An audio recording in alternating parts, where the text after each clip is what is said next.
For tonight will merry, merry be. For tonight will merry, merry be. For tonight will merry, merry be. Tomorrow we'll be sober. Here's to the man who drinks water neat and goes to bed quite sober. Here's to the man who drinks water neat and goes to bed quite sober. He fades as the leaves do fade. He fades as the leaves do fade. He fades as the leaves do fade. That drop off in October. For tonight will merry, merry be. For tonight will merry, merry be. For tonight will merry, merry be. Tomorrow we'll be sober. Here's to the girl who takes a kiss and goes to tell her mother. Here's to the girl who takes a kiss and goes to tell her mother. She is a very foolish girl. She is a very foolish girl. She is a very foolish girl. She'll never get another. For tonight will merry, merry be. For tonight will merry, merry be. For tonight will merry, merry be. Tomorrow we'll be sober. Here's to the girl who takes a kiss and comes back for another. Here's to the girl who takes a kiss and comes back for another. She is a boon to all mankind. She is a boon to all mankind. She is a boon to all mankind. She'll very soon be a mother. For tonight will merry, merry be. For tonight will merry, merry be. For tonight will merry, merry be. Tomorrow we'll be sober. Where the wind can cut you like a knife, and nights are colder than the purser's wife, sir, do we dream of sunny skies of blue and sipping on some fancy foreign brew, sir? No, sir, no. We long to sail where greyer English skies prevail, and we would face the wind and snow and hail for just one pail of good old English ale, sir. Just one pail of good old English ale, sir. Did we choose to fight the foreign foe for England's glory? We must answer no, sir. An English ale house, that's where we would be, not dodging cannonballs upon the sea, sir. We're only risking life and limb because old England's too far to swim. But we would chance an iron arm or leg for just one keg of good old English ale, sir. Just one keg of good old English ale, sir. Many days and many lonely nights without one woman hoving into sight, sir. Now it won't be long till we see our wives and sweethearts lined up on the quay, sir, with their arms all open wide. But we will push them gently aside, for they will have to wait for us until we've had our fill of good old English ale, sir. Had our fill of good old English ale, sir.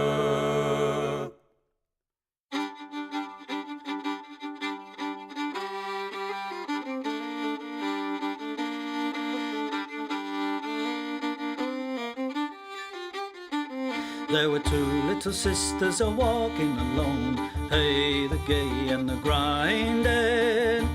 Two little sisters a-walking alone by the bonny, bonny bowls of London.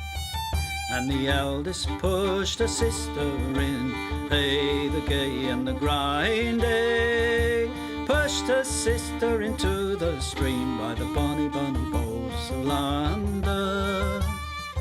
Oh, she pushed her in and she watched her down, hey, the gay and the grinding.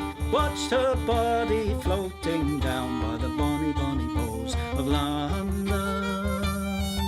Oh, they laid her out on the bank to die, hey, the gay and the grinding.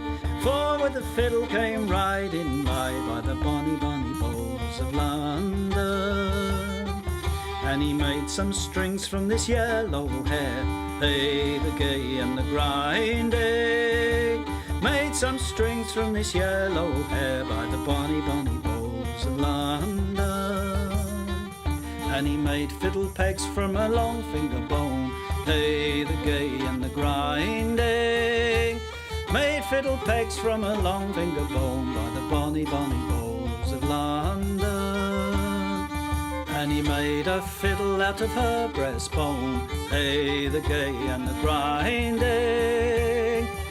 sound would pierce the heart of a stone by the bonny, bonny bows of London. But the only tune that the fiddle would play was Ho, the bows of London. The only tune the fiddle would play was the bonny, bonny bows of London.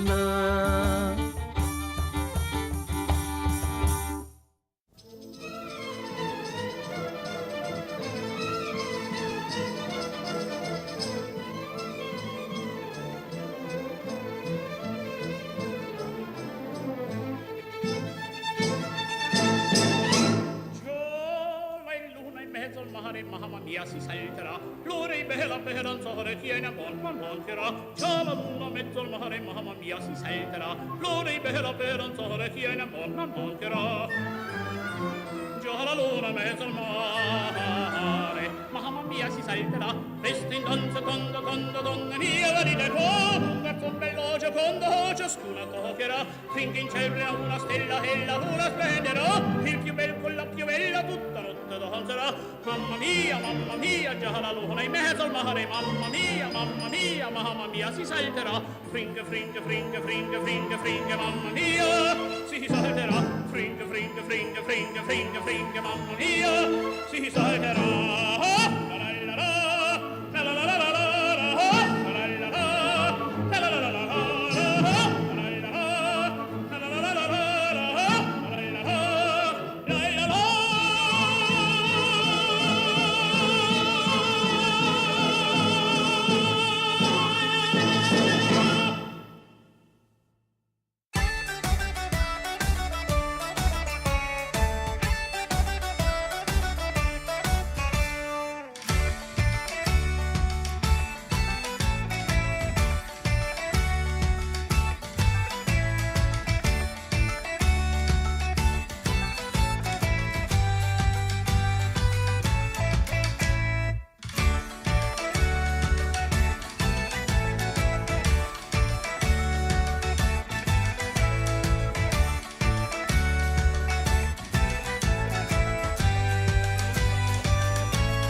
As I went down to Galway town to seek for recreation, on the 17th of August, me mind being elevated. There's multitudes assembled there with tickets at the station, and me eyes began to dazzle. I'm going to see the races with me whack, ball the two, ball the tittery and dame.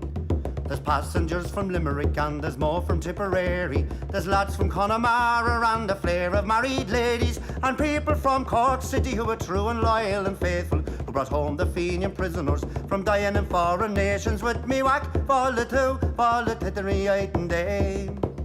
And it's there you'll see the pipers and the fiddlers competing, the nimble-footed dancers a-tripping o'er the daisies. There's others crying cigars and likes and bills for all the races, with the colours of the jockeys and the price and horses' ages. Me whack, ball the two, ball the tittery and dame. And it's there you'll see the jockeys and they're mounted out so stately, the pink, the blue, the orange and green, the emblem of our nation. When the bell was rung for starting, all the horses seemed impatient. I thought they never stood in ground, their speed was so amazing. With me whack, ball the two, ball the tittery and dame. 500,000 people there of all denominations. There's Catholics, there's Protestants and Jews and Presbyterians. There's yet no animosity, no matter what persuasions, but sportsman's hospitality does induce fresh acquaintance. With me whack, ball the two, ball the tittery and day. Agus foy marish and crushki in the speak shelan.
Oh my goodness. Okay, sorry. I totally missed the cue. Hello, everyone, and welcome to DreamLeague Season 26.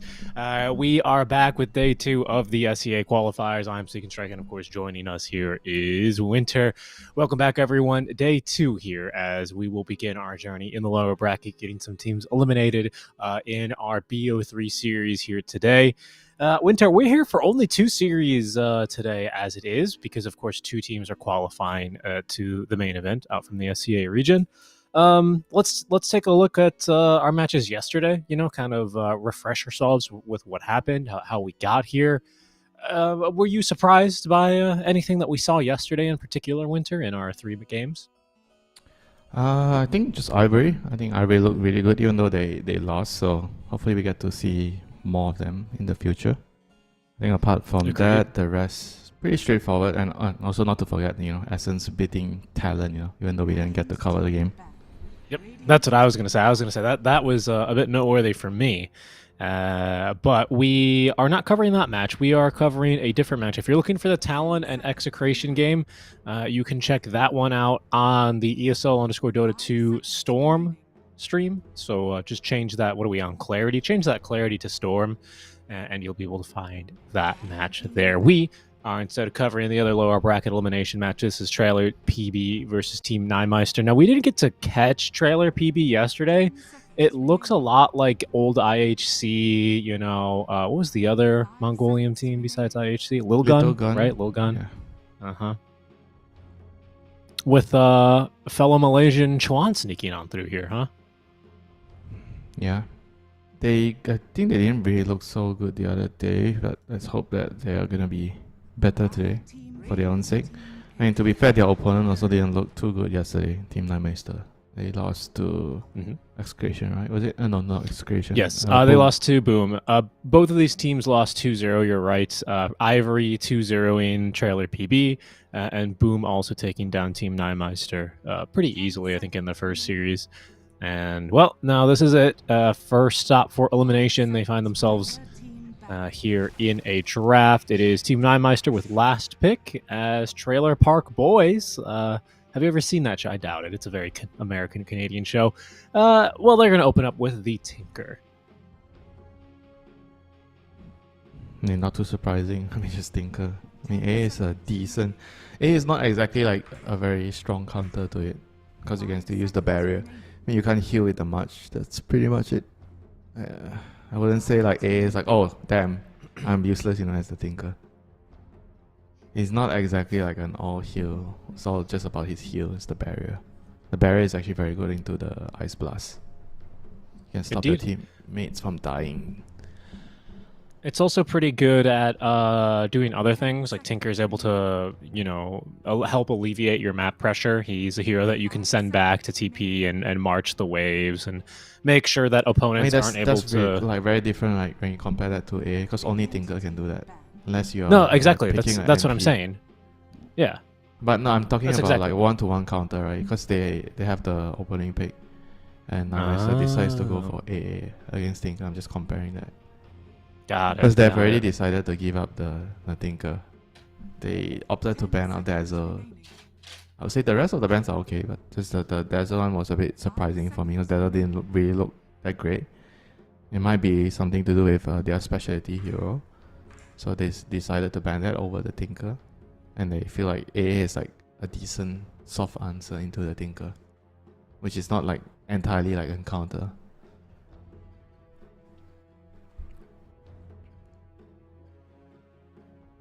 I mean, the problem with like Tinker is like you have problems pushing out the waves. It's very hard to get the waves out. And whenever the waves are not out, you just get ganked, get smoke ganked. They're always faster than you. So you kind of need like some way to kill the Tinker most of the time. Like heroes that can find him. Like Storm, example. Yeah, some backline, some Pango. Yeah, in the past we have all those heroes that can counter Tinker. Maybe some Spectre. But yeah. I think these days you see it a lot on the mid laner, right? Right now it's like it's very... Because he's a support, right? Then you're picking all these core heroes just to counter him. So it's very... You don't really feel that great, doing it.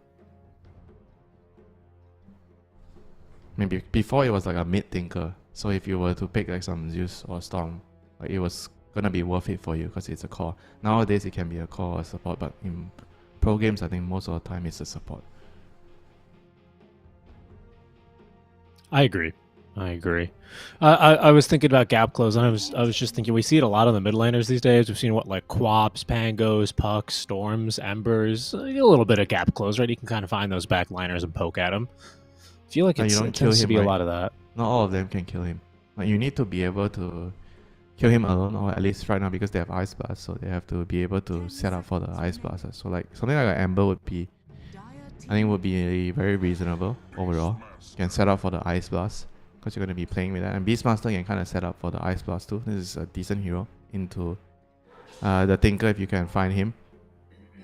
The defense matrix is good against the Beast for the roar if you get it off before he roars you. But if he finds you first, then you're just gonna die to the Beastmaster. 5 seconds remaining.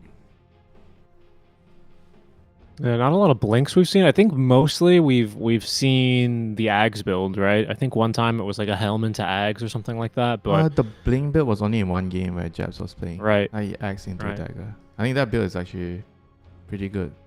I sometimes feel like the Beastmaster players, they overly buy auras and they just forget that they need Dagger. You know, some games you need to get into position to kill some annoying hero.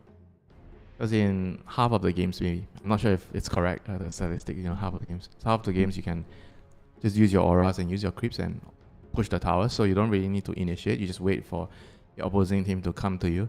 But when you're playing into certain lineups like certain heroes like Tinker, you kind of need to find him because he can defend the towers for a long time.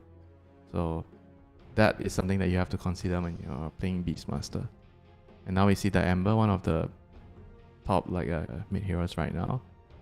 I guess taken away from the A. I mean, it's also decent with the Tinker. You can, you know, have that global presence like you already mentioned. Support the Ember when he's looking for kills on the map. And Ringmaster is a hero that I think we're just going to see more and more. You know, this hero is just very, very strong at the moment. Just need some practice. The box against landing the the Raw, combo. very good. Box against Ice Blast, even you don't avoid all the magic damage, but you do negate something like 80% of it. So At it's level even pretty 4. good against that burst. Yeah, you need level 4 for that. I think most of the players, they don't really max the boxes. You max your Tame the Beast, so you can push out the waves, then you max your dagger, and then you max your box. The box usually is only at level 1. So far, I think that's the more common skill build. So Nightmare goes for the Muerta, which is also another top Rod of Atos range position 4 hero. And so that's probably the mid shaker because they see the Ember. So a good matchup in the lane. It's a very, very good matchup here for the Ember, for the Earthshaker. Ember Spirit doesn't really like playing to Earthshaker in the lane. 10 seconds remaining. I would say not like Tends to be a it's not like the hero that I would think of like to catch the Tinker. He's okay, but not like Storm, you know, or Puck. Yeah, I mean, that's kind of a good point. I guess, I don't know, maybe just like the long range casual stun, like a Fissure, you know, Yeah. not really having to hard commit can be preferable against these kinds of heroes. That's very true with the Ice Blast. Sometimes you just need like Right. some long range, small little setup for you to land your Ice Blast. And so they go with the Medusa. Medusa doesn't really care about the Ice Blast. Medusa plus Terrorblade, I think these are the two carry heroes that don't care about the regen. Weaver, Faces and Void, Weaver. right? 10 seconds remaining. Great King. Well, I mean, yeah, I mean, that's 18th Medusa. Have you been seeing a lot more of this hero You're as a going carry? further and further away from the actual carry heroes that are being played now. You're just going for other Oh, carry yeah. heroes. You know, Wraith King's a little popular right now, I would say.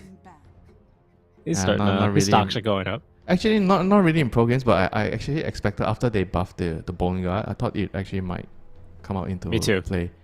I think it Yeah, was I think they only- buffed the stun too, didn't they? Or they reduced cooldown or something on it? Yeah, it was only like Skitter that played the hero last week, you know. I thought it would be more. Maybe we'll see more because the hero seems like it fits the meta, right? He Right. builds Radiance, Armlet. He can build Deso if he need to. I don't know about the spectral blade facet. I think the bone guard is nicer right now. It gives you more scaling. You push the map, push the lanes really well with your skeletons, and get a lot of farm. I mean, Medusa is just really, really good here because of the A and because of the beast. Medusa is very good into the beast lane. You don't really get to play with your ball as much as you want to. 5 seconds. Yeah, I think the only thing I'd be afraid of if I was a Medusa is that they've got like pretty good CC for you. You know, like a lot of times, excuse me, these Medusas, like they just pop ult and then run away. It's probably going to be a little bit harder against this team in particular. But like you say, she is very good against the sources of damage that they have against her. So I still see it. Oh, you have teammates, Do you think right? we're... Yeah, of course. Tinker That's what and the box is for. Yeah, they're gonna be able to save her, you know, when they CC her, especially with the beast or the Earthshaker. I mean, she's very tanky, so as long as she survives some of the CC, she's gonna be able to really kill them all right. So they ban out the AM, so that's like one of the hard counters to Medusa. So then that's gone. So Dire team what else? I was going to No say, some Medusa. diffusal carrier. Any diffuser, Slime. mana burn hero. If they go for Toy, I mean, if they put Ursa to counter the lane, Ursa's not really that great into Medusa. Hmm. You're kind of. I also think Ursa can struggle into a Tinker as well, because the laser just owns him. 10 seconds remaining. They already have a pick here. Okay, so Bristleback, they don't. Select your heroes. They don't really care so much about the carry to carry matchup. They care about lane and the pace of the game. This is very fast paced. Beast, Shaker, and Bristleback Tricore. And Bristleback is very good in the lane into the type because you don't really get the block for the Quill Spray with your Kraken Shell. So he doesn't care. And the Blubber doesn't really remove the stack, you know, from the Quill Spray. So you always get the stack on your head, you know, even if you get your Blubber procs, you know. So this is not a very true. fun lane for Tidehunter. Yeah, even the game's looking pretty difficult. Right? You've got a lot of undispellable things, like the Calling Silence can be pretty annoying, the Ice Blast debuff, and even like a Fissure is in a way like a, you know, doesn't care about status resist or anything. If it's a well-placed Fissure, that might be enough to kill the Tidehunter on its own. Yeah, talking about like blocking him in the corner, right? Yeah, or just like preventing him from positioning himself for like a Ravage or something. You know, like these kinds of things where like otherwise, I think it's cute you call it the Blubber, that otherwise the Blubber would allow you to ignore, you know, like Isn't some it? Lion Stun or some Hex. It's called the Blubber, right? The innate.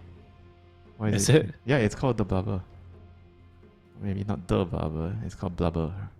It's the innate. The Blubber. It used to be tied to Kraken Shell, then they changed it. Yeah. It wasn't called Blubber when it was tied to Kraken Shell. It was just called No, it Kraken wasn't. Shell.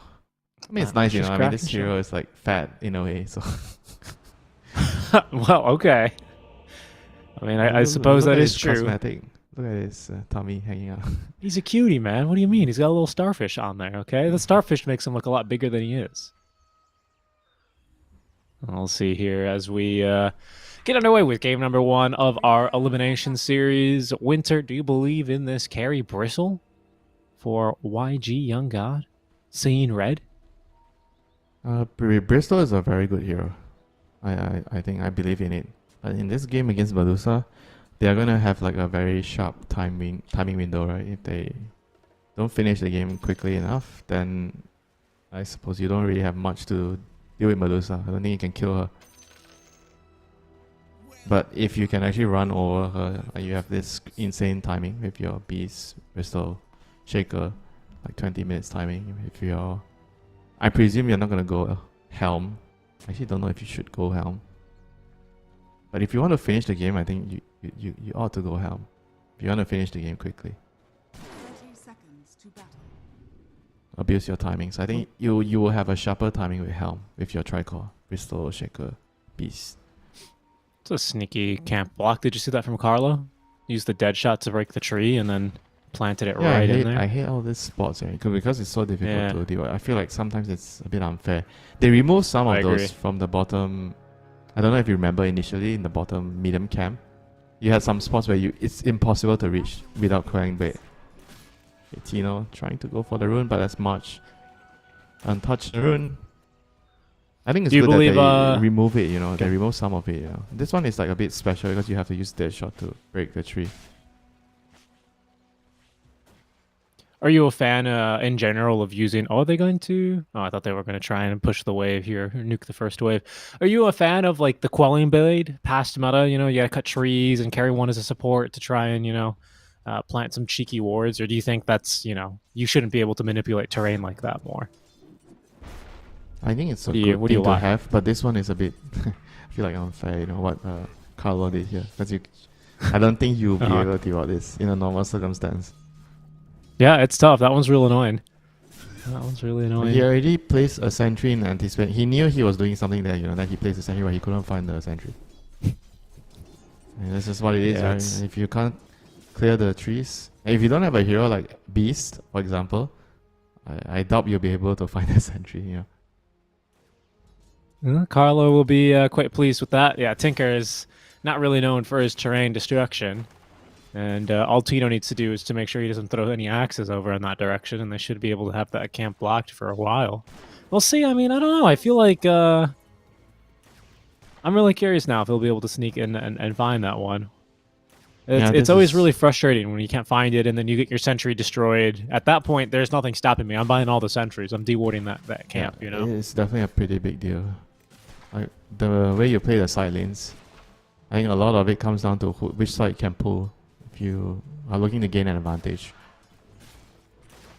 I think you go back to the replay and you'll remember, who knows how to play this sort of wards, But the first time, if you've never seen it, I think it's going to be very difficult to be able to Yep. figure out where the ward is, No, I've been owned by a ward like that before. It's kind of annoying there to reach it on the dire side. Yeah, very annoying.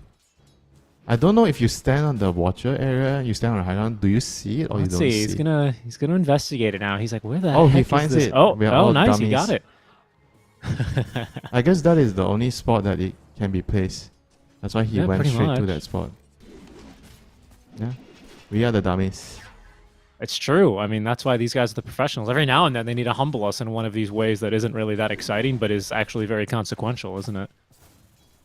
Yeah, if I were to face this spot the first time, I wouldn't be able to very likely find it, until I go back to the replay and like, oh, this is the spot, so I'll remember it for the next one.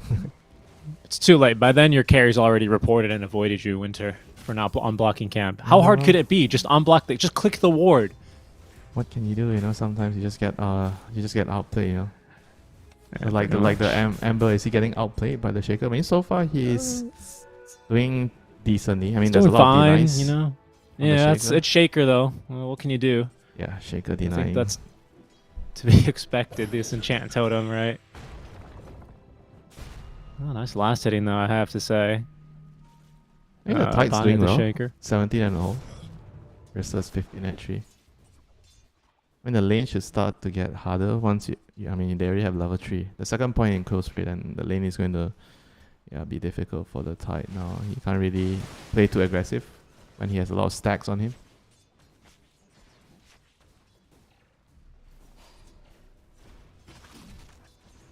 I mean, at the same time, I do feel like as long as the Ringmaster makes sure that he makes some stacks for the Tide as well, and as long as the Bristol doesn't come in and steal them, the Tide should have Right. a pretty good game overall. Or the Shaker comes in to steal him either. That's another potential Yeah. thing. That's true. I mean, this Okay, game is a lot we're about in the time. stacks, right? You look at their heroes. So many of those heroes can take stacks. Tide, Dusa, Definitely. Bristol, Radiant the structures Beast, are or Shaker. Mm-hmm. Ember with another hero, maybe. No, I agree. And by the way, I think this Tide has gone for Krill Eater, right? I think I saw him be very small, very tiny lad. Indeed. What a cutie. Yeah, yesterday was someone went the other one. It was weird, right? Most of the players I see, they go for the creator, so you get more strength game with this facet. Because the other Yeah. one is like you when you get a kill with anchor smash, When you get a debuff, kill you get permanent block, and but they- it doesn't really happen Yeah. that much. No, it doesn't. But it's a kind of a big amount, to be honest, and it does build if you can snowball. But if you're snowballing, do you really need the facet? I don't really know. It's a good question. I like it a lot though, because then you just feel so good with like a Crimson, and then you just don't take But any this is more physical damage. reliable because you're gonna get Yes, the bonus it is. strength gain, bonus anchor smash range. Like it's reliable, Yeah, I think that's fair. The other one's more of a gamble, so to say. Yeah, Krill, you are weaker with Krill Eater early though, aren't you? Like Yeah, your ranges your are just range. worse. The range of your attack and the range of your anchor smash is smaller. I do have to like wonder if that's a consideration in the lane for you, especially in certain disfavorable melee matchups like this one. Seems like they're doing just fine in it right now as they whip that bristle into shape. Yeah. I mean, I think when you're picking facets, definitely the laning phase, you consider that a lot. Mid lane. Ooh, nice dead shot. Sneaky move here onto Chuan, but he does get those Syrian chains off to avoid any further right clicks from the mid shaker. I mean, the one I think about more for lanes nowadays is like the Jakiro one, whether I go for the Twin Terror since they nerfed the Icebreaker. We I talked need about that it for the yesterday. Yeah, do I need it for the lane or especially Phoenix, right? Sometimes you want to get the other facet, but the Dying Light facet is most of the time better for the lane. I mean, so you always do consider those things, you know? And Alchemist as well. Seed Money, you compare that to Mixologist. Seed Money is better for the lane, Mixologist is better for mid-late game. Yeah, but what about the one that gives you 90 GPM per Ags gifted? That one's pretty sick too. I forgot the name of Philanthropist, maybe? I forgot the name of that one.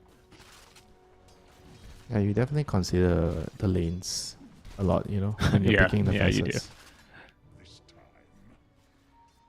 I mean, we saw in some of the games yesterday when you can't play your lane, the game just becomes very difficult. I think nowadays it's not the be all and all when you lose your lanes, you know. As long as it's not like some 9-1 trashing. If you lose your lane like 7-3, 6-4, there are still ways to come back in the game because the map is really big. You can make stacks, you know. I think 33 is one of those players that pioneered. Okay, the lane's unplayable. It's okay. I'll play my own mini RPG game, you know, in the corner. You know, I'll stack, I'll pull the wave, I'll just make sure I get some creeps here and there, you know, and find a way to survive.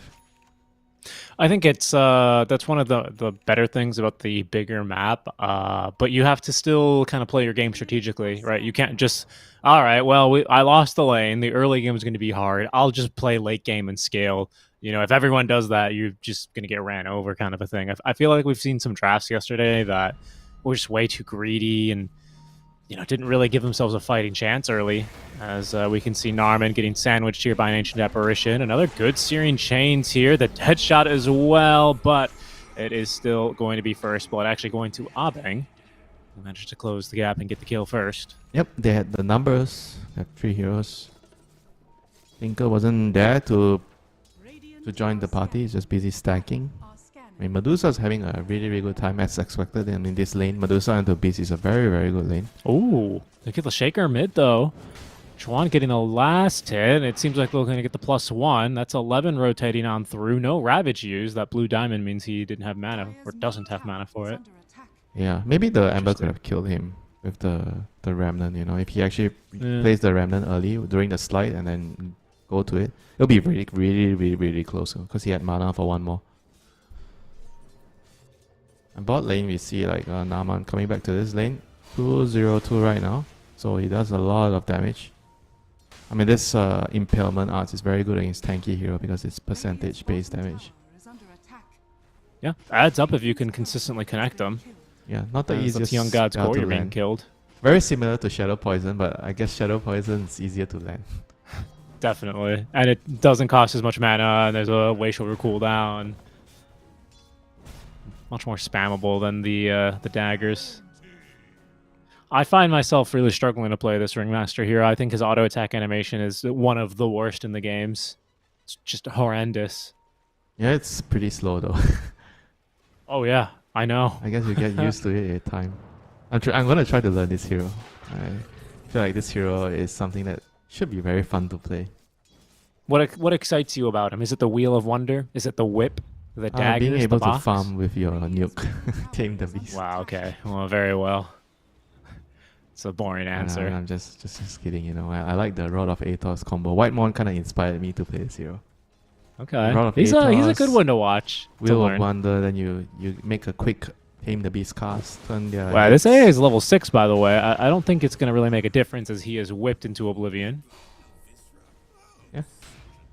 I mean, so far, this is not a very promising start, you know, for Team Nine Mesa, because I said that they have to hit some very sharp timings with their heroes, and mean, so far the lanes have not been very well, going very well for them. Shaker is not winning his lane against the Amber, which is, I think, this is my biggest concern, because you pick this into the Amber knowing that you're going to win the lane, and you're not.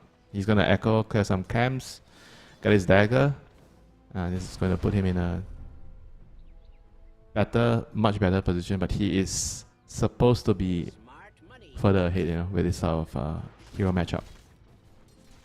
Nevertheless, let's check on our Beastmaster. Beastmaster has traits, so he looks like he is going to buy a dagger. He didn't buy anything yet, so he's not getting helm or he's not getting axe. So he wants to play very, very fast if he is going for a dagger. Guess he thinks that the like a helm of the Dominator is just not a good item here for him this game. He's gonna But I'm struggle not pushing sure the though, big Richie, towers. because you have like double daggers, on Shaker and Beast. Okay, Raw, TP Yeah. down. Good catch. Yep. Nice job. You didn't call the Ember unkillable this time. Very well Nope, done. I did not. And Shaker There's a lot with of a haste rune. silence, so no. That was actually a very nice spot to TP in. I think the Amber Radiant's top can't see him. tower is under attack. Like in that spot, he TP'd in the middle of the trees. I don't know if you noticed. And the Amber was standing next to him, next to the tree, but he couldn't see the Beast TPing down. I'm gonna use that spot. You So- always consider your TP point. Yeah, but it's unless not I'm fair, right? TPing Look the at fountain. the dire spot. Like there's no like tree outside the tower. It's inside behind the tower, yes, but outside the tower there's no spot like this that Outside you the can TP. tower. Well, you can kind of cheese them on those trees, like to the top left of the tower. Yeah, a I little mean, bit. I guess, but it's not as It's not as near. good. It's harder to initiate. Yeah, This one it's is not as nice because good. people are standing next to you, hitting the tower. You TP here, and Sure. you come down. Yeah, well, you could TP like the Tinker is, Yeah. this Again, is not nice. perfect, not as good. But So Radiant advantage in the mid lane. yeah, that's why. Radiance is just simply the better team. This is trouble for the Shaker, though. He gets tamed, It's the a beast regen. whipped. It should be fine. But, yeah, it does have that regen. Good point. What? He has a Kaya queue up on Shaker. Alright, this is the first for me. This is It's a gonna build go now. Meteor Hammer. Meteor Hammer? I can't tell if you're... You serious? This is, I don't know. this is the build now? I don't think it is. Let me check. bot lane. I haven't seen what's going on over here. Okay, they've done a good job of protecting the Bristle, haven't they?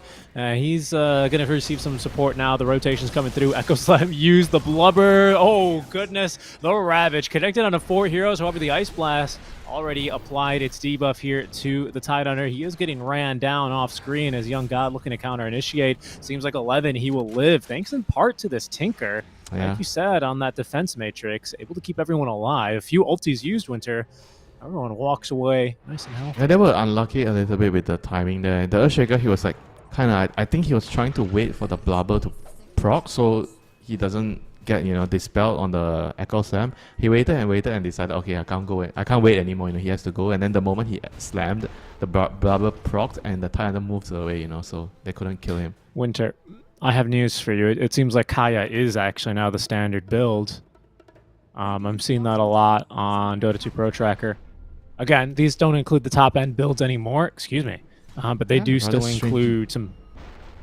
So Radiant's bottom So they're buying. like They're actually Kaya. buying. They're buying what? Kaya Sage later. No, I'm seeing a lot of Yashas and Kayas actually. After like okay, Blink so Treads. you cast your. Okay, you have better cast point on your enchant and fissure.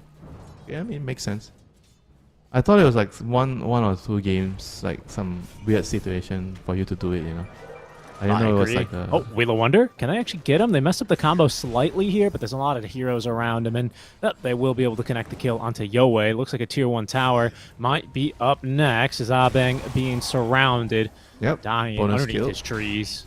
Bonus kill. Very good rotation by 423 on the Dusa coming in to clean up. Get the tower. Go back. This is what you want to do as a carry. He is on some sick timing here. 40 minutes. Manta power trade's done. Yes, Yeah. 1700 gold. So I think he's going to have like some 17-18 minute butterfly manta timing very, very soon. He has some ancient stacks. Yeah, so he's going to be very, very big on the Dusa here. And I don't know if Team Nightmaster have any solution at dealing with the Medusa. Do you think there's ever... Remember back in the day, Dusas used to sometimes buy rapiers in games like this? Do you think there's a world where we start to see Rapier coming back into play like that again for Medusas, I guess, specifically, or that's just never something? I'm not sure. Okay. I think probably now it doesn't look like they need it. But Right. you're There's just so many asking more from, like, items a now. general perspective whether it's a good idea for a hero that's unkillable like Dusa to get Rapier early, right? Yeah, in these kind of games, just like one defensive item. Oh, hold on, Ember Spirit, he might be in some trouble. Oh, Ice Blast is not going to be avoided, but he's going to be at least able to get out of harm's way. Yeah, I guess so. I guess that's what I'm asking, right? Because now there are just so many more items. Oh, Drums of Slam I online. think probably not because the risk reward factor is too high. You know, it's like too risky to do that. And in the early game, Sure. yeah, I feel like no matter what, you're gonna be killable somewhat. You know. Yeah. Oh, trying to go for the Tormentor here, but a nice smoke move is going to allow a lot of this team Can to they sneak get out, past though? the Observer Ward. They're gonna be stuck 4-2-3 here. just running on in, trying to cut everyone off. Tormentor does go the way here of Team Nymeister, but it's going to come at a heavy cost now as the Emperor kept alive through the roar thanks to the Escape Act. Instead, it's Narman who dies in his place. Chuan able to secure the kill now onto Tino, and that is going to be a lovely 1-for-2 trade. Yeah, good reaction there. But I wouldn't say it's like all-out disaster for Nightmaster since they got the shot. Who got the shot? Let's see who got. The AA, I believe. Oh, A got the shot. Okay, I'll call that hashtag wolf. Oh, by the way, the Beastmaster went for an axe, so he. No Rite of Atos, by the way, on this Ancient Apparition. Do you think that's a mistake? He's gonna go what He for feels the like this game they have a lot of catch heavies? already. Is the Moita building the rod? Yeah, Moita's building the rod, so he doesn't want to overdo it, you know, because they have Okay. Shaker and Beast. He just wants Yeah, to buff. that's fair. But there's a lot of physical damage coming out from the Tide, Medusa, Ember, so the Solar Crest, I guess it makes a lot of sense. Whenever you're trying to hit a very sharp timing to end the game, I think getting aura items on the support makes sense. But if you're not trying to finish the game in a specific timer, I usually would say that now it's better to buy the utility items like the setup items like Rod or anything that helps you scale, you know, even a Midas if the game is right for it. Interesting. Oh, nice jump here onto the mid lane. Ember Spirit, Echo Slam committed, but they do nuke down that Ember Spirit. I think before you see a lot of this like Solas, drums on the supports is because like the auras were really good and you could end the game quickly, you know, when pipe, you know, all the pipe Crimson Mech were very strong.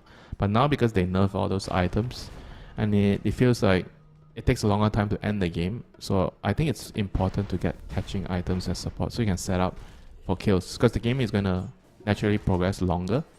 You can't end the game quicker. So the value of getting a catch item just goes up, you know. So it just really depends on how the game is played at the current state. And then you have to decide what items you have to buy, you know, on the supports.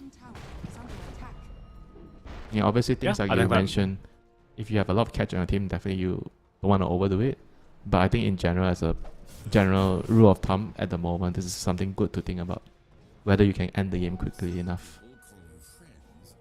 I guess that's the strat that they're revolving around, right? And one of those heroes that's going to need to get big in order for Team Nymeister to hit their timing is certainly this Bristleback, right? We haven't seen him in a while. I mean, How's the his build? The Dusa is going to build a Silver Edge, so I think the Bristol is going to be afraid of seeing this Dusa now. Yeah, he is. But the Axis online here with the Seeing Interesting. Red and the Hairball. Is this build still as without good as the it was? butterfly, I feel like she's a lot more vulnerable to getting killed. But the fact that she's doing this, she probably feels like she can't die, and she wants to be able to kill the Bristol to like kind of like stop his timing right now. You know, the unkillable Bristol timing. Ice Blast does find two heroes, but no follow-up now. So we can see the... what does the Shaker have? Did he have the... oh, hold on. Bristle and 4-2-3 going face-to-face No, here I from think home. the Shaker might be thinking of getting Travels first. That's why he's saving his goal. Yeah, I guess so, right? He does have the Kaya queued up still. I was going to say, I haven't really seen him buy anything. And Travels is quite common. Because you want to move around the map to set up kills and you have... you need to go back to base sometimes too much, you know, to refill your bottle because you use a lot of mana on this hero. Sure. I'm seeing a lot more travels after the Kaya Blink Shard, though. So it's kind of an interesting choice to go for it early. I wonder how that will affect the build here, affect the tempo that they're hoping to try and connect with. Travel Presumably, definitely feels a lot greedier. but at the same time, it kind of gives you a lot more mobility to get pickoffs. Silver Edge is online there, by the way. So you can see he broke one of the creeps. Those guys are annoying. You gotta break them, man. How many times have we seen these croakers land stuns and everything like that? Okay? I use global whenever I'm farming the camps. I see people die to the croaker. Someone was coming to gank him and then... Oh wait, there's a follow-up. GG. Alright, mid lane, is there a follow-up? They missed the Ice Blast. He simply walks away, and especially with the Pipe of Insight barrier and the defense matrix behind, they are not taking down the Tide Hunter. However, the jump in from Chuan, heavily punished. Echo Slam into the calling. They really had that Ember's number. He is far from unkillable in this kind of a game. Yeah, he's having a very, very rough one. And he needs to actually respect that a lot more and play a little bit more defensive, you know. Like probably has to get BKB at some point. I mean, it doesn't really feel good if you buy Mage Slayer first and then you have to buy BKB next. So he's going for like SNY to give him some status resist. I mean, this feels like Queen's game. You remember his game? I don't know if you watched that game. He was playing Ember into like a lot of stuns as well, and he died many times.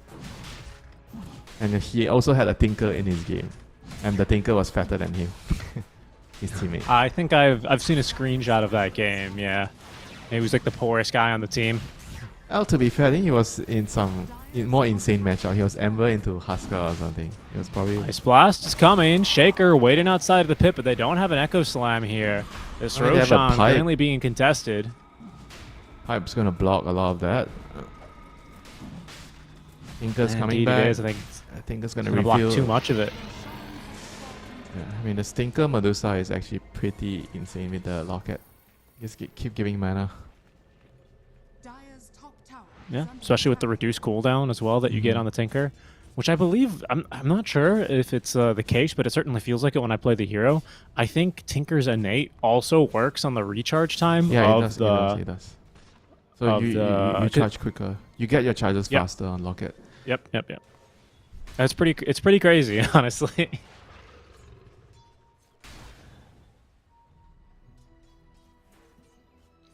This Tide Hunter's getting pretty big too now, isn't he? That Krill Leader up to level 15.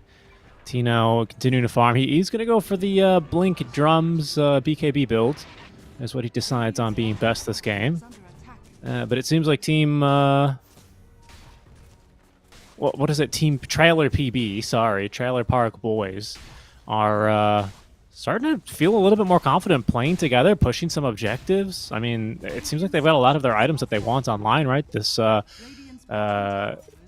excuse me, this Pipe of Insights. Yeah, Vlad's Pipe, the Auras. Vlad's, thank you. I kept wanting to say Wraith Pact, and I was like, no, that's not right. Wraith Pact is gone. Can't hurt us anymore. Yeah, Tinker with the Locket, the Glimmer, the Aetherlands. Very annoying. Then you have the Ringmaster with the Rod of Aethos. So you have some catch. I mean, Ember's the only one that feels Speaking of, with a set. They messed up the combo here a little bit. Echo Slam's going to be committed. Will it allow at least Yowie to escape? Doesn't really seem like it. Remnants a second. Ooh, did not have chains at the ready, though. And with the haste rune, seems like he might be able to escape. The blink forward, nope, countered by his own blink. And I think he's going to be out of there. Yeah, that's the nerf, the cooldown nerf to the Searing Chains. Not the current patch, but like a few patches ago. Mid lane, though. They do find themselves a Bristleback. They break him and deal about 2/3 of his HP pool. Certainly a scary moment. Yep, Medusa needs some mana. He's going to get a charge from the Tinker. Against this early Silver Edge, the Bristle can't really play very aggressive, you know. You have to always be very careful of that. Oof, so much bonus damage there on the Silver Edge hit, but at least the Shaker's there to ensure that he doesn't right-click down the AA during the TP attempt. Oof, that Brigand's Blade, too. So much damage. Yeah, she's definitely going to pack a punch right now. If she gets to lay in on you for a couple of seconds. And now we see a smoke. They're going to run into our friend, the Krill Eater, 11. Yeah, this time they hit the Ice Blast, and with the silence on top of him, he has no escape. A really nice target to grab. Yeah, a little bit 11 was actually trying to there. snag the outpost. Yeah, it was pretty aggressive moves from him, to be honest, considering how his team was positioned down bottom. Mid lane, a lot of free damage here onto the Beastmaster, who did not use the Roar, by the way, in the previous kill. Echo Slime still on cooldown from earlier, though.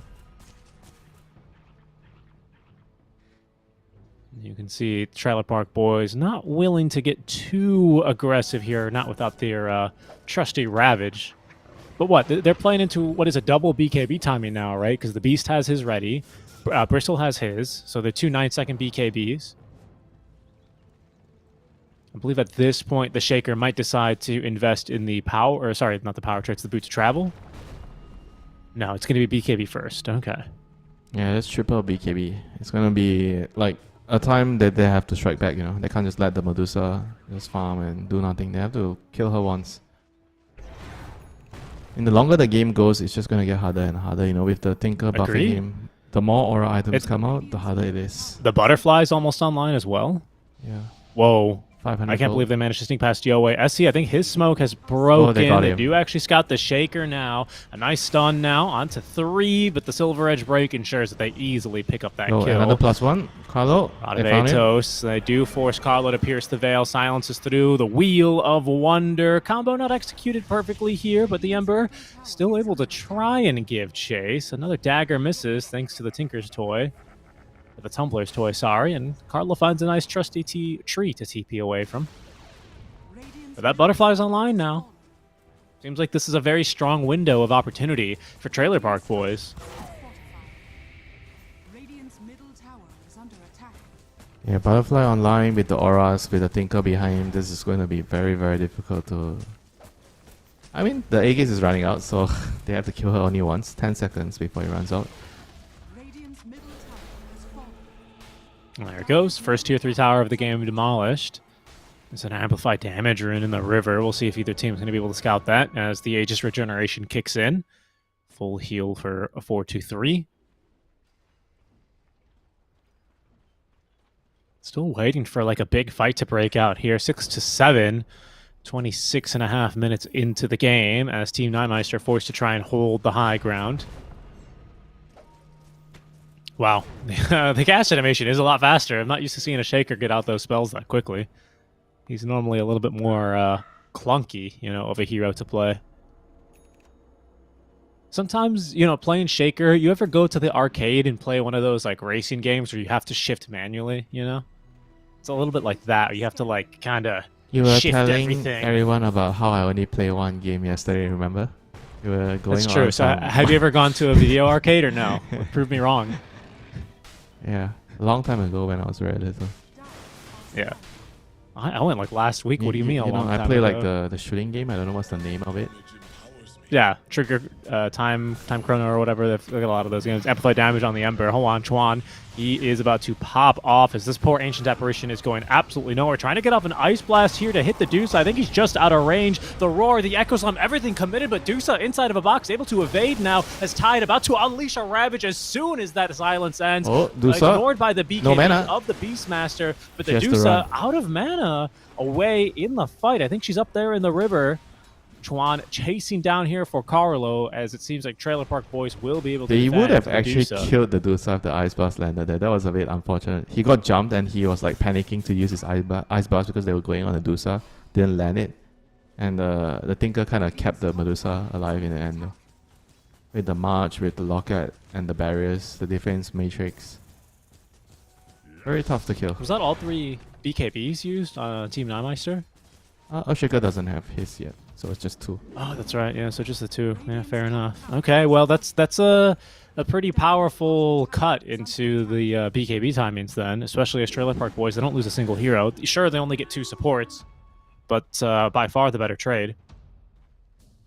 Yeah, it's gonna get even harder once the Medusa gets Skadi. You know, I think once you get Skadi, it's gonna be very, very hard to kill. Because now they can still kill here. You can see that if they use all their nukes, right? The Echo, the Ice Blast, and everything. But once you get Skadi, it'll be extremely difficult. They're gonna find Tanky, Armand. right? Yeah, BKB on your Shaker to guarantee the kill. You know, he will simply TP away as everyone can do nothing but watch. Tower is under I'm not So sure they're gonna if stagger that the was BKB times a bit. worth it to get the kill there. Well, we'll see. If Roche respawns in these next 10 seconds, as he could, if it's a fast Roche, probably not. Probably not, but of course you can't ever guarantee that. Dire's bottom Of course, we don't know how long this Roche timer is going to be. It doesn't tell us anymore. So we are held in suspense as much as Team Nymeister is. But Tino finally gets a second Tier 1 tower for his team, as that mid-Tier 1 still standing for the Trailer Park Boys. It's a nice item, though. The Shivas is completed for him. Radiant's bottom tower is under attack. Now he has to kind of like do so much though on the Gosh, Beastmaster. I yes. think in the team fights he's like the biggest DPS dealer towards the Dusa. Yeah. He needs to stand there This next to Gush- her with the axe and the BKB and hit her. Oh, wait, hold on. That's a Medusa trying to sneak around. They run into the Ringmaster and commit the roar to pick up the kill. Quick try and attempt to D-ward as, wow. I don't think I've ever seen the Gorgon's Grasp pick up a kill like that. But, you know, broken clock, right? 4-2-3 gets the kill. Roshan is going to be up soon. So that should be the next thing that you want to fight for if you are the Team Nymesters. I think if you give the Medusa another Aegis like the last time, you're going to lose more than one high ground tower. Yep. I wanted to ask you, Winter. Hold on, actually, we see a smoke attempt as, of course, Team Nymeister. They might be That's the Ice having to Blast. contest Oh, for he's Roche dead. early. No They're Ice making Blast. a jump in onto 11. He does get Ice Blasted. I believe he let loose the Ravage, which did proc the BKBs, but look at the damage that this Medusa is able to pump out. That's 3 dead already. Yeah, that was like Oh, a pretty bad goal. I think the only way they can go there is AA is alive. AA was dead for another 10 seconds, you know. They overestimated how much damage they had on their heroes. And who even needs the Roche? He's not even up for the taking. Instead, the Trailer Park Boys, they Oh, may no. start to poke Bristol and used prod more on BKB. the high ground. Radiant's Oh, boy. bottom tower is under attack. Just a glimmer to get out from the Tinker. Radiant structures are fortified. Right, they are definitely not feeling it today, you know, Team Nymesters. They're not really in the zone. Wait, the Bristle BKB. Yeah, he BKB'd, he escape went on the Tinker, and the Tinker Tinker? just used Glimmer, because the Bristol has no detection. Radiant's bottom tower Yeah, that's tough. That's tough. That's going to be the mid lane of Barracks, maybe even now bottom. Oh, the Gush Axe is online. One of my favorite Ags that you just never really get to build. Another break there, casually careful here into the Gorgon's Grasp. He might just be dead if he's not careful, and he isn't. Down he goes, dead for 70 seconds, punished for his greed, trying to kill the Tinker up top. Doesn't have the buyback either. That is guaranteed the second set of Barracks. And, well, there's no tier 2 standing top lane. We'll see how much the Trailer Park Boys want And to look push at it. the poke, man. The chains into the impaling arts. The Gush. Yeah. Yeah, especially with the Gush Axe. It's so low commitment, isn't it? Really, he's just Works kind of really well by with how much. Medusa. You get a couple of heroes with the minus armor, and she's hitting them. Yeah, throw the snake, the Syrian chains. Sorry, not the Syrian chains, the sleight of fist in this case. Okay, the jump in, the roar, the ice blast, but out comes the box to save the day. Medusa still has a lot She's of still HP to play alive. with. Can she actually get off the barriers? At the moment, not yet, but there's just not enough damage onto her. Tinker keeping everyone healed up.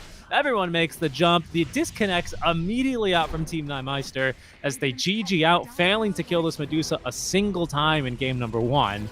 It will be the Trailer Park Boys who find victory here in this elimination series. Yeah, that was a fantastic Medusa pick there. Just making sure that she was picked in a very right moment there. She sees her lane, she's into the A and Beastmaster, and they couldn't really find like a pick to deal with the Medusa there from Team Nymeister. They went for the Bristle, they tried to outpace the Medusa, but if you couldn't really snowball from the lanes, then everything becomes like very, very tough, right? Because you're always on a timer. You can't really deal with the Medusa if the game goes too long. The game didn't even go too long. It's like 30-minute game, you know? No. But the Medusa was already kind of unkillable, say, at minute... I don't know, I think at minute 20, the Medusa was already kind of like very hard to kill, you know? And she didn't even rush Butterfly. She felt like she could take a gamble, and she got a Silver Edge. Didn't really matter in the end, you know? The Silver Edge didn't really allow them to kill the Bristle. So, you know, if you imagine if she just went for a normal build with the Butterfly, she farms faster, and she would, you know, peak a lot faster, you know, with the Butterfly Scully timing, you know. I felt like that was probably a little bit better than what he did in the game, but overall, it was already a damn good Medusa game, and she was unpunished the whole game, unpressured, and she just got to her timings way too easily. Yep. Yeah, kind of a slow game to kick us off, but a very clean one from the Trailer Park Boys, who are hoping to try and move into maybe a little bit more of a nicer condo, maybe become the Condo Boys or something like that, as they seek to qualify for Dream League Season 26. That's going to take us to our first break here, guys. Do stay tuned. After about 5 to 10 minutes, we'll be back with Game 2 of our elimination series.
Hello, everyone, and welcome back to the Dream League Season 26 SCA Closed Qualifiers. I'm Seekonstrek, and of course, joining me is Winter. Winter, a pretty one-sided game one here of our series. Sometimes with games like that, you see the second game go even faster, especially when you have a few disconnects like that towards the end of the game. Try not to read too much into that, of course, but pretty one-sided game one, to say the least. Yeah, I mean, we try not to read too much into it, but it's not a very good sign when the player just... I don't know if he called GG and he just left so quickly, after the game ended. Usually it's not a very positive sign, for the team. It tells you a lot about the state of their mental state, at the moment, And hopefully they are able to sip a cup of tea, cool down, chill, forget about what happened in the first game, and play the second game like nothing has happened. Yeah, indeed. And that all starts here with the draft here for game number 2. We'll see how the Team Nymeister seeks to make up for that first game, as, of course, this is now elimination on the line for them. For Trailer Park Boys, a pretty solid game from them. I'm starting to see a little bit more and more of your wisdom when you say, yeah, they looked pretty good, but let's see them get tested, right? And we can try and see them get pushed a bit more to their limits and see how they kind of adapt. I would say Chuan didn't have the best game, of course. I think that's kind of natural when you look at the draft and the fact that he's just playing an Ember Spirit into that many stuns and silences. But, might be his game to try and pop off a little more. We'll see. Yeah, it's also not easy, If you don't speak the same language with the rest, you have 4 players of the same nationality and you're the only one, the odd one out. I'm sure they can speak English, but I think more or less you're gonna hear a lot of their local language, right, when they speak amongst each other. So it's usually tough, when you're the one man odd out, I mean, you would also say that, okay, it's a mid player, right? So you don't really need to speak to them too much, until later. But it's still... Yeah, I mean, Sumail did like 9 months only knowing like still, Jiao and Xie. I mean, it's still pretty hard, Sometimes you need to follow the conversation. So the team is like planning something, right? Like a minute in advance or 2 minutes let's say a minute in advance, and the conversation is building up. You have to like chime in sometimes. Oh, I can follow you here. I want to go here first, Just small little things like Yeah, this. it'll affect the builds and everything. Yeah, it just makes I see what you're saying. everything way easier, But if you can't chime in because they are not intentionally speaking their own language, but this sort of thing just happens, and you chime in too late and they ask you, oh, so can you come here? You don't really get to make the movement as fluid as possible. And sometimes what can you do? Things like this are out of your control, but it just limits the seeding of the team. And we're gonna see a PA on Team Nymeisters, and let's see if there is a good solution here. I mean, Terrorblade is available. I mean, you could pick Terrorblade, high armor hero against PA. Sounds reasonable. There's no Tinker, so no other broken heroes right now, I think. I mean, I would say Terrorblade is an appropriate response.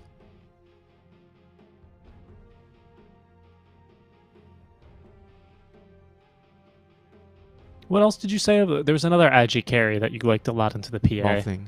Was it the But morph? Morphling is hard to like oral pick early. First pick Yeah, early. first pick. Yeah, okay, that's fair. There's a lot of heroes you need to ban, when you're playing Morphling. It's like AA, there's Doom. Those are the 2 immediate ones that I remember. I'm sure there are more. Alright, this is interesting. He just wants his hero right away. John just wants to play Storm. I always think it's good to pick your mid laner in the first phase as your second pick, as the 9th pick. 10 seconds remaining. Because you go into the ban phase, so you can remove one hero 5 seconds that you're afraid of. And I also have this philosophy of when you're picking into a hero into ban phase, you should always pick your core hero. Pommy, what do you think about picking your core this early? Oh, she likes it, she agrees, she likes. Yeah. picking on the big dogs, you know, so she has no problem Yeah. picking the call early, you know. I like it. I like it. She doesn't like this 2 support early shenanigans. She says no. The supports need to be picked later. Draft your cores. Okay, Protect so them with that you bans. bring it up, now that you bring it up, so I'll explain a little bit on my thoughts on this, right? So whoever gets picked first, 10 seconds. then the latter pick should complement the earlier pick. So if your core player plays like let's say doesn't have a big hero pool, then he should be picked early. If your support player is picked later and he has more hero pool, he can complement the early pick, then I think this should be the sequence. So I think it has a lot to do with the hero pools and like who is more willing to adjust, right? Because if you are not willing to adjust, so we just build a draft around your hero. Say you're the mid laner, right? I only want to play Storm and I only want to play Ember. So we pick your hero early and then we go into the next ban phase. People are going to remove some heroes that are good with your heroes and then we try to mix and match, right? Adjust for it, right? Because if you're not willing to do that, then I'm picking your hero later. Then you're just picking a hero that doesn't really adapt towards the draft. Then it might not be so sound strategically in the draft. I don't know if that makes sense for you. So the sequence of the hero picks really matters what players you have. Yeah, no, I mean, of course, I think that's naturally going to make sense. I think it's, 10 seconds. you know, even if you think, for example, Aoi is the best drafter in Dota 2, you can't just simply copy his drafts and give them to any team. You know, it's going to have to be more tailor-made. Yeah, you for don't your have team, the same their dough, you preference. know, so you're not making the same bread. Okay, fair enough. Yeah, that's true. The dough be different. Yeah, are you trying to make some classic pizza? Some New York pizza, or are you trying to make some Malaysian stuffed crust pizza? No, I'm more of a fan of my Chicago deep dish. Thank you very much. Do you like the thin crust? Yeah, it's all right. It's better than like a stuffed crust. I've never really been a fan of a stuffed crust. I think it's just like, Too much? you know how like some people really enjoy biting into a cherry tomato and having it explode in their mouth? Yeah, I'm one of those. I like it. I don't mind. I like that, but I don't like it in my pizza. I don't like that in my The pizza. cherry tomato is like less heavy, right? If you bite into a pizza and there's cheese in the crust, it's heavy. Exactly. That's what I'm saying. Yeah, it's not something I enjoy. I don't mind a nice cherry tomato with a little bit of olive oil, some fresh cracked salt, pepper, a little bit of Vinaigrette. balsamic vinegar, you know, maybe a little bit of feta cheese. You know, that's good. I like it. The sharp flavors, very nice. An explosion of gooey $10 per 50 kilogram cheese in my mouth? No, thank you. Okay, fine. I respect that. So More into Coddle support duo, or do you think there's still a potential Coddle Coddle mid more that at Team a- Nightmeister are flexing? yeah, it could be a Cotter mid because you see a Storm mid, so you know your lane Sure. matchup. But then it'll be a little bit strange because Cotter is kind of like countered by Storm later in the game. But yeah, I mean, we'll see. I'm sure it's still possible as a support for them. That's why they pick it right now. You have the Cotter PA, so infinite daggers. I don't know if it's a legit combo. Keep throwing your daggers. Spam. Infinite dagger. I mean, not infinite. Just spam the daggers. So what's the cooldown? So do you have like level 4 dagger? Do you actually get to like spam it twice? 6 seconds. Let me check. Oh yeah, it's 6 seconds. So the chakra is 6 seconds, right? Level 4. Yeah, so you actually get to use it twice. Yeah, it is, right? And then if you get the Chakra Magic cooldown talent. No, I'm sure it doesn't What do go we- to negative. Radiant to No, of course not. It's just that you can throw even more daggers, right? 9-second cooldown. So you're just throwing a bunch of daggers at them. I mean, it sounds pretty good. Yep. I wonder if then maybe, you know, the other, not the immaterial facet, the other one that gives PA like the bouncing. Yeah, I saw someone actually get it yesterday in the daggers. European games, which I don't remember who was it, but he went for the suite release. That's what it is. Thank you. Yes. So you get another dagger when you kill someone. Another dagger flies out. Yes, if you do not kill them with the dagger. That's the thing. You can't kill them with your dagger crit. They need to die to something else. But if they still have the dagger debuff, then the daggers kind of explode off of them, seconds remaining. is how I understand it. Yeah, there's definitely some It's- potential. I think in the team fights, it looks like it does more damage than the other facet. We'll see, you know. So It looks really interesting. There's an Ember pick here, so Kotal Ember. Kotal will be 4 or 5, but on the other hand, we have a Tuss on Trailer Park Boys. Tuss is very, very good at hunting down Kotal. Trap with the shards, just kill with your tag team. A little bit difficult to kill the Muerta when Muerta is level 6. Pierce the Veil, so you can't hit her. So that will be more annoying for the Tuss. Yeah, but yeah, I think in general, Tuss seems like a pretty stable, solid hero in the current meta. It works really well with a lot of things, and I already mentioned this to you. As a position 4 right now, you either build Rod of Athos or you build Dagger. Melee heroes build Dagger, range heroes build Rod of Athos. And you kind of have like I think a pretty decent combo with the Jakiro. You trap them in shots, you have the Ice Spark to follow up, Macropire. Especially when you upgraded your shards with the shard. It does a lot of damage if you trap them inside there for the full duration. Yeah. Agreed. The Storm to kind of zip zap around. Storm's one of these heroes that's not going to be too bothered by the existence of ice shards early either. Sometimes that can be problematic for your team. You'll just zip over them. Very mobile. I agree. Nice combo. And nothing to stop a black hole at the moment, actually. Except for a silence, I suppose. Until you have Basher. Yeah. If you're talking about the BKB black holes, but usually it doesn't really matter as much nowadays. Like it's the early tempo, you know, the pipe drums timing with the Vlads sometimes. That's I right. agree. I just think it's a somewhat important consideration, considering that we've seen an Enigma game where I don't remember if they won or lost that game, but it was a path to victory. The BKB black hole, right? Yeah. If you could catch the cores, it was just ending the game because there was just nothing they could do. Right, it was probably the first series yesterday, the Mongols against Sex Creation. I think it was. Yeah, I think it was. And so they will solve it Alright. with a Dawnbreaker. Okay, yeah, very Is fair. the black hole cancelled? It's pretty good with Kotal in the lane. Short cooldown spells. I don't know if they're gonna lane Kotal with Dawn or Muerta with Dawn. I think they're both pretty good. 10 seconds remaining. I guess Kotal, well, you don't want Kotal into the task because he can kill you easily. That's what I'm thinking. Maybe you Yeah. will avoid that lane. Maybe. I'm not sure. Let's see. But overall, this is looking like a pretty solid job, you know, from Team Nightmare this time. More all-rounded. What do you do? Some scaling. some Slark here. Some Urs. What do you want? What do you want, Trailer Park Boys? They want the Morphling. Back to the classics. Yeah, I mean, the morphing against PA, it's always good. High armor hero, you can turn into the PA and blink and kill his teammates. You can turn into the Ember. Those are two very good targets. I guess the Dawn could be a decent target, but most of the time I think if you look at the 5 heroes, you want to turn into the Ember the most with to get the slight chains to set up. But yeah, solid pick from both teams. So laning wise, I feel like it should be a lot more even this time. Jakiro morphing into the Dawn. So it's Dawn Keeper, yeah. It's Dawn Keeper of the Light. His lane should be... I think I'll favor the Dawn Kotal. Dawn Kotal should be stronger here. And looking at their facets as well. So anyone having a different one. Kotal with Recall, that's the one we were talking about. So PA is not going for the fancy one. He's going for the more conventional, methodical. Yeah, I think that's more standard.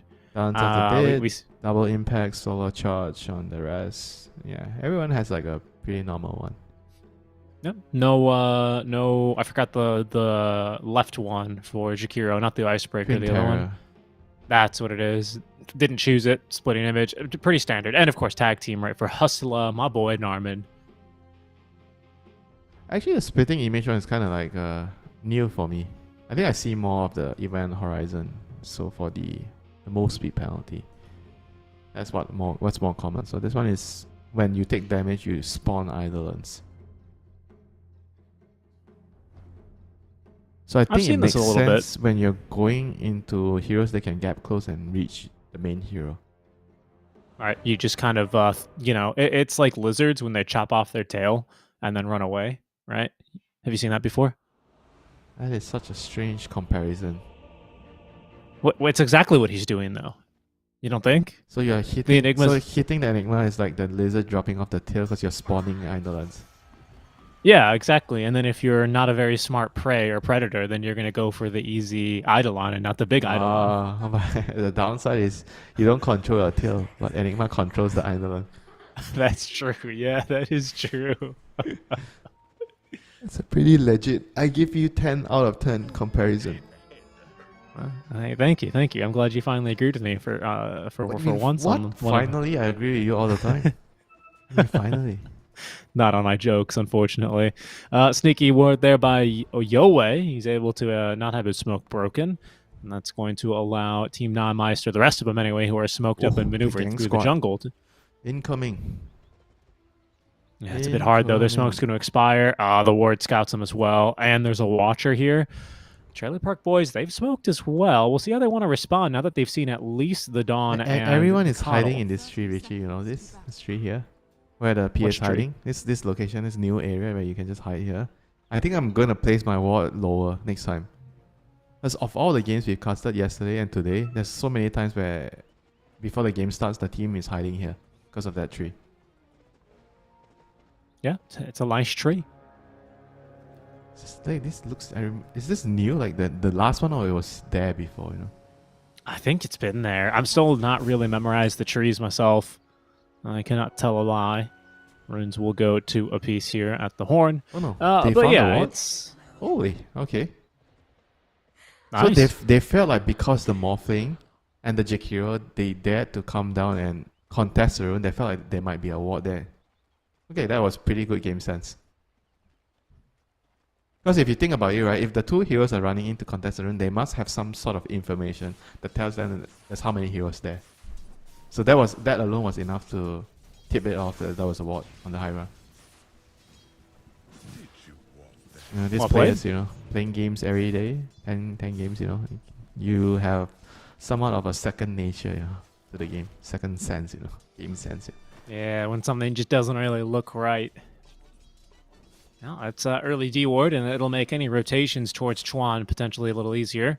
That'll become relevant a bit later, and a much more even matchup, right? The Storm Ember matchup compared to Ember Shaker. Chuan didn't really end up winning that lane anyway, so we'll see if he fares better now on a much more even footing. Yeah, this is a much more even matchup. One may argue that Storm has the edge. Storm should have some edge. Maybe not a lot, maybe 60-40 or 55-45. It's a slight edge. Sure. This Enigma's got 4 denies already. What the heck is going on in that lane? Obviously, Eidolons, I know that much, but it's Insanity. I mean, it's not hard for the PA getting to kill the creeps ton. here. Yeah. And then they did decide to lane Abeng against the, I should say the Muerta, right, against this Tusk Enigma lane. Yeah, I think it's got to do with what we discussed before. Like Kotal, when you get trapped by the shot, you don't really have much to do, you know. But if you're Muerta, you can put your silence down, you can get shot the Tusk away. I guess the Kotal, you can kind of blinding light, right? You can get a point. In Yeah, blinding light. that's true. That's true. You could. But maybe it's also like something to do with the Eidolons. I'm not sure exactly. Or Shiro. Abeng just wants to play Muerta. Yeah, could be as easy as that, really. That's a good point. Us casters were always saying, oh, it's got to be so complicated. Sometimes it's like, oh, I didn't really It's just feel that like playing simple, right? Muerta I that don't play game." this hero. I want to play this hero. That's it. Cuddle's more fun. Sometimes it's as easy as, I have a nice Coddle skin. Yeah, I mean, if you're talking about fun, Jakiro's having fun, you know? Dual Breath That plus the is. Frost. Liquid Frost, you deal 1,000,000 damage. There it goes again. Whoa, He he throws the blood actually grenade just down. did. Tino. Oh, he's in so much trouble. He's going to be fine. was The double close. bracer, man. I mean, he's tanky. Double bracer, right? Yeah, but then now what? He has to go home, right?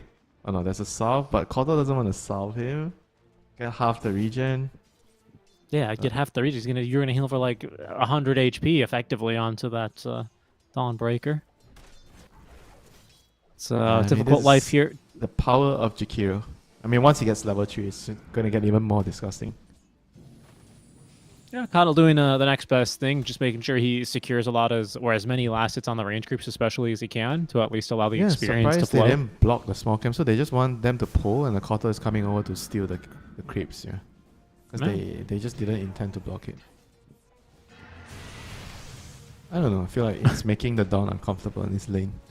He's taking a lot of harass. I agree. I think his levels are looking okay though, right? I mean, he's not being crazily denied. I don't know if Coddle's really like a kill lane partner. This is interesting. Yeah, that's true. It's not like Muerta Dawn, right? Muerta Dawn is a lot easier to kill. Yeah. So I reckon as long as the Dawnbreaker's not dying and feeding, and you're securing experience, I don't know what else you want. You know, he's stacking as well, right? We saw at least a double stack already in the triangle. Yeah, I mean they're not really playing like you said to win the lane. It's more about like finding a way to get your levels, you know.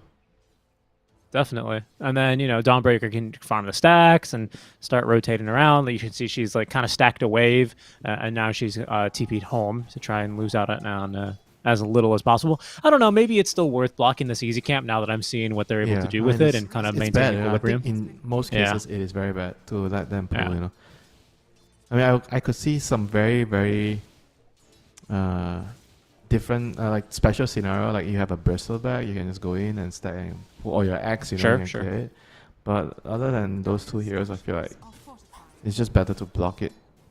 Yeah. No, I think it's probably the better choice. Of course, Trailer Park Boys with a lot of sentries in the area, so maybe they were just, you know, able to get the D ward immediately or maintain the camp control. But as you say, it is going to work out better for Trailer Park Boys as this Morph is pretty much completely uncontested in lane. In fact, a decent CS lead across all three lanes, as we can see, which translates directly into an early net worth lead. Nothing too crazy, but every single core on Trailer Park Boys is currently sitting ahead of their contemporary. Feels pretty good for them. Yeah. Snowball is level 6 already here for Yowie. Sorry, make that Chuan as he zips onto Yowie. Yowie, another sleight of fist, but it's just not going to make a difference as Chuan will collect first blood. Enough mana in the tank for a little zip. That might be enough to get him out of the range of Tino here. He just needs another auto attack. Really reaching for it. Doesn't have any spells anymore. As it looks like Chuan is going to be just fine here, I reckon. Yeah, another little zip. Dives the tower. Gets the kill. Wow. Okay. I can't believe no one actually TP'd to, I guess. Yeah, me too. The Tusk was dead. Jakiro TP'd to the tier 1. I mean, he couldn't. Oh, and the Enigma's going to actually die top lane as soon as the Tusk shows. However, they still might be able to get themselves a Coddle, who in his dying moments at least is able to find a D ward. He might die. Oh, miss. Yeah. Oh, that was close. There was like a couple of misses here. I think he could have died there. Ooh. Enigma, like, his tail, you know. The lizard tail almost killed two heroes. That's what I'm saying, man. It's good. How many does it spawn? Like just one? Or is it like... so it's... let me see here. What does it say? Okay, 1 per 350 damage. Okay. Yeah, okay, that's that. I don't know about... I mean, who knows? Okay, a very aggressive attempt now as Chuan returns with a vengeance, collects the kill onto Tino. And they pick up the shrine. But at the same time, Yowie is already picking up the shrine on the other side, so 1 apiece. And Enigma is going to be in a very dangerous spot here. He is alone and he just died and TP back to the base, so he is in trouble. Oh, they missed this shot. I don't think it'll matter much though, Winter, especially with Yowie activating the Amplified Damage rune. They will collect a second kill on the head of the Enigma. So, decent recovery now from Team 9 Meister, who weren't like crazy far behind, but all three lanes were kind of slipping out of their control. A couple kills onto the Enigma, kill onto the Storm in response. I think they've stabilized things here a bit.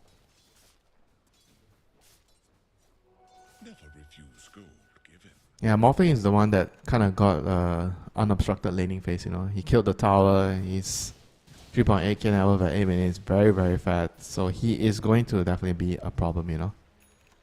Is anyone buying a vessel to do with him? Nope. Yowie gets the haste rune. Second rune of the game for him. Here comes the Dawn. Not going to connect. Yeah, ult in. Doesn't find much. Enigma, no points in the black hole yet, actually. So just kind of forcing a response. Just another bounty.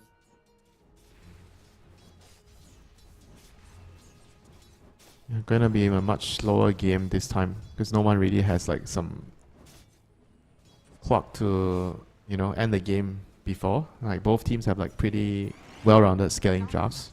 So we're gonna see a lot of like trying to play cat and mouse around the map, hide, set up kills, push out waves.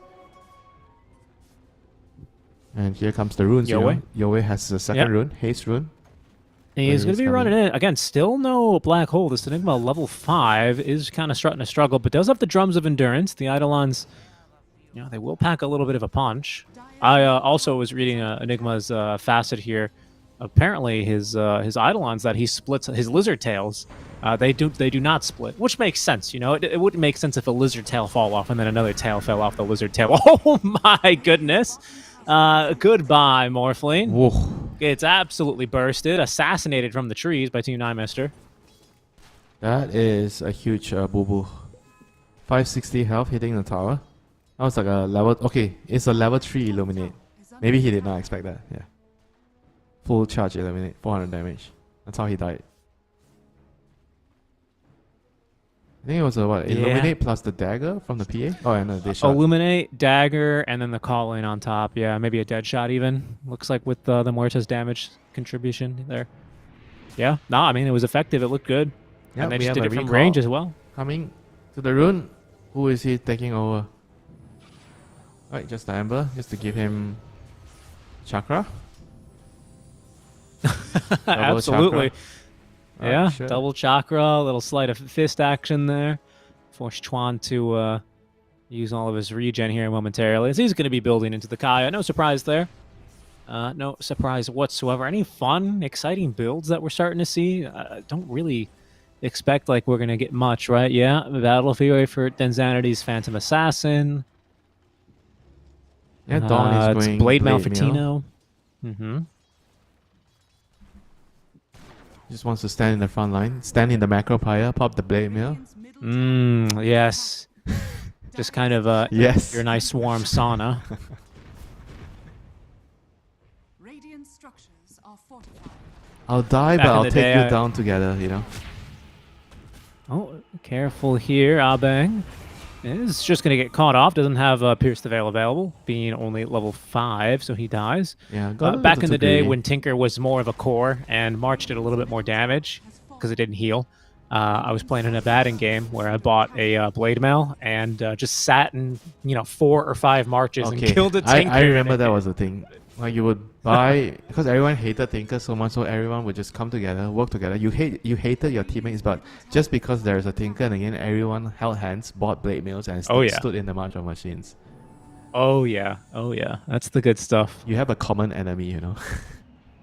That's the real way to unite your team. You know, the real way to find success. Just a moment ago, Just you gas. were fighting with each other, saying who is going to clear the stacks, and then when you see Tinker, then like, okay, guys, let's do this together. Together we are strong.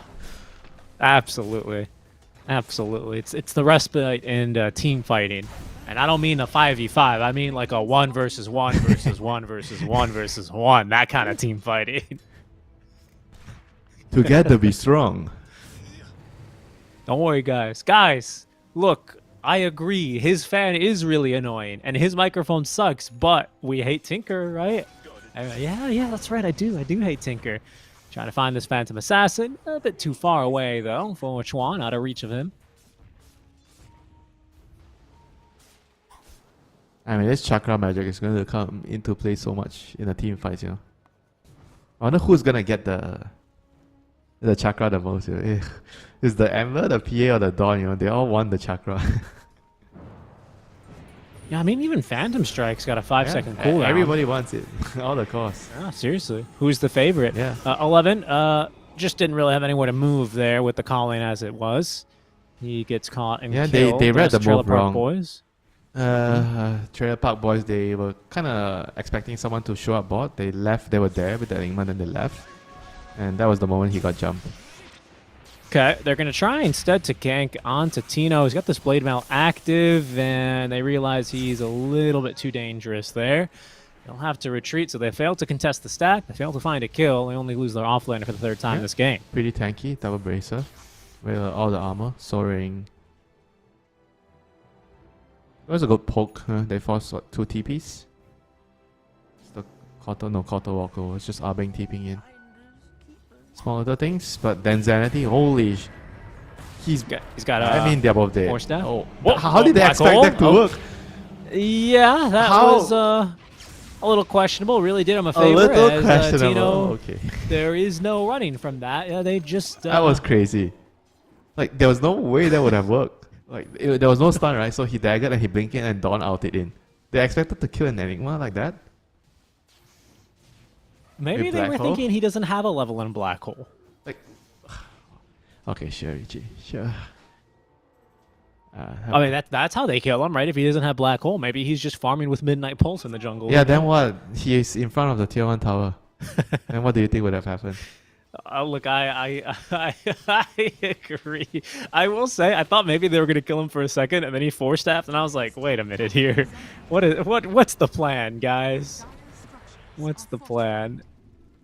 Ends up not Yeah, I mean, being. even if he got stunned by the Dawn there, I feel like, okay, they kill the Enigma, but somebody's gonna die in return, you know, or maybe both of them.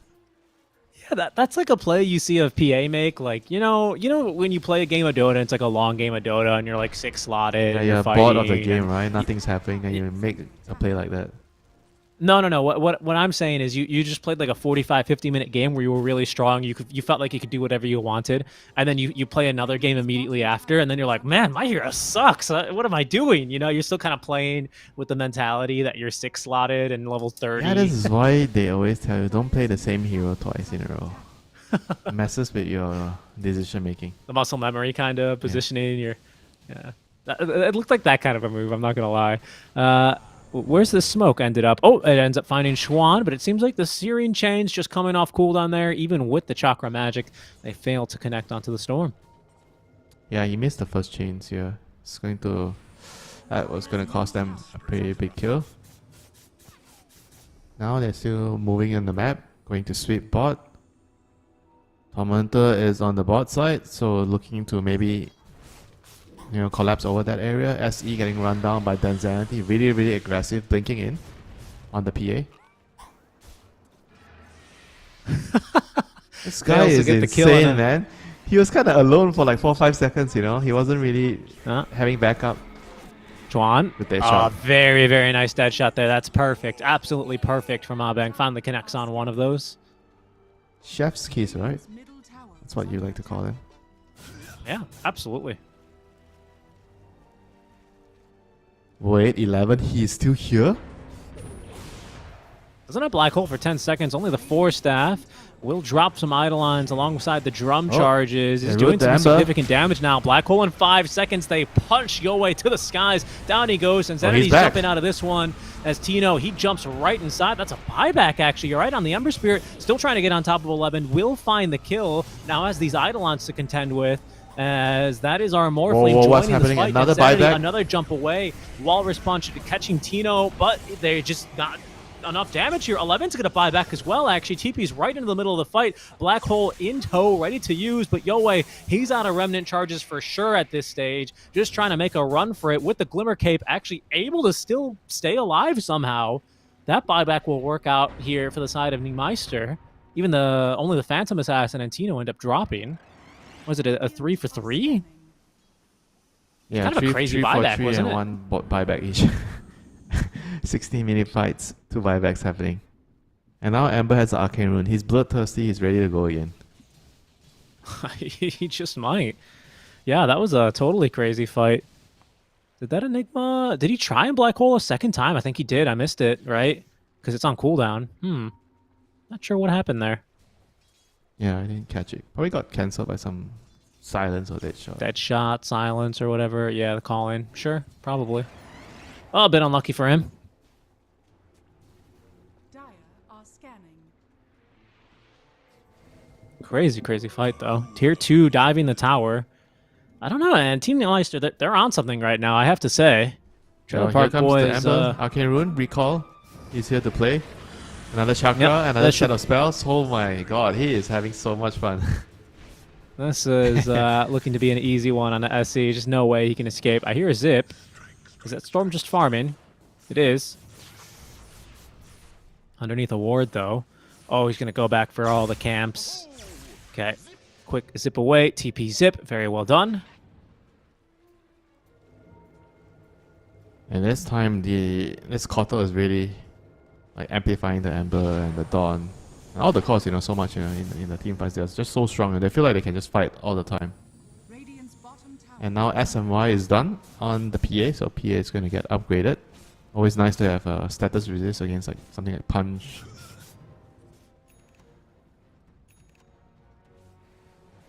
Well, status resist doesn't reduce punch, right? Oh, really? Okay. No. I don't believe status resist does anything against the airtime abilities, so something like Torrent, Yules, and Punch. I thought it was only There might be Use, more. 'cause Use is special. No, I think it's all three of them, if I'm not mistaken. I think that's why you usually want to build and pick these heroes against Ursa, for example. This could be another kill onto the Storm, by the way. They still have the dead shot trying to TP away. Albank's not going to let that happen. Nice job here. He's had the nice Storm's catch. number 4-1 and 4 now. The wards scouting the the Storm's movement there. And here comes the smoke.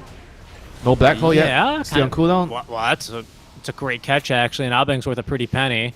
4-2-3 just running on in here on his Morphling. They've actually ended up cliffing Tino. I didn't know you could get up there. Ember trying to run down onto this Enigma, stay on top of him. He does have himself a black hole. No chance to use it, though, as Tino channels the ultimate, but they're all fighting inside this Macropire. Even still, Yowei doing so much damage now as Insanity picks Another up his chakra second coming up. kill in the fight. Who's getting the Another chakra? chakra here. Another round of spells. They're going to focus now onto the Morphling, who's still trying to fight through this one, but it's basically a 4 versus 1 at this point. He's going to have to TP away. Insanity left here with only picking up those 2 kills. Man, the Team Nightmaster love fighting in this area right now, huh?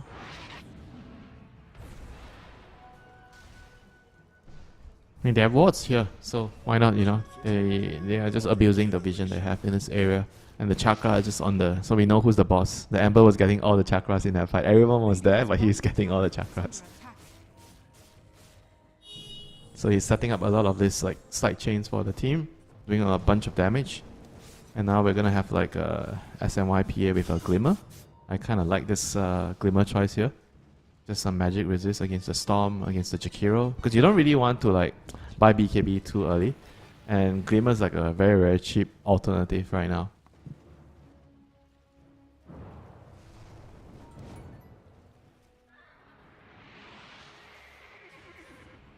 And Chuan, he's going to be found. Another change, another slide, chakra magic, another set of spells from the Ember. No way you're running. He's having a, this Kotal is having just a tough game. Holy, this hero is doing so much just with the chakras here. Another kill there down bottom. Insanity still finding a lot of success, as he hunts underneath the wards planted earlier. Yep, Tormentor, they're gonna go for it. 21 minutes. Remember to take down the time. Tormentor dies. This is the only thing the game doesn't show you right now. Roshan is there. 21:50. So 10 minutes. 31:50.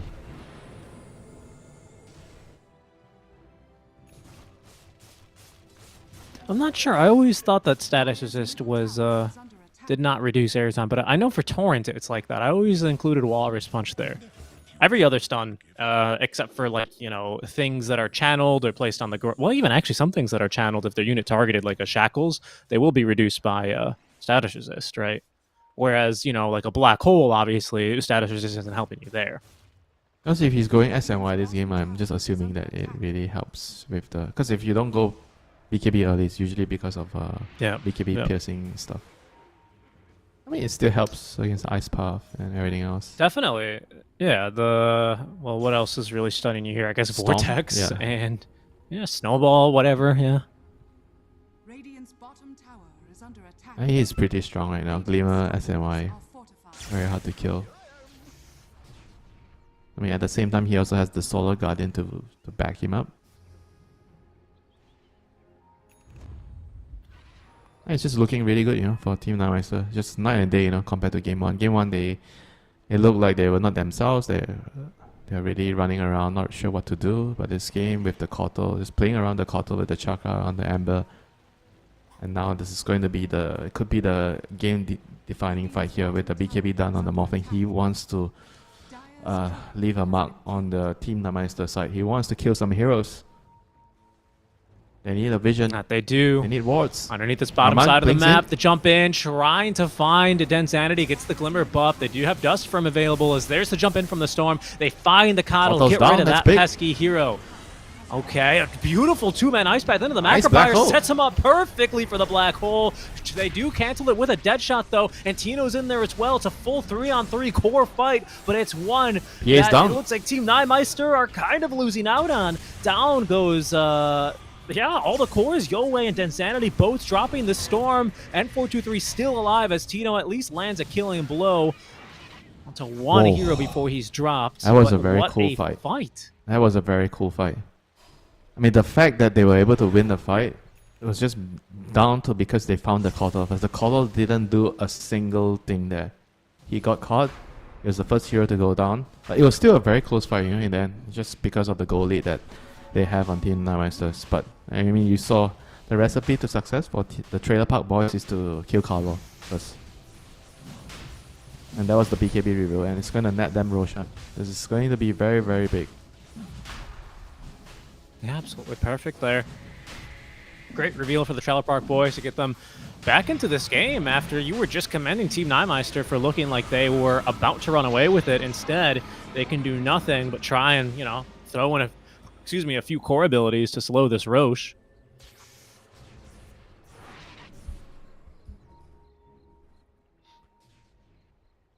So we got a game again, I presume, after this fight.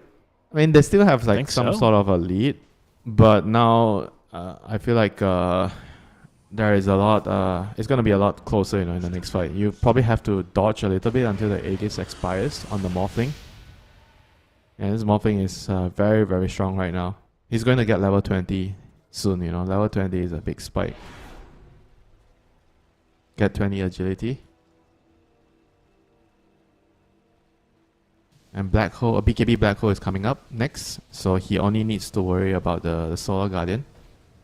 I mean, if you don't have Axe on the Dawn, it's a bit difficult to consistently stop the Black Hole with it. Yeah, that's true. Right now, they've been relying a lot on the Muerta to stop some of these, you know, potentially fight-turning black holes. But you can see that's, as you say, right, with the BKB coming online soon, that's not always going to get the job done. Spawn spot and it's gonna Arcane get Rune here for the Ember. complicated, you know, Richie. Radiant's bottom tower. That's how we like our Dota team fights, though. I mean, do you like that the Dawn's going Satanic next? This is quite strange for me. I don't know about that. Dire's I was thinking, I mean, I don't really, Basher on the Dawn seems a little awkward, sure. Yeah, I don't know. bottom tower has I mean, Basher, I would say that I might be on board over Basher over the Satanic. Over Satanic? Yeah, I'd agree. I don't know if I love a Basher this game is the problem I mean, that I see with it. the Axe would be what I was Yeah. gonna be thinking. So you get some evasion. is under attack. Because what else could you reasonably build? Some aura item? Some AC? pipe? What? AC? Yeah, maybe too late for pipe AC. Radiant's Yeah. bottom tower is under I like the Axe though. I think the Axe would be Dire's nice. middle tower is under attack. I agree. Radiant I agree. I'm always just trying to broaden your horizons, Winter. I'm not always trying to fight you. Some people always think we're fighting, you know? Like it makes me laugh. Dire's top tower Makes me is under laugh. attack. There we go. Strong push now from Trailer Park Boys after they get that first Roshan secured. That's the butterfly completed and delivered now for 4-2-3.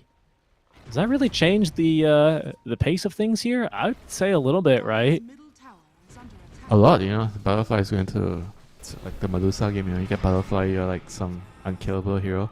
It's gonna take a while before they build NKBs. And this is a very, very strong power spike, you know. I think 423 knows it. That's why he's like on the high ground with the Aegis hitting the towers at the Yeah. moment. The 8k Okay, they behind, push but him he's around. hitting the high ground. Yeah, I look at him go, and Tensanity realizing that he will struggle to Under attack. pump out the damage he needs with that butterfly online. Yeah, he has to try to finish up his MKB now.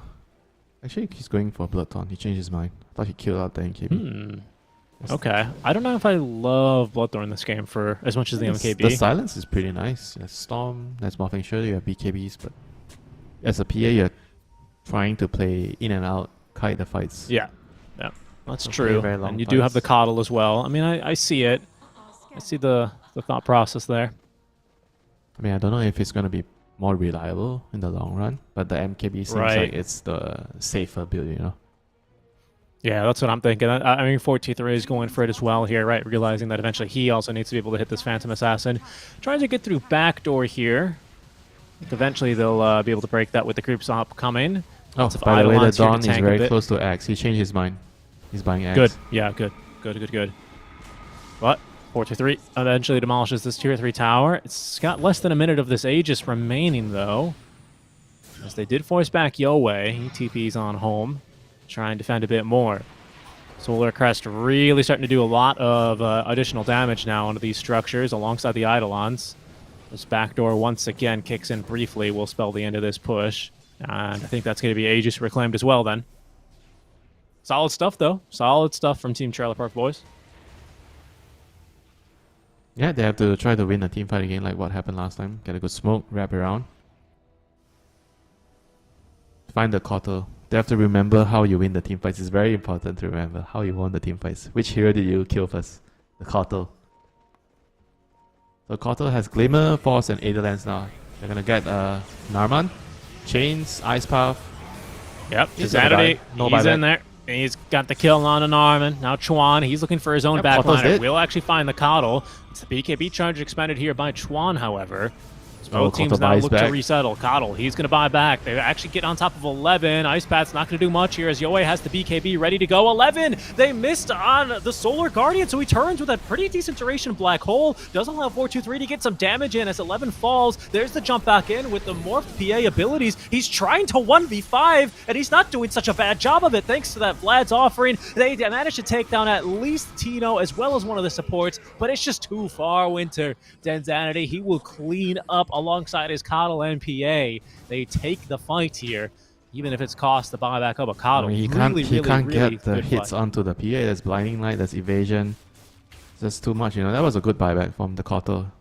And then, you know, even though it looked like they didn't need it, but I think it was still a good buyback there. And allowed the PA and the Ember to clean up the remaining heroes. Yeah, I agree.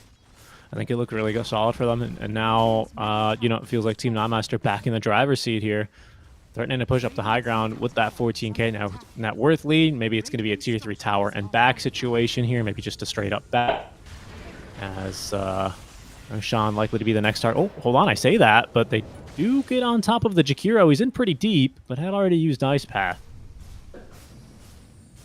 Radiant's middle tower is under attack.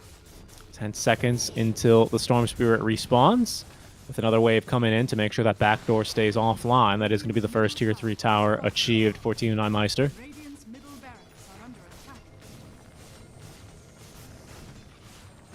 This constant recalling is just so funny.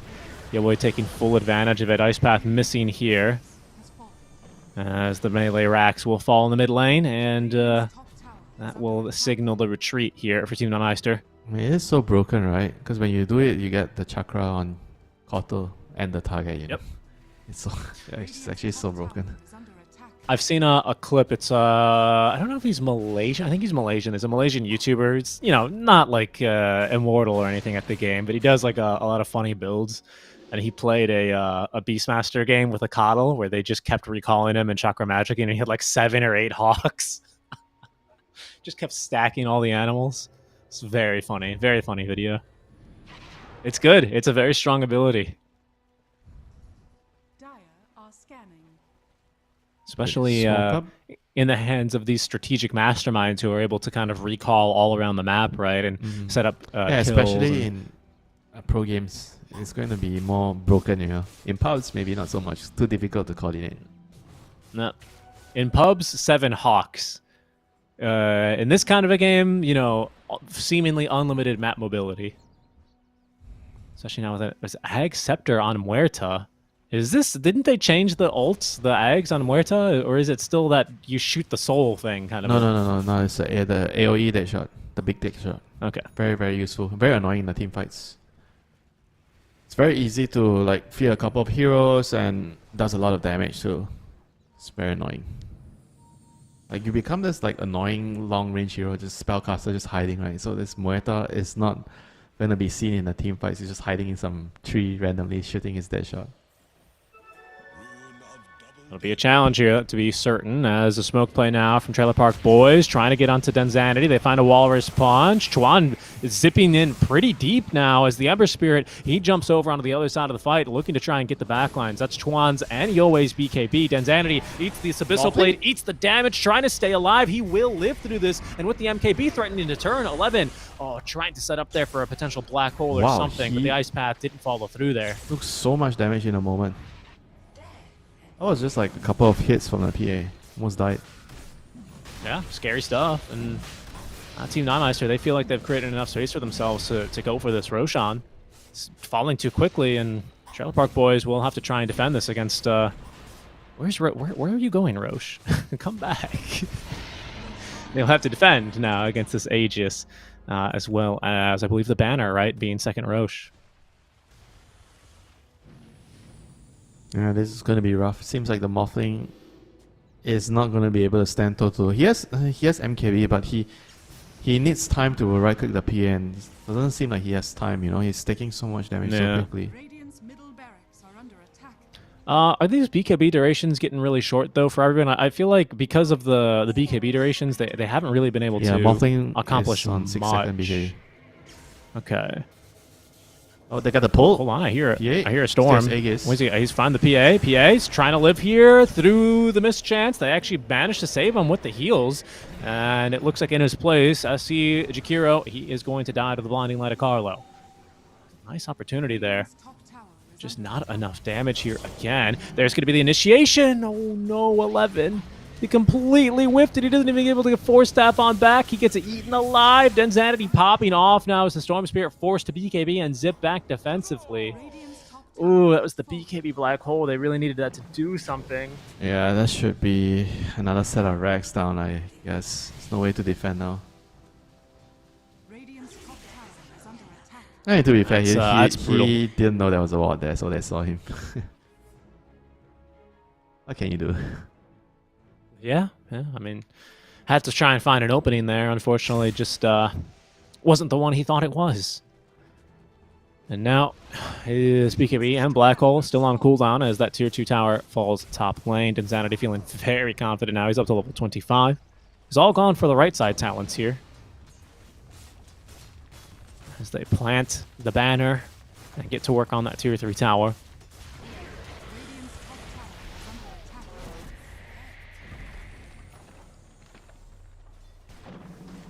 No way to clear out the banner here, except just aggro the creeps beyond the AoE of it. But even still, the wagons will eventually get the job done alongside Denzanity, who's trying to get the second lane of barracks now. Oh, Narman finds a punch, leads him to at least a kill here, but they still don't have a black hole to set up on the second life. That Solar Guardian out from Tino, not accomplishing a whole lot, as Yoei ends up forcing them back to prevent them from setting up for the second life of his Phantom Assassin. Glyph of Fortification is used. Arlo just constantly spamming the recalls here to try and maximize the spell output. Shakira the only one to take a dive there in exchange for the Aegis, but Team Nightmeister looking to force it to game 3 here as they push a 25 cat net worth lead towards the last lane of barracks down bottom. Even without an Aegis, they know that there's still no black hole ready as of yet. In a 5v4 situation, they feel like they like those odds. They're going in now. Denzanity taking a lot of damage before he gets that BKB up, but eventually leaps off of the high ground, shooting in a lot more damage. That Midnight Pulse and everything else laid on down to try and force them back. Master, they'll go ahead and take this opportunity to heal back up, lick their wounds, and maybe go at it a different way. Whoa. Quick little pause. Yeah, needs to reconnect. Probably some internet issues.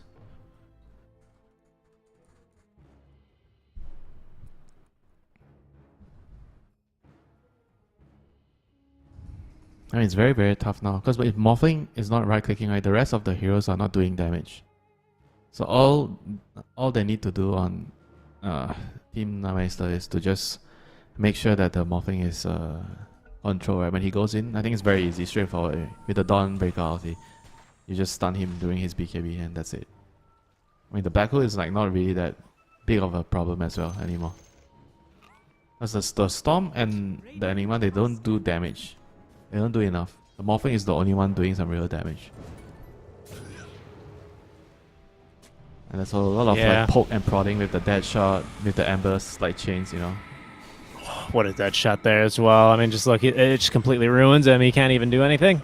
Yeah, and he's also close to level 20 on the Muerta. Then you get another dead shot, 2 charges.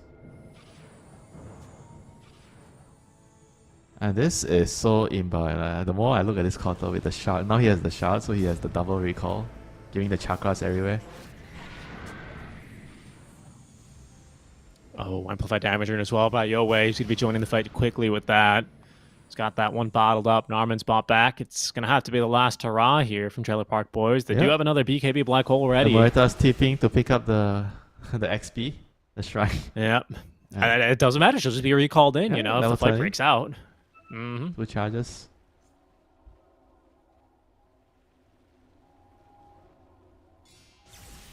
Does this game make you want to play Kotal?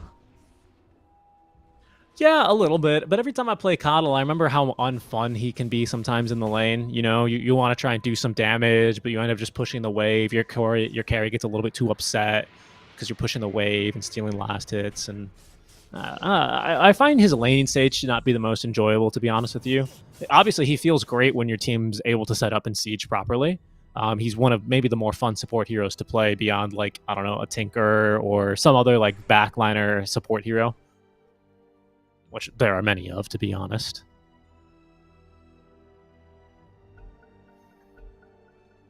I think the brilliant part about Dota is almost every single hero, when you're winning, is very fun to play. It's hard to not think of a hero that's really fun to play when you're winning. Maybe Chen. Sometimes he feels like a little bit of a chore, you know?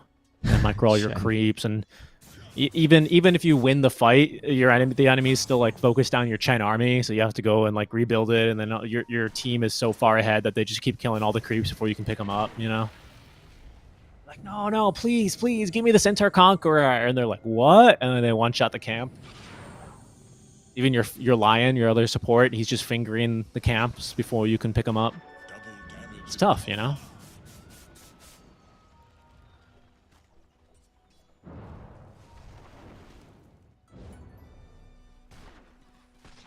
Patience, though, by Trailer Park Boys, as they are basically trapped turtling inside the base.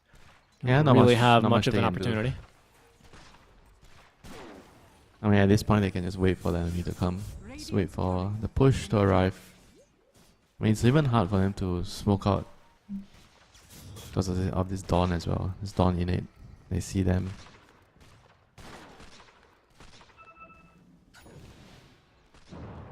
Their best bet is definitely trying to find a black hole on high ground. Like outside the base, it's going to be very hard. But they're gonna try. They're gonna smoke now. This is the last. And Ember would be a catch if they can get last hurrah. It's Storm has Agadims now, so they have technically 2 black holes. Yeah, the budget black hole and the regular one, the full value one, the name brand and the value brand.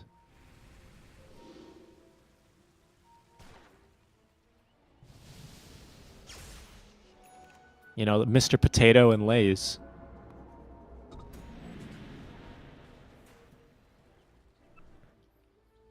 Winter doesn't eat junk food, though, so he doesn't get that reference. I mean, I know Mr. Potato, I know Lay's. What do you mean? I know what it is. I just had McDonald's at 12 o'clock yesterday, so yes, What? I do. You? McDonald's? I hardly believe it.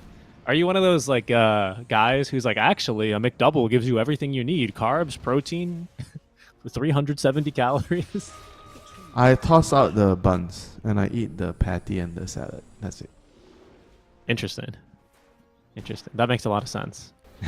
Did you ever meet Shane? He was like that as well. Yeah, he was on I think a keto diet. Keto. Yeah, I did keto. When he came up to Genting, he wasn't sure if a lot of the soups and noodles, like, you just can't eat that stuff. So when he was in Genting, he would have a Five Guys burger, like, every meal.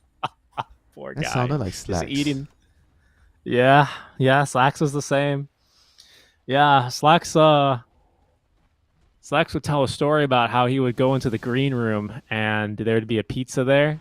Well, actually, I think it was Purge who told this story where Purge would go into the green room and be like, "Oh, nice, there's a pizza here," but he would have to go work a panel. And then as he was walking out, Slacks was coming in from his stage segment, doing one of the DHL drops or whatever. And Slacks goes, "Oh, pizza!" Purge, he goes, does the panel, he comes back after the draft is over. Slacks is walking out of the room with greasy fingers, and he goes, "Oh, I hope there's still pizza left." He opens the box. Slacks has eaten all of the pepperonis off of the pizza. We always have that one friend that does that. Yep. Oh, goodness. You got to do what you got to do for the diet, though. They work. They really do work. You got to respect that discipline to really lock it down here. As of this moment, it's just Team Nymeister playing it very safe, right, in this BO3 elimination series. Waiting now for another Tormentor, waiting potentially for the next Roche. That'll be Roche number 3. As Densanity's going to pick up his shard. On the opposite side of the map here, unfortunately, are the Trailer Park Boys. Unable to find much. Maybe they can look to try and sneak a Roche. A bit scary.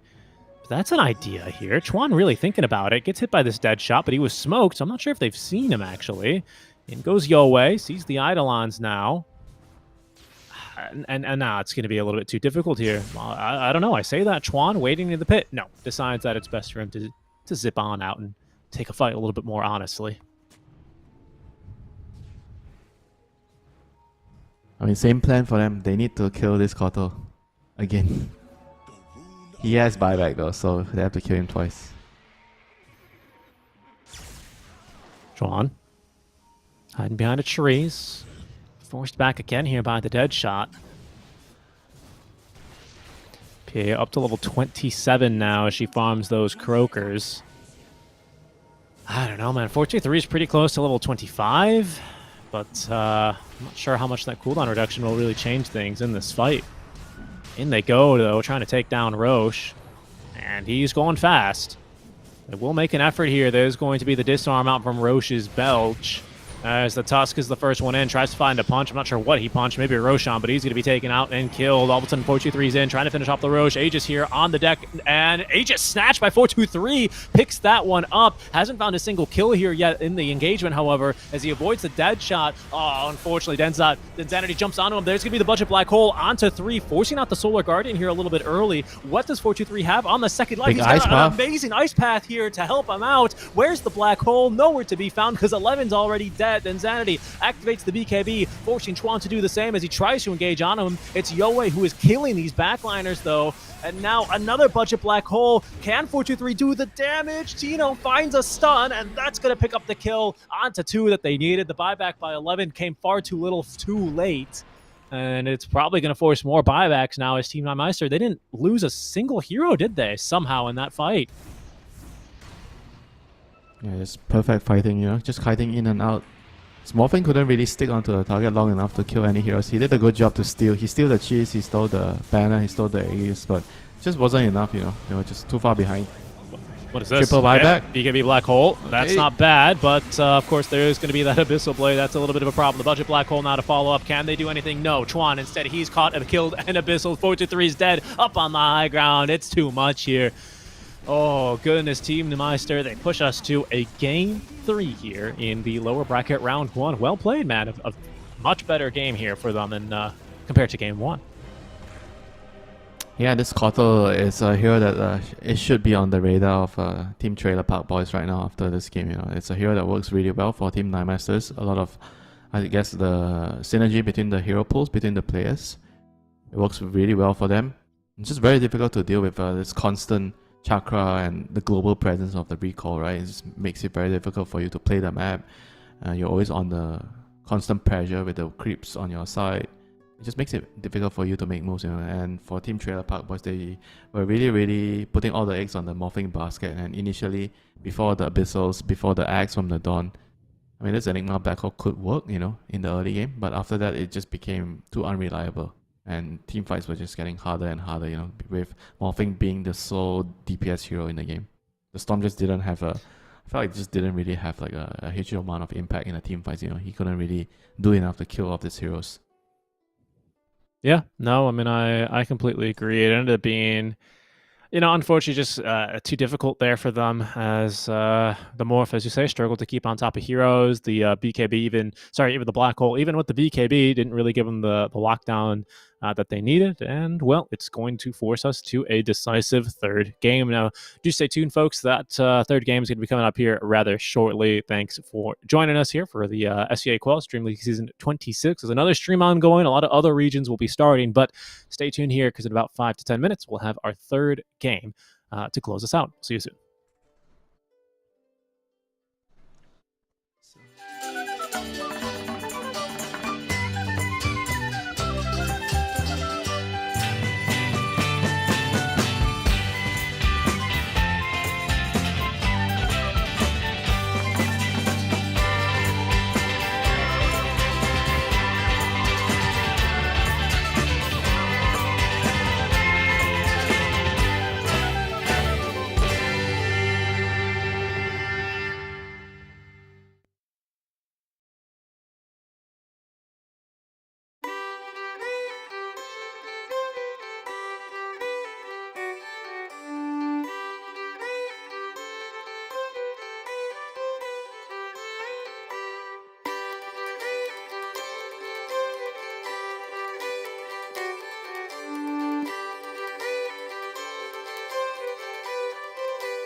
Dance with sounds and enchanting tune.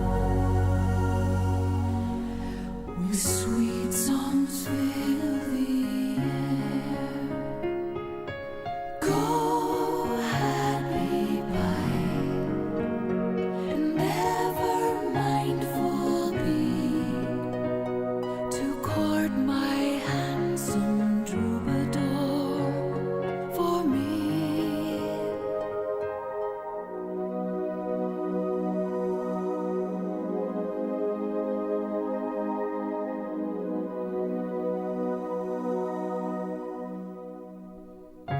Tell him of all I feel, repeat my love at each melting touch, since to him my loyalty assign.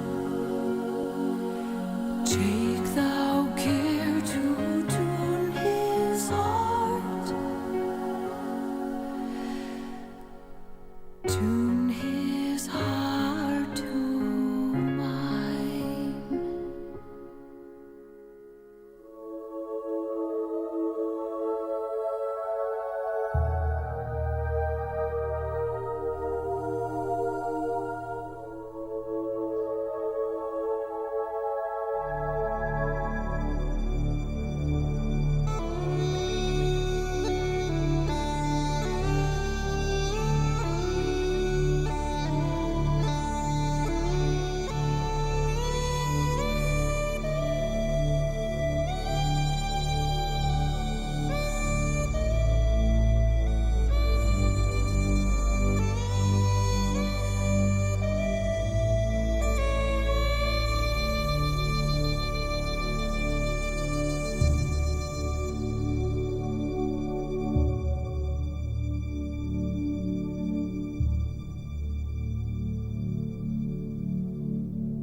Hello, everyone, and welcome back to DreamLeague Season 26 of the SEA Closed Qualifiers Lower Bracket Round 1. We find ourselves in a decisive Game 3 between the Trailer Park Boys and their opponents. Winter, I am blanking on the name of their opponents. Team Nameister, Team Trailer Park Boys. Thank you. That's right. It took me a while to remember. Team TB, which is not... our Team TP, I think Trailer Park Boys. And then, of course, Team Nymeister, who have bounced back after a very difficult Game 1 for themselves. Maybe making the right call to just end things abruptly in that first game and taking it here to now Game 3, where we have our draft now starting. And it'll be a last pick this time for Team Nymeister.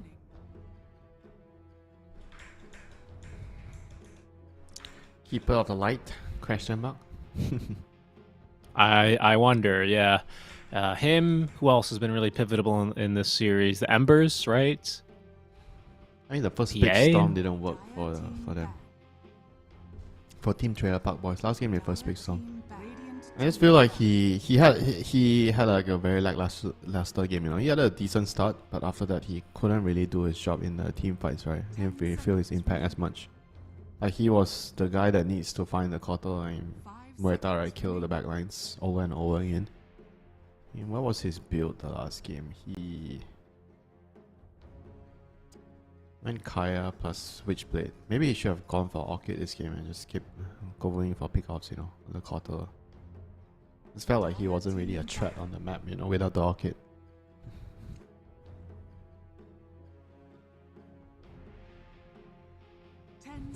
Remaining. I will see what they decide to do here. 5 seconds remaining. Kind of feel like Yeah. I agree with you with the Ember being like a more important hero. Like both sides winning with the hero one time each. 10 seconds. Radiant team back. I mean, I'd just like to see the coddle addressed in a more meaningful way. I reckon. I think the Storm was kind of I don't know. supposed to do it, right? I don't think they had no answers, right? He just didn't do it because of I think either the item build or he just has a totally different direction in the game, right? I felt like the item build was probably one of the bigger reasons. Like you need to be able to find and kill him on your own, you know. Without the Orchid, you won't do it. So DK mid is highly likely it's going to be a mid DK, but obviously still a flex. But I'm sensing it's a very similar vibe to the Storm opening. It's the mid hero. Unless he gets countered very heavily, then they'll switch it up. And they will go to the PA. PA once again for Denzanity. Next question is, do we want to have this coddle? Are we going to be looking for... Kotal Well, the A is already gone, isn't he? Kotal should be banned right now in his face. Yeah. 10 seconds remaining. First pick up next for Team Nemeister, though. 2 bans first, however, for the Trailer Park Boys. Radiant team back. Uh-oh. The Horseman, he's still in the game. I mean, Warlock makes sense. They don't want to give away Warlock PA. But do you want to give away Kotal PA though? That's what happened last time. And there's no Ember yet, but they could go back for the same combination. Ember's still in the pool. But Ember will lose his lane pretty bad into the Dragon Knight mid. So maybe they are also thinking about that. Dire team back. Nope, no coddle. Okay, good. I'm happy to see this adjustment. I think the hero... I don't know if he's necessarily a first phase bannable hero, but certainly showing a lot of flexibility, a lot of utility, I would say, in the game that we just saw. So I think that ban makes perfectly good sense there. Likely to see a support here then. Do you just pick your lane, really, with the PA? Yeah. CM still in the pool. If you want something fun. CM with PA, a lot of kill potential. I mean the main ones are all banned. Jakiro, Warlock, Yeah. AA. The Ring, the Clown. The Clown, yeah, the Clown's also banned. So I'm thinking CM, maybe. Or you pick something like a Hoodwing if you want to break, but that's not a lane with PA instead of 4. And Moita is also banned, you know, all the strong top tier position 4s. So we're gonna see We're live. finally going to see something different. Oh yeah, 4. I think this hero actually has a decent win rate right now. I was following like the win rates of heroes, the support heroes recently. And Lion has a pretty decent win rate. It was he was at 52 like 2 days ago or something. Okay. Tell me that this is not another Rod of Atos hero, though, right? He doesn't seem like the same kind of Atos. Yeah, okay. I like building like drums on the hero first, you know. You don't get your dagger, you get your dagger later. Interesting. Okay. Drums into what? Like drums blink? Drums, dagger, drums into your shard. Shard's nice in some games. I presume you're going for the soul essence or whatever, the essence eater. I like that, but most players prefer the fist of death, you know, because you get the stacks. Dude, it's so good. I mean, this hero just feels. I think he's always gonna be useful, right? Gives you a catch, gives you some damage, give you mana. And so overall, he's like a useful hero. Like, not the strongest laner, but true. decent. Like, I think overall. They did average. remove some of his utility, though, right? You used to be able to, for the longest time since I started playing Dota, you could drain the illusions to instantly kill him, and they've removed that. 5 seconds remaining.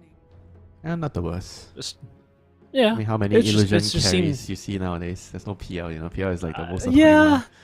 That's. I mean, I guess that's true, maybe, but it just seemed like he just caught a stray so randomly. You know what I mean? Like,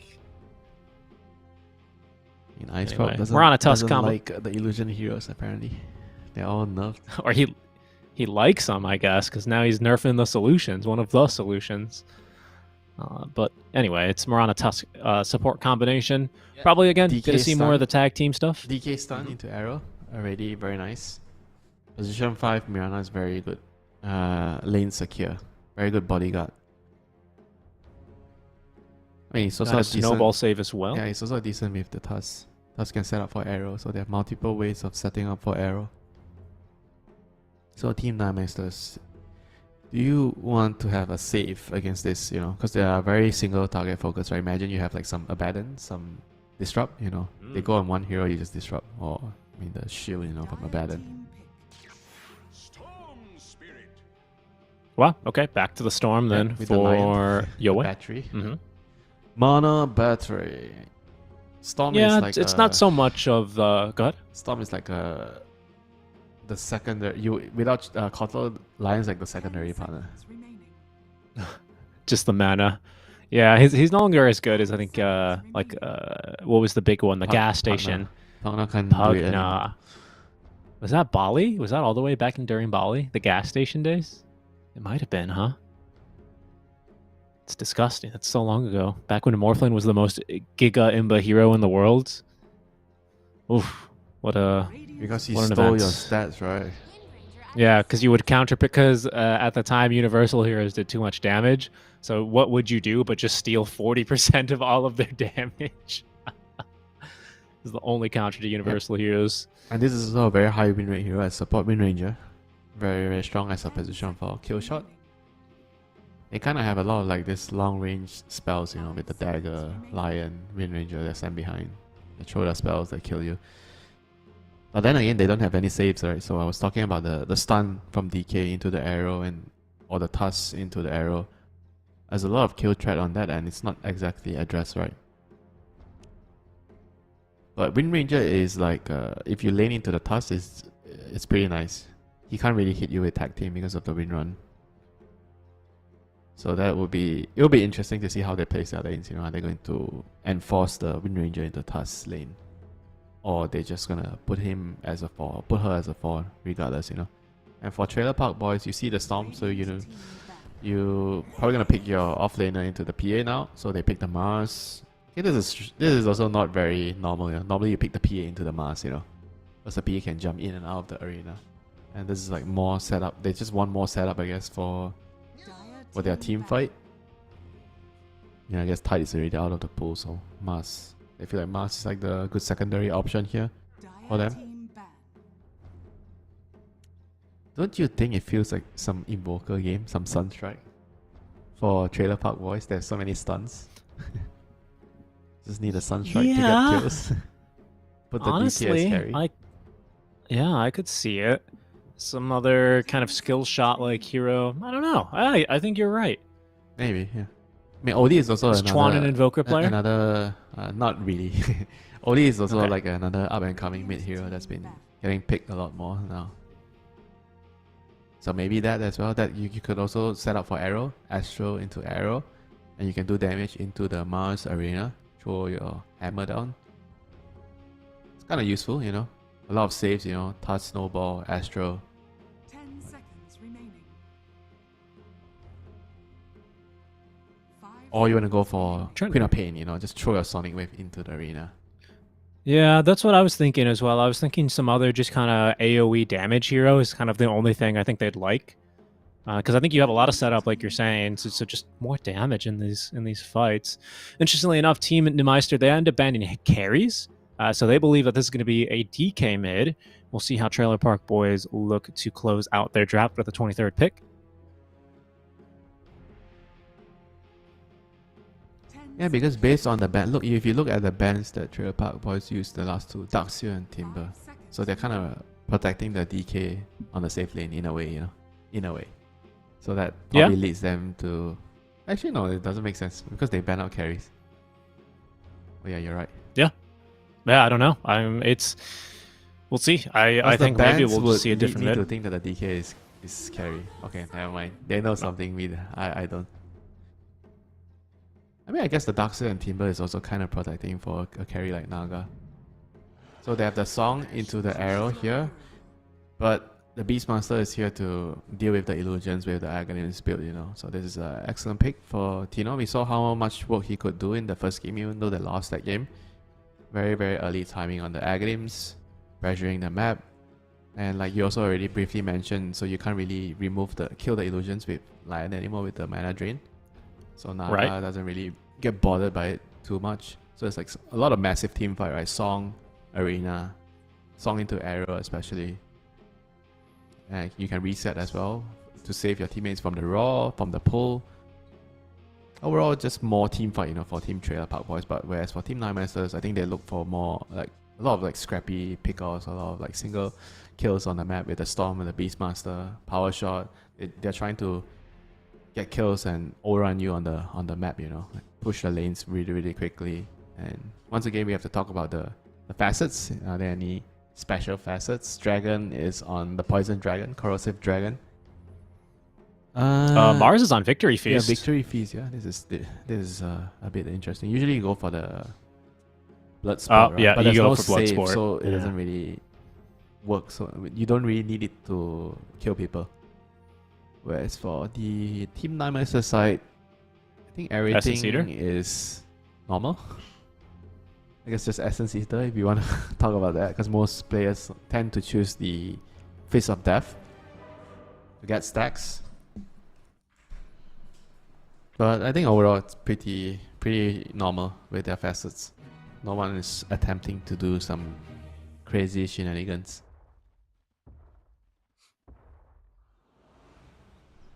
God, kill shot's just such a funny facet, honestly. Yeah, she's just very strong in the team fights, The slow is very long. Like it's actually a 5-second slow with the facet. So you get the slow facet at level 10. And not facet, talent at level 10. This is a very, very long slow. And surprisingly with the Gale Force pushing you back and the slow from Power Shot, it actually is very disruptive in the team fights, So it's very annoying to play into it. Like never you would have thought that Wind Ranger is like a team fight hero, The identity of the hero used to be like, single target focus hero. Goes in, finds a hero, isolates a target, wind run, ulti, kill that target, right? But right now she's not that type of hero anymore. Yeah, I mean, I like it better than the what was it called? The Whirlwind facet. Remember that one? Where you would just attack all around you. Yeah, invulnerable. Didn't like that one. BKB, wind run, whirlwind, run in, kill everywhere. Yeah, that was a little stupid. I don't know. I felt like when the facets came out, I wasn't sure if the Frog, our Overlord, intended to kind of change Dota on its head in terms of making like more heroes much more flexible and not really constraining them to one style, or if he wanted to kind of just give you slight deviations. Let's see. Oh no, we missed the shards level 1, and Abang is going to be able to escape for free. But 3 runes. You know what I mean? Because it's 3 runes for it's like TBB, a TB. Before, Windrunner was always this like single target hero. Obviously, focus fire. You focus your fire onto one target. You don't really do anything else as this hero. And then all of a sudden, you would see Windrunners stacking ancients, and then they would go and then just get a javelin, everything. Maybe Maelstrom, Run around, and clear it, drive stack. by, clear everything. So it's like even so efficient, right? You're trying to go from mid to bot, you drive by, wind run, ulti, and you clear everything, and then you go bot, you farm. It just allows you to farm too quickly. Yeah. So it's nice to see. I think heroes kind of more centered around their identity, if that makes sense. Now that we've refined facets a lot more. What's your favorite facet, by the way? Talking about the identity. what facet do you think that truly brings out the identity of a hero?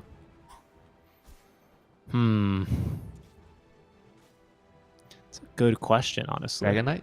In this game or in general? In general, it's Dragon Knight.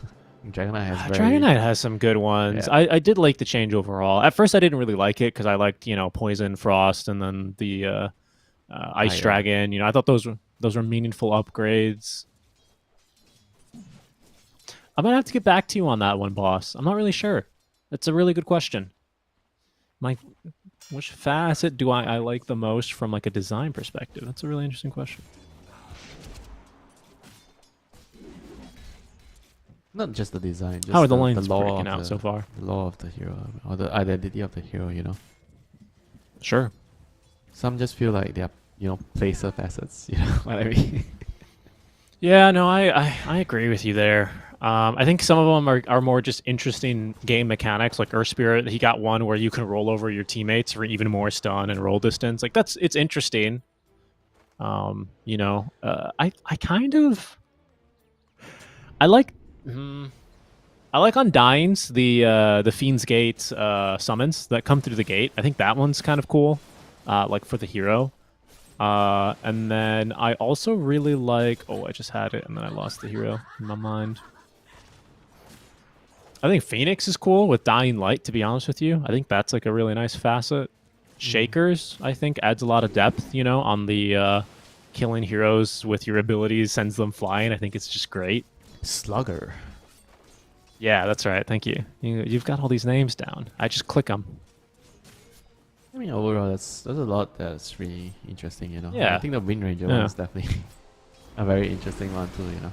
I mean, you think about the concept and design of the hero with the kill shot. I like it a lot. Definitely. Yeah, I think like Rangers in fantasy books that I've read and like in fantasy settings, they're usually like Omega OP hunters in that style. As we can see some nice fighting over the Lotuses. Abing's not going to win this duel, though, but he might at least ensure that Narman goes down with him. Unlikely. Snowball drags him into the Lotus pool, where it'll be first blood for 11. The Phantom Assassin jumping outside of the Lotus pool, ends up getting stunned here. 11 holding on to the Lotus, feeds it to Narman as they look to continue fighting now onto Denzanity. Another bout of spells here up in just a few more seconds. They might just have 2 kills here. Denzanity needs something to jump to. He's not going to find it, though. Only the hard shield of 11 as he's sent into the dirt. Oh, that was not the best decision by Abeng to really start that fight like that. And now Denzanity's going to miss a full wave under tower. That was enough, the cast range for the Blink Strike. He went for 1,000 to 600 at level 1. 650. So I think he maybe would have been able to blink to the creeps there if he was the old Blink Strike. Yeah, it's coming into play, you know, all the nerfs. Good start here for the Trailer Park boys on the off lane. 11 and Narman there getting 2 kills, securing the Lotus. They are going to need it, you know, because late game against the PA, it is going to be problematic. PA Storm, and you have the break onto the DK on the PA, the shard. So they have a lot of answers, you know. And Storm is also really good into Naga late game. Storm with the level 25. You can clear out the illusions, and it's easy to like jump around, you know, so it's very hard for Naga to actually net you. Unless you Song and net her. Or Song arrow her. So Storm is going to be very slippery this game. Would you say he's unkillable? Unkillable Storm? No, that's a DK stun. Okay. That's fair. Yeah, and the lane going pretty 50-50 right now for the Storm DK. 28-1 to the 26-7. I mean, obviously the DK leading in denies, as you would expect in this kind of a lane. But Storm low on mana now. He's going to need a rotation to help him out for the first power runes here at minute 6. See how things get going from down there. They're going bottom, actually, onto the Beastmaster. Still alive, dead underneath the tower as SC lands the final auto attack. Some good aggression here, man. That Relin is a very annoying, very powerful ability in the laning stage, especially. It seems like it'd be a little bit of a meme, but it is shockingly strong, being able to really displace your enemies that easily. Yeah, displacements has always been very, very strong. Not just in the lane, but I guess in this instance, Relin, because it's channeling, so in the lane only. Later in the game, it's more difficult to use. But historically, I think Pro Dota has been always around repositioning, you know, like Tiny has been part of the meta for God knows how long. But wait a minute, 6 minutes. Storm is TPing back. He is 1 CS away from level 6. The Green Dragon He should is get it taking now, his yep. tower. Yep, level 6. Down goes the creep. He has level 6 now as SE activates the double damage rune from the side. No points in arrow yet. With the fortification used, they're really trying to make this tower happen. I reckon they will be able to. Yeah. Deny? Maybe make an effort here. Oh, he got the yeah, deny. well done. And he avoided the Dragon Tail stun. Very nice, but still, you know, damage has already been done. And we saw yesterday, who was it that just moved the Ivory mid, right? It was Ken. He took all the towers very quickly with the Green Dragon. Yeah, you apply a lot of pressure onto the map.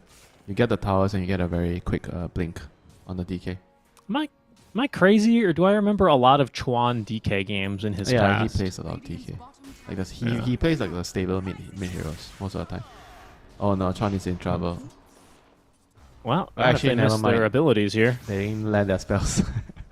Yeah, that's one way to escape. 3-0 then. The lead continues for the Trailer Park Boys. How are the other lanes doing? I mean, all 3 lanes so far so good for Trailer Park Boys, honestly. I think, are there any stacks to recover the Storm or the Beastmaster at the moment? So that's what I'd be interested in seeing. Is like a triangle. I think our triangle's getting farmed right now, actually. It looks like it. So they'll go to the Storm. First item, Kaya, to help the damage output after the treads, of course. Makes sense. And what is our Beastmaster building? Will it be the drums of Slam yet again? Oh, Yes. oh, hold on. He's Against Naga, you're Nice. gonna want the drum of Slam. I mean, you got change, you know, before you got a lot of life steal on the illusions, now not anymore. But it's still good at clearing it. You need to push out the waves, you know, because Naga is going to be shuffling your waves, you know. I talk about this a lot, you know, because at pro level Dota, the wave shuffling, being able to control the map is just so important. If you don't get the waves out, it's very difficult for you to make moves as a team. Children spawns in here for Chuan. He lands the stun, though, onto this Windrunner. Snowball incoming. Might give him at least range for Ice Shards. It does, connecting perfectly there in the last breathe fire from Chuan as he assists in trying to take down that top tier 1, where the Storm is lingering in the area here. PA's nowhere nearby, but Yoei, he denies a second tier 1 tower in 2 minutes, which is something I don't think I've ever done. Are you keeping tabs? Tower denies? Yeah, 2 tower denies is... it is very, very unusual. Yeah, I mean, it's just noteworthy. It's just It's isn't that my job to kind of pretty big point deal, out? you know, because the DK making moves like this Yeah. and he's not getting the tower goal. Nice word there by Abang. It scouts this aggressive rotation. SE, he's getting in there. Somehow, I've never seen a frog leap that aggressively. Have you not seen the Frog Prince? When he sees his princess, he jumps over. No, I actually haven't. I see the boss really has you up to date on all the latest animated movies, huh? Well, that's not the latest one, but you know. Did you see Neja too? No. Oh, really? I heard it was good. I'm waiting for my Squid Game. Not exactly an anime. Sotong game. Yeah, Sotong game. Chuan, though, yeah, well, they failed to get the kill, so he's not going to be able to destroy that bottom tier 1 tower. But he is still trying to maybe set a trap here in the mid lane. Trying to bait underneath his supports, who are a little under-leveled at this point. Narman's still level 4, 5 for SE. Again, like you say, it's just like this is the reality of having a DK in your game, right? Especially one who continues to secure rune after rune. I think he's gotten the last 2 at least. The shield rune was the last one. Do you remember the first rune? 4-2-3. He has no points in song. Yeah. No, No, he points does not. saved. Abang He is is trying to do dead. something here with that last stun. I think he's going to have enough damage. 4-2-3 trying to run enough mana, and it's the kill shot, baby. From long range, Carlo puts him in the grave. Who needs sniper when you're a Wind Ranger? Maybe I should start playing this hero more, honestly. I've been getting hit by some BS shackles in lane by this hero. I'll tell you what, though. Yeah, everyone has their own standards on PS Shackle. Oh, that angle is not right. The tree is not right. How is that latching to the tree? It's out of range. Oh, am I getting hit? I'm just saying. I've never seen the shackles really twist quite like that, as SC is going to fail to find the I line think in time. Shackles has to be the spell people complain about the most, you know. Do you think people complain more about shackles or more about Flayer's hook pudge when it was a thing?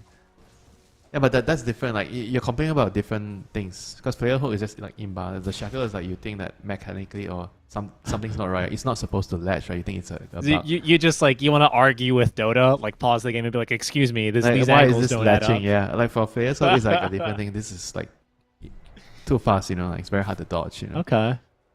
Okay. Well, what other skill? I mean, I think Sunstrike's not very debatable. It either hits you or it doesn't. Yeah, right? I mean, it's Arrow's only Shackle. kinda Shackle is the only same. one that people can interpret the angle differently. You know, oh, this is not Yeah, the right that's- angle. The skill says what behind a That's tree, but what true. is behind? You know, sometimes it's not exactly behind. You know, like some shackles, it's like sideways, so it's not exactly behind. So you have to look at the skills, and it says behind a tree. You know, but it's not behind a tree. So I don't know. I'm trying to think like to what abilities I'm have sure I been you've hit played by enough where I've Dota to gone, have what? seen like some very weird ass angles on the shackles. Yeah. Yes. And you're Yes. like, I- why I is it literally- I landing? played a Dota game the other night, and this happened to me. I think Spear might be up there as well. Let's see if we get a Spear here now. As Chuan, he blinks right on into Abeng. They look for the easy kill. Unfortunately, the Spear is not going to connect onto the Storm, so he safely zips out of the arena. Yeah, just one kill on the Lion, surprisingly. That looked like it was gonna go really bad for Team Nightmaster, but just one kill. One death. Okay, and this DK with the dagger is going to start to be very, very active on the map. They find Carlo on the Wind Ranger. It's pinned to a tree. Like He's dead. pinning with the spear is like more. It's more obvious, right? If it's gonna land or It's not. usually pretty The consistent. shackle I is feel like whenever what? Sometimes you get hit by a shackle, you're like what? I feel like sometimes when the map changes, you figure out what you can and cannot get speared to, which is an interesting That's experience. also a you know? very good point, right? Because with the new map changes, like they added a lot of trees, so it's easier to Yeah. spear and shackle people. Yeah, yeah. I have two candidates to people arguing about mechanics, right? My first one is my weaker one, but it's Omni Slash. I feel like sometimes if you're the Juggernaut or if you're getting Omni Slashed, you're like, excuse me, where are the bounces? You know, you're always complaining about the bounces. And the second Hang on, one, I wait, think Richie. this one. Oh, The shrine, Well, the shrine's being attacked. yeah. Defend your shrine, Tino. Calls for backup. Tino, Light the that arrow was beacon. long enough. Oh, Abeng's jumping right on any lands the Dragon Tail stun before it could become a frog stun, as the last spear is simply not enough damage. They still managed to get out Well, alive, but they They will lose the secure Wisdom the Shrine. So I would say that it's a win. And the tower's going to go down, and I don't think Yelway is going to be able to deny this tier 1. Okay, Winter. My last ability that I think people argue the mechanics about is 17% chance to bash. I think that's people always argue about. They disagree. They go, I don't think so. 3 times in a row? No way. This time the spear connects, and the God's Rebuke from 11 shall condemn You our should Storm tell them Spirit. the math checks out. Stats don't lie. Yeah. I mean, I'm just saying, sometimes... Oh, Abeng ticking down. He's going to go to Chuan still. Yeah, this Did you, DK is so scary with the destruction, you know, a lot of minus armor. You were saying if I argue? No. About- I still think one of my favorite clips of all time from an esports tournament is when Arteezy gets bashed like 4 times in a row on a carry SF by by a Spirit Breaker. Is it like, Probably what the- was it called? Pseudo random, right? Yeah, pseudo random, where it's basically like opening a chest, right? Where like your first time you're very unlikely, but if you don't hit anything by your 10th what time, are the odds of hitting 4 in a row, right? I think someone did the math in the like one comments in there. I've seen it. 20 million. or It was low. It was so funny though. Absolutely one of my favorite clips of all like, time. Getting hit God, by bash twice in a row is already like getting... You're like pretty- tilting pretty already. unlucky. 3 in a row is like Yeah. you're so unlucky. 4 in a row is like, oh my god. Oh yeah, I don't know, it was absolutely disgusting. It was the funniest clip I think I've seen, and you know I think that's a safe way to end the discussion. We'll see if Carlo's able to hit any really This is baffling bashes one here. step back into Close. the game. Finger the tormentor. Yeah, I noticed that too. Insanity. He's gonna get caught on the opposite side of the map. That was I don't know if I've ever seen that. Team Meister, they smoke gank the Tormentor and then they fingered it. Did he get a stack from that? No, right? no, of no, course no. not. That was the first thing I was checking. He gets stacks from Tormentor. I mean, that would be the craziest thing. So he didn't get the shard, so that means that Windrunner has it, which is probably the best outcome here, honestly. Yep, very nice. I would take Gale Force over the Lion Shot anytime. Lion Shot, not really the most impactful nowadays. I mean, it used to be insane before they nerfed they nerfed the mana so many times. They overbuffed it, to be honest. Remember the Lion buying like what, double or triple Wraith Band and just standing there with the shard, you rush. So basically you have triangles, triple Wraith Band, double or triple Wraith Band, and you stand there with the shard and you just drain people. They can't kill you. You have armor. Well, you mean the plate mail, right? Oh yeah, I know. You'd buy. I mean the plate mail's later, but you generally start with double Wraith Band. Yeah. No, it was pretty memey. They just kept buffing that thing because remember before facets. Oh, yeah, that's another big kill here. Well, actually, they didn't get him the last time, but now they finally find him. 11 getting a tip there as well. Carlo will get himself denied by the Croakers. It happens. Wait, what were you just talking about? My goodness, my brain is. I had something to add on to that. I forgot what I was saying too.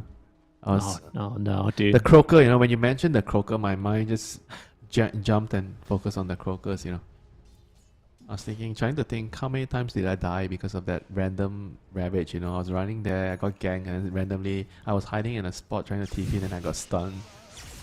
Oh no. Oh, the bait. Oh, Chuan. And have an opportunity to land the stun there. Oh, right, we were talking about the Lion, this Essence Eater. Before they added facets, it was like a 20 or something. Whoa, hold on. Playing off of that ward. Beautiful counter initiation stun, though. That's a nice two-man shackle as Chuan decides to throw the stun here towards Abeng. Gets turned into another frog here, as I think Abeng threw a blood grenade at himself, trying to plant the sentry. Anyway.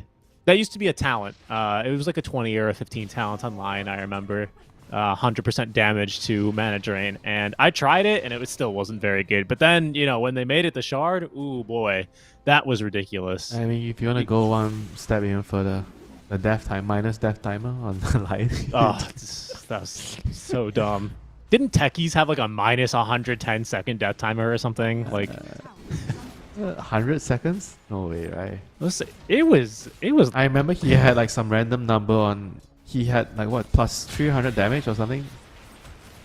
25 talent. Okay, meanwhile, Tino. No ball. Tino again in some trouble down bottom. Not even a Shackle's going to be able to save him as Abeng and the supports both in a little bit of save your body syndrome. Nothing they can do. Trapped inside the arena of blood. Reminding me of the first game when we saw Team Meister play yesterday. They didn't really do much and they just like camp across the map. They're really passive and just waited, for opponents to come to them, and they just didn't do anything. Not making moves. I think all the more when the game is going rough, like you have a rough start, rough early game, the more you have to really think about what you have to do, right? You have to take matters into your own hands. You can't just wait because you're already behind. You have to try and do something. They're trying now. Another zip in. They're really double trying, stun. but even without Where's Tino, the damage? Okay, nice double stun. Tino is TPing in, but the song. They forgot that there's a Naga Siren in the game. To be honest, so did I for a second. Such was the lead that Trailer Park Boys had built up. It's okay, wasn't a buyback or anything, so it's, oh no, Chuan with an amplified damage rune and still about half duration left of Elder Dragon form. They're going to be looking for another fight here, Winter. No arena. Maybe they're going to take it slowly. Arena's still on cooldown, 20 seconds. Or maybe they won't, as Tino is going to get jumped. Yule Scepter, there's a tree behind him. Dragon Tail is barely even needed, honestly, with the arrow incoming. What is that, like a third death straight here on Tino? He's been absolutely getting shut down here. I mean, they're just not doing anything, they're not starting smokes, moving to a location to start a move. I mean, I think even if the beast has no dagger, right, he's going to axe Ogre Club, but they have to try and do something. At least with the storm, somebody has to join the supports and make a smoke, right? you need to have that 3-man gang squad, you know. You know, the patrol officer, you need to protect your borders. They're not doing that, you know, like everyone is just like minding their own business. Enemies like placing deep wards, look at the wards, you know. There's a lot of vision in their side of the map, and the rest of the carries or the cores are farming on the edges of the map, you know. But you need border patrol. If you don't have border patrol, they will catch all your heroes on the side of the map. Sure. Yeah, I mean, it's been very clearly one-sided, right? A 14-1, just over 20 minutes in, as we have nearly a 10k net worth lead building up for the Trailer Park Boys. They have been playing an excellent pickoff lineup, right? I mean, they've just been getting pickoff. They've been moving basically from pickoff to pickoff to pickoff, and now Chuan is starting to do a little bit more damage to some objectives as the last tier 2 tower here is set to fall. That BKB is online though for Team Nemeister, so you know, for the Phantom Assassin, I mean, she has still managed to find farm, but it's Storm and Beastmaster who are a little bit more lagging behind right now. Yeah. He's finding farm at the cost of his teammates, right? This is like the problem with the map being so small. I think they have to try and do something, you know, they can't just wait. Like even with the Aegis, you have to like try to maybe just pick someone off, you know, smoke to an area, just get a kill, get out. Like if they're not doing anything every single time they see that they get spotted under Radiant wards, they're just gonna die. Then Zenity, he's gonna die now. Both of them are gonna die. No chance to get off the BKB, and the snowball was perfect. I mean, it's just not enough, right? They are just like sending their supports to bodyguard the cores on the side lanes and just hope that they don't get caught and the supports die, you know. And if they get caught, everyone just dies, you know.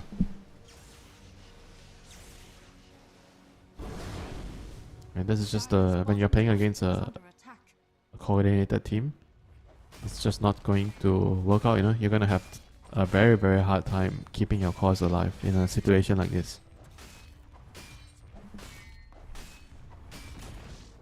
Dire's bottom tower has fallen. Yeah, and the lead just continues to build now for Trailer Park Boys, who just dominating in this third game. Snowball as Tino is going to be in some more trouble here. Not even the drums of Slam will save Naga. That was disgusting damage. Not even a level 4 tag team, it's just a level 2 tag team. Yeah, I feel like we've barely talked about this Naga, right? Because she's just been vacuum farming basically her entire side of the map, while Trailer Park Boys have roamed as 4 and picked off literally everyone. You know, it's like a grandfather clock, the way that they've just been swinging from top lane to bottom lane to mid lane, back to bottom. What is that tip, you know? The Beastmaster gets caught, his own teammate tips him. I didn't see it. What is this? Who tipped him? The Storm tips him. Yo tipped him. What is this? That is not a very good sign. You know? I mean, they are 17-1 behind. That tip just... Ugh. Well, we'll see how things normally develop. I don't want to talk too much about the tipping, but the game is going so rough, and then somebody dies. Yeah. I mean, the last thing you want to do is tip your teammate, you know? Yeah, I get it. It's a hard thing for us to read into, right? Because at the end of the day, we really don't know what the purpose is behind the tip, but obviously we can still comment on it, and it's a little sus. It's a sus time to tip a friend, isn't it?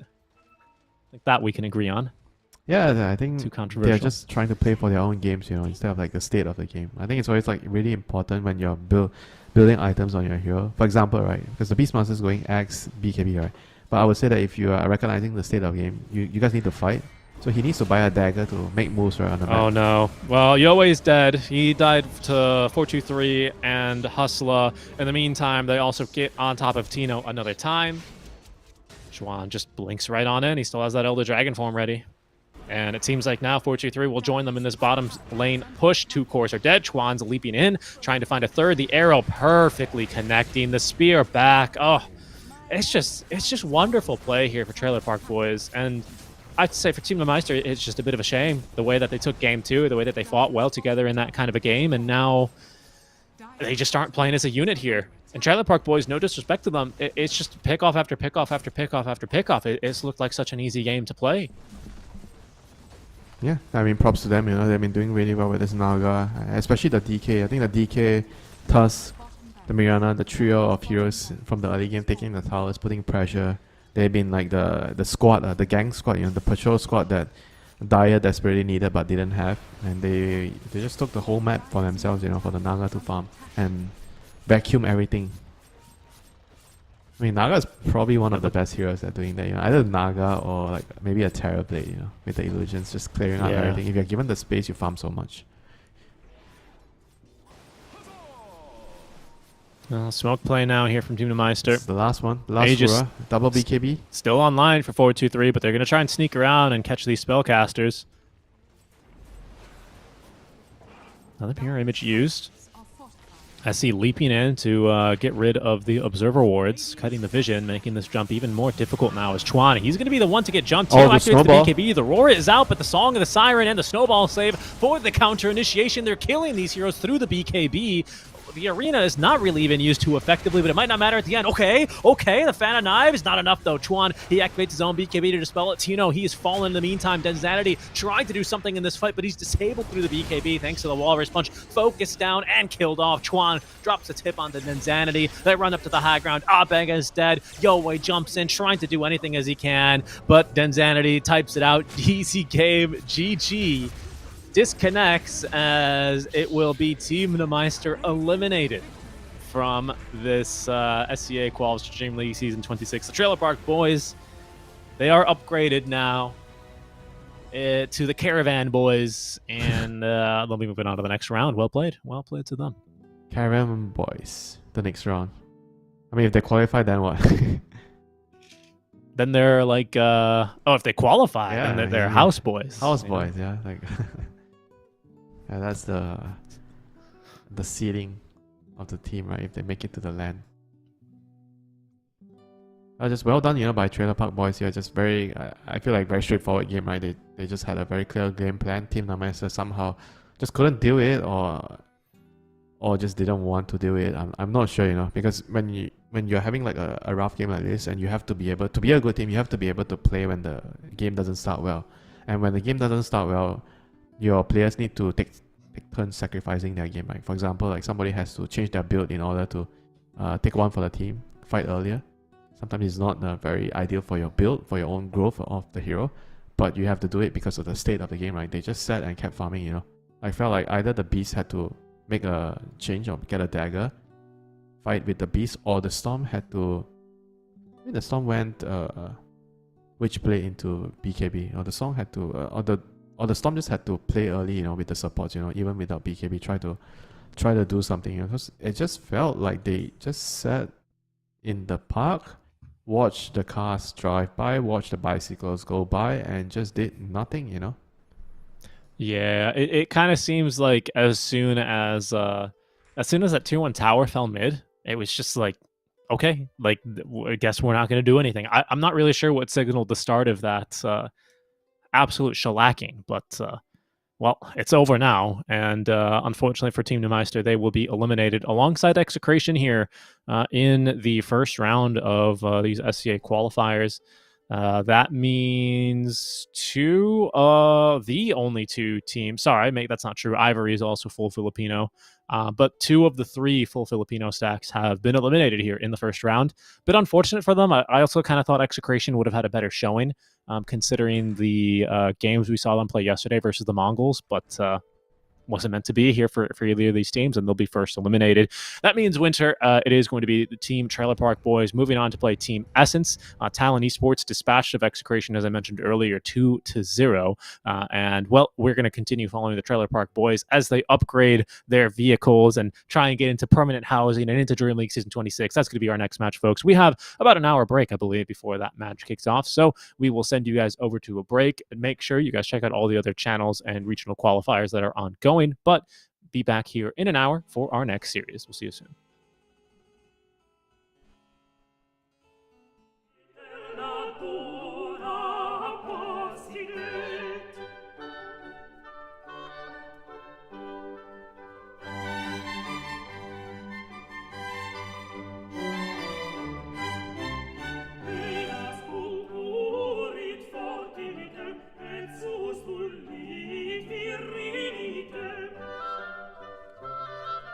Ungens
these melting tones which soothe my soul,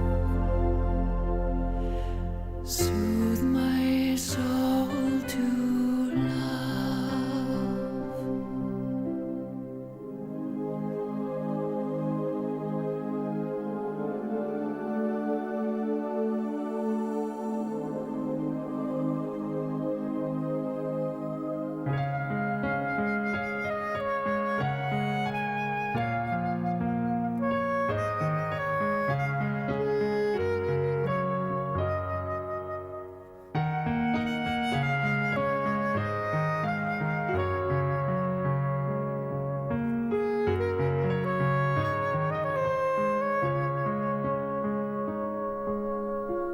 Alive with passions from his breath and flow, healed your music when his breeze to blow.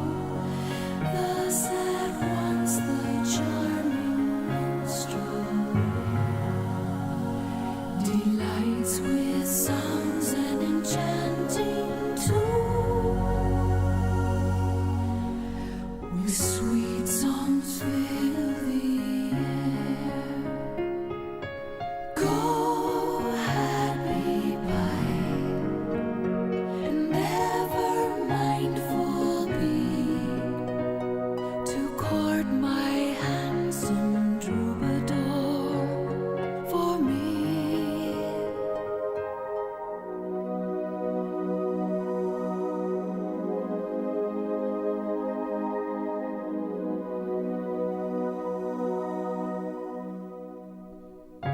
Tell him of all I feel, repeat my love at each melting touch, since to him my loyalty assign.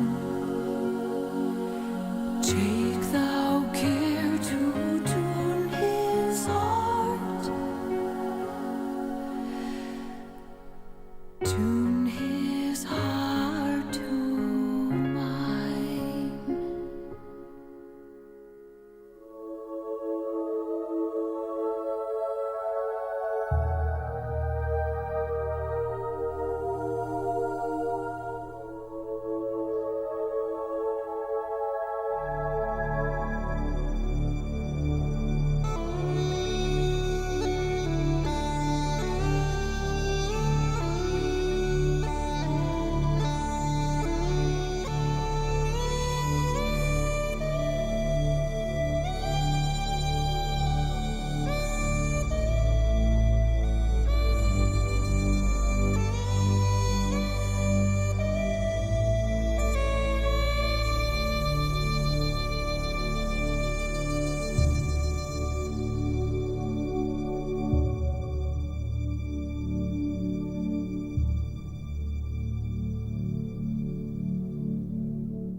bitter toils and sneered, we have already come.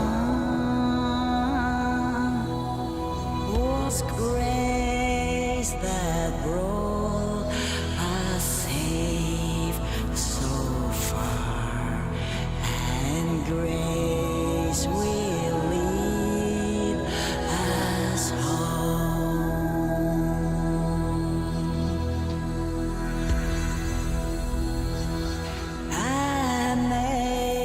Amazing grace, amazing grace,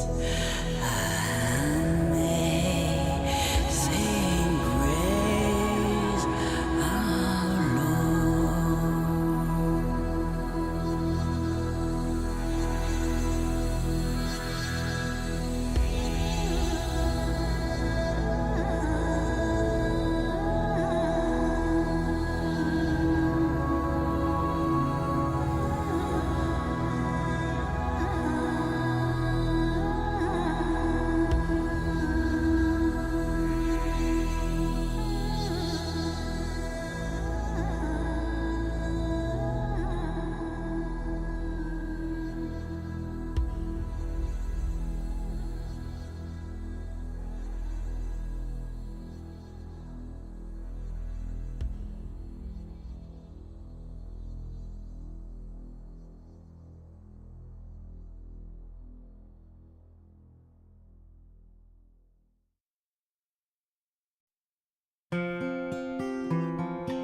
Should old acquaintance be forgot and never brought to mind?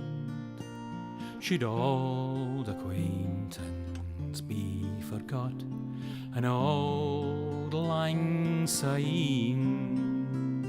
For old lang syne, my Joe, for old lang syne, we'll take a cup o' kindness yet for old lang syne. We twa hae paddled in the burn fae morning sun till dine. We've wandered mony a weary fit sin old lang syne.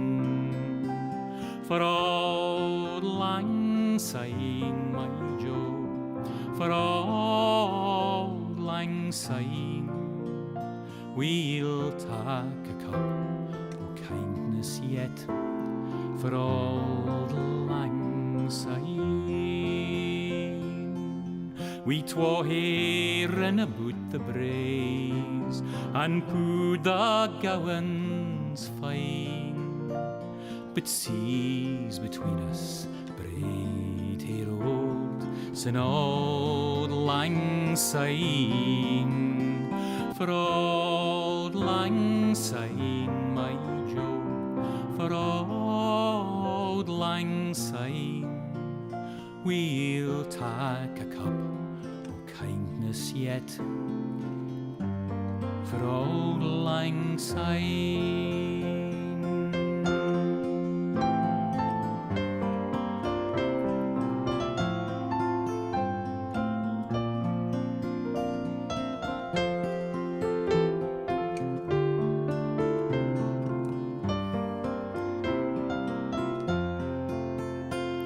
And surely you'll be your pint stout, as surely I'll be mine. We'll take a recht good wally wacht for old lang syne. For old lang syne, my Joe, for old lang syne, we'll take a cup o' kindness yet for old lang syne. So here's a hand, my trusty fear, and gie's a hand o'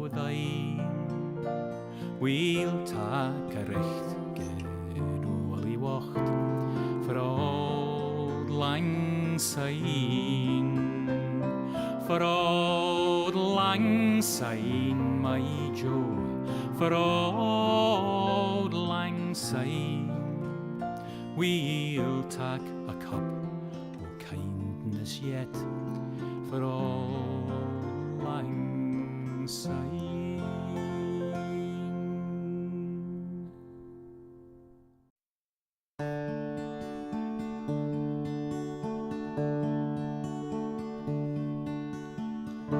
A fond kiss, and then we sever.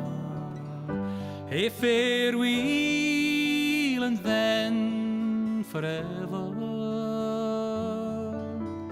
Deep in hair-wrung tears, I'll pledge thee. Warring sighs and groans, I'll wage thee. I'll ne'er blame my partial fancy. Nathan could resist my Nancy, but to see her is to love her. Love but her and loony other.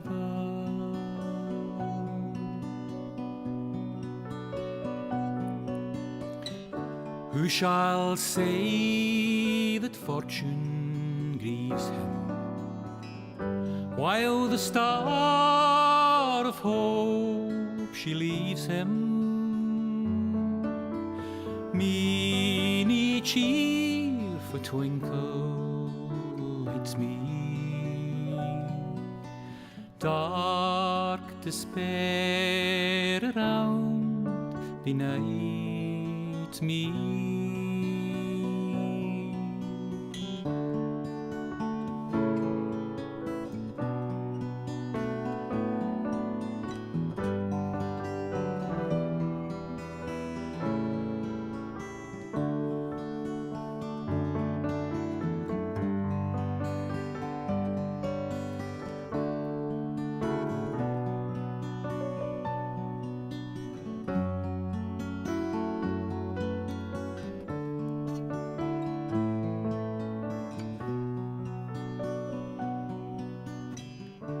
Had we never loved so kindly, had we never loved so blindly, never met or never parted, we would ne'er been broken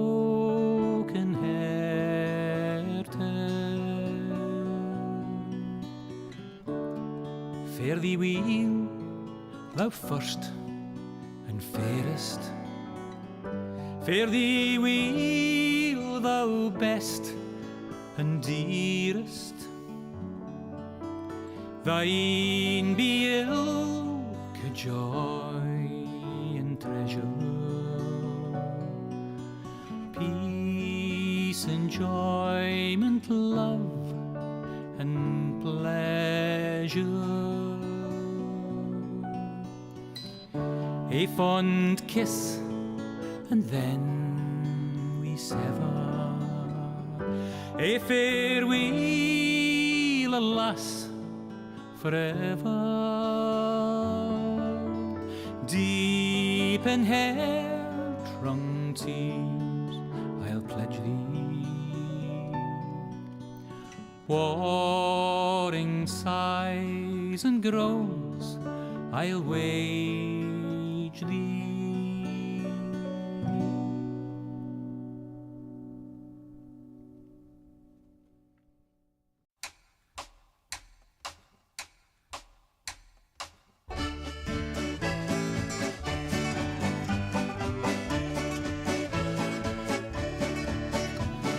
My grandfather's clock was too large for the shelf, so it stood 90 years on the floor. It was taller by half than the old man himself, though it weighed not a pennyweight more. It was bought on the morn of the day that he was born. It was always his treasure and pride, but it stopped short, never to go again when the old man died. 90 years without slumbering, tick-tock, tick-tock, his life seconds numbering, tick-tock, tick-tock, but it stopped short, never to go again when the old man died. In watching its pendulum swing to and fro, many hours had he spent while a boy. And in childhood and manhood the clock seemed to know, and to share both his grief and his joy. For it struck 24 when he entered in the door, with a blooming and beautiful bride. But it stopped short, never to go again when the old man died. 90 years without slumbering, tick-tock, tick-tock, his life seconds numbering, tick-tock, tick-tock, but it stopped short, never to go again when the old man died. My grandfather said that of those he could hire, not a servant so faithful he found. For it wasted no time and had but one desire, at the close of each week to be wound. For it kept in its place, not a frown upon its face, and its hands never hung by his side. But it stopped short, never to go again when the old man died. 90 years without slumbering, tick-tock, tick-tock, his life seconds numbering, tick-tock, tick-tock, but it stopped short, never to go again when the old man died. It rang an alarm in the dead of the night, an alarm that for years had been dumb. And we knew that his spirit was pluming for flight, that his hour of departure had come. Still the clock kept its time with a soft and muffled chime, as we silently stood by his side. But it stopped short, never to go again when the old man died. 90 years without slumbering, tick-tock, tick-tock, his life seconds numbering, tick-tock, tick-tock, but it stopped short, never to go again when the old man died. Yes, it stopped short, never to go again when the old man died.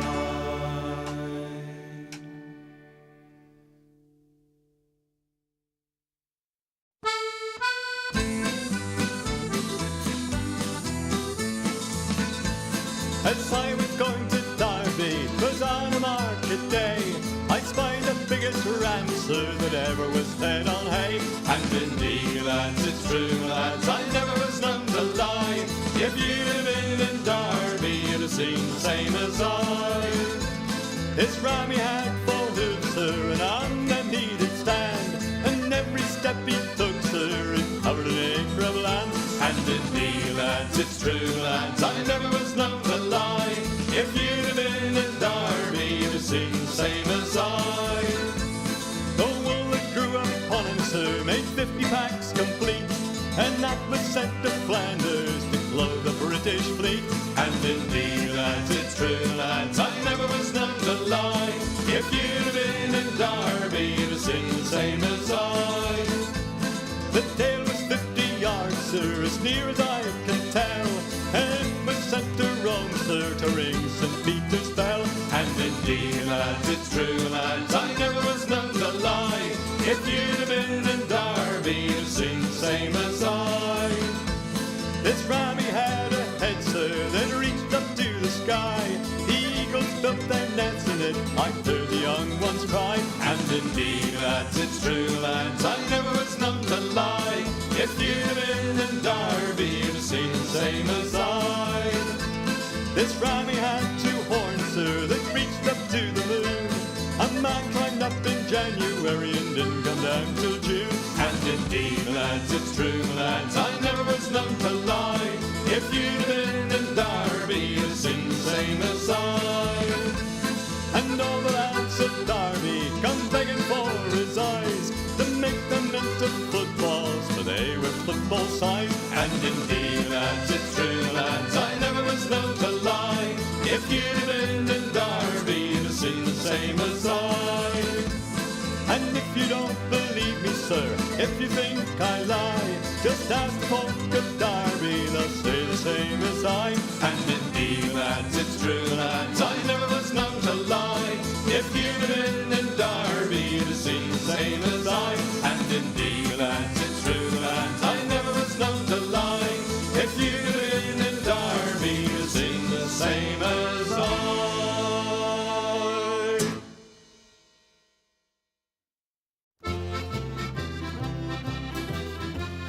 I's the boy that builds the boat, and I's the boy that sails her. I's the boy that catches the fish and brings them out to Liza. Hip your partner Sally Taboo, hip your partner Sally Brown. Folk of Twillingate, Morton's Harbour, all around the circle.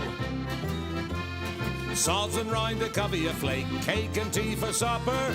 Codfish in the spring of the year, fried in maggoty butter. Hip your partner Sally Taboo, hip your partner Sally Brown. Folk of Twillingate, Morton's Harbour, all around the circle. I don't want your maggoty fish, that's no good for winter. I can buy as good as that down in Bonavista. Hip your partner Sally Taboo, hip your partner Sally Brown. Folk of Twillingate, Morton's Harbour, all around the circle. I took Liza to the dance, and faith that she could travel. Every step that she did take was up to her knees in gravel. Hip your partner Sally Taboo, hip your partner Sally Brown. Folk of Twillingate, Morton's Harbour, all around the circle. Susan White, she's out of sight, her petticoat needs a border. Old Sam Oliver in the dark, he kissed her in the corner. Hip your partner Sally Taboo, hip your partner Sally Brown. Folk of Twillingate, Morton's Harbour, all around the circle.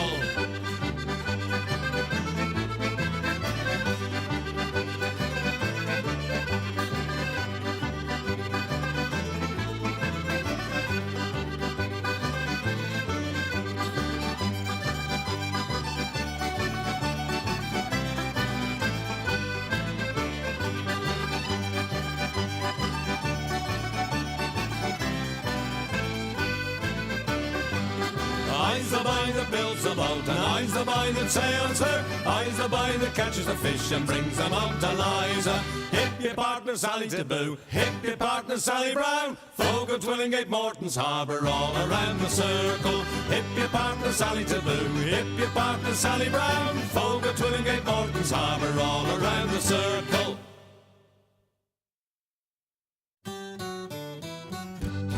Come landlord, fill the flowing bowl until it doth run over. Come landlord, fill the flowing bowl until it doth run over.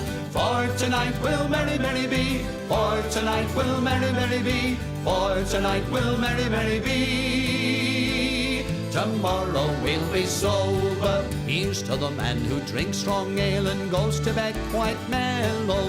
Here's to the man who drinks strong ale and goes to bed quite mellow. He lives as he ought to live. He lives as he ought to live.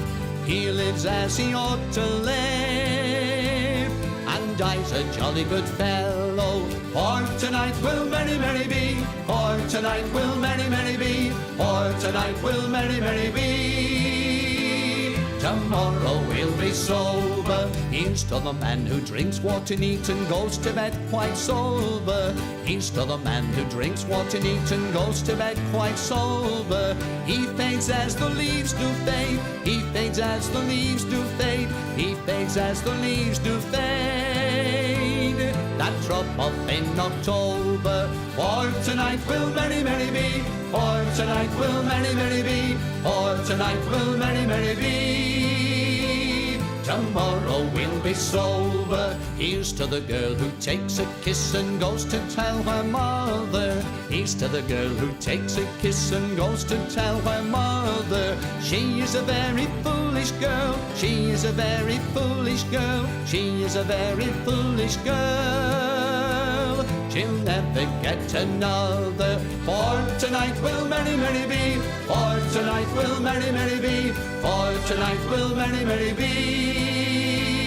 Tomorrow we'll be sober. Here's to the girl who takes a kiss and comes back for another. Here's to the girl who takes a kiss and comes back for another. She is a boon to all mankind. She is a boon to all mankind. She is a boon to all mankind.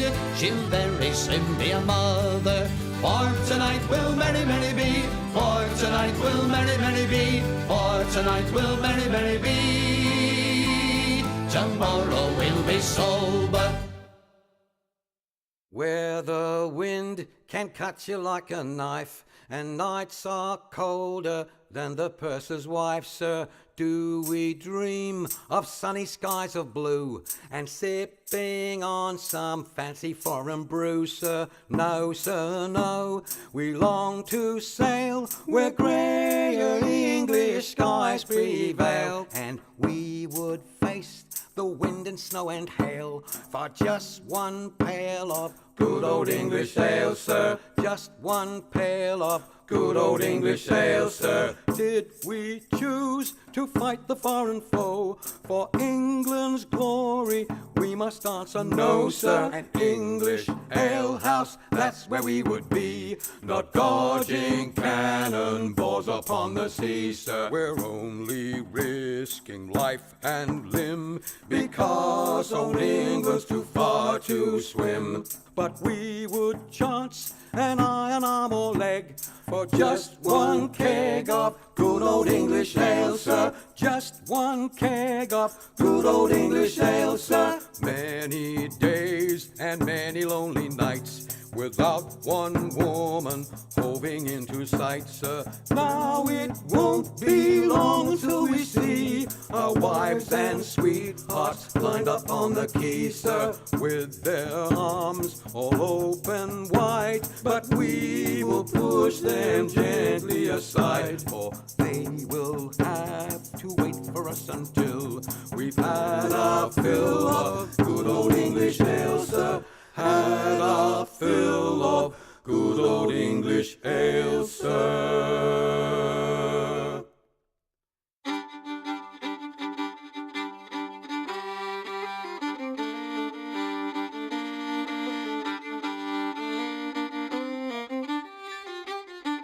There were two little sisters a-walking alone, hey, the gay and the grinding. Two little sisters a-walking alone by the bonny, bonny bowls of London. And the eldest pushed her sister in, hey, the gay and the grinding. Pushed her sister into the stream by the bonny, bonny bowls of London. Oh, she pushed her in and she watched her down, hey, the gay and the grinding. Watched her body floating down by the bonny, bonny bowls of London. Oh, they laid her out on the bank to die, hey, the gay and the grinding. For with the fiddle came riding by the bonny, bonny bowls of London. And he made some strings from this yellow hair, hey, the gay and the grinding. Made some strings from this yellow hair by the bonny, bonny bowls of London.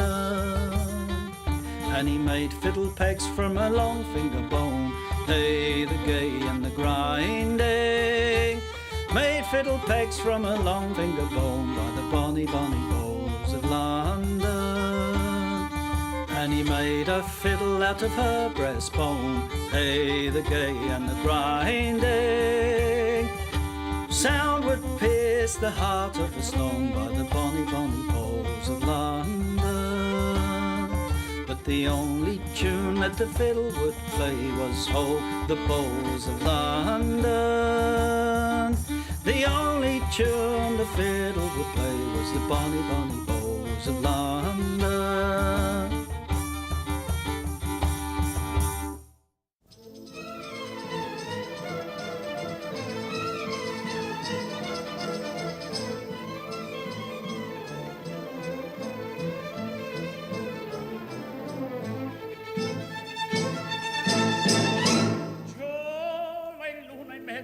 Mamma mia si salterà, l'ora è bella per non so che tiene buon ma mancherà. C'ha la luna mezzo al mare, mamma mia si salterà, l'ora è bella per non so che tiene buon ma mancherà. Già la luna mezzo al mare, mamma mia si salterà, resta in danza quando donna mia va di te con bello giocondo ciascuna toccherà, finché in cielo una stella e la luna splenderà, il più bel con la più bella tutta notte danzerà. Mamma mia, già la luna in mezzo al mare, mamma mia, si salterà, fringa, fringa, fringa, fringa, fringa, fringa, mamma mia, si salterà, fringa, fringa, fringa, fringa, fringa, fringa, mamma mia, si salterà.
As I went down to Galway town to seek for recreation, on the 17th of August, me mind being elevated. There's multitudes assembled there with tickets at the station, and me eyes began to dazzle. I'm going to see the races with me whack, fall the tittery and dame.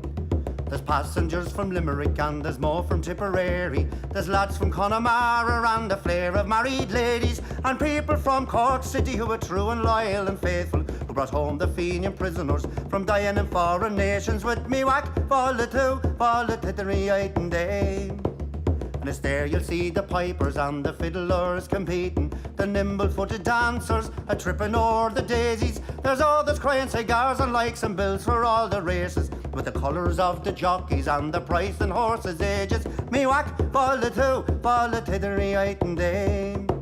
And it's there you'll see the jockeys and they're mounted out so stately, the pink, the blue, the orange and green, the emblem of our nation. When the bell was rung for starting, all the horses seemed impatient. I thought they never stood in ground, their speed was so amazing. With me whack, fall the tittery and dame. 500,000 people there of all denominations. There's Catholics, there's Protestants and Jews and Presbyterians. There's yet no animosity, no matter what persuasions, but sportsman's hospitality, those Jews fresh acquaintance. With me whack, fall the tittery and day. Agus foy marish and krushki in the speak shelan.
Hello, everyone, and welcome back as the coverage for the DreamLeague Season 26 SCA Closed Qualifiers continues. We are in round 2 of the lower bracket. Thanks so much for joining us.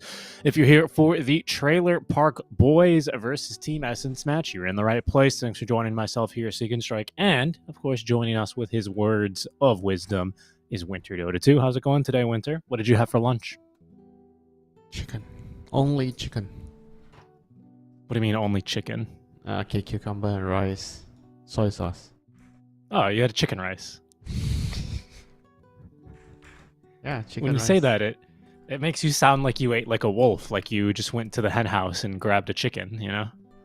Yeah, sometimes I do though. I just ate half a chicken. No rice. No rice? No side dish. Nothing. What? Just What? a nice roasted Radiant team kampung chicken. Half chicken. I mean, kampung chicken is smaller, so. It's not too big of a portion. Yeah, I suppose so. They call it Compound what? chicken. Free range chicken? Oh no, is that the commercial chicken? Yeah, something like that, I suppose. Yeah, it's a little bit sad to think about commercial chickens, but it's okay. You know what's not sad to think about? Some more lovely Dota 2. This is Team Essence, who did knock Talon down into the lower bracket, right? That was a 2-1 victory in favor of Essence. So these lads who have some former Boom players, in specific, Mac, right? Teaming up with a few others. Lots of familiar names, I would have to say, for the SEA quals. Definitely not a weak team. Will be taking on the mostly Mongolian stack of the Trailer Park Boys, who did eventually find that 2-1 victory in the match we just saw. To be honest with you, I'm not really sure what I think about these teams going into this match, Winter. I don't know if Trailer Park Boys really had, how should I say, like a really testing series, you know? It felt like 3 one-way games.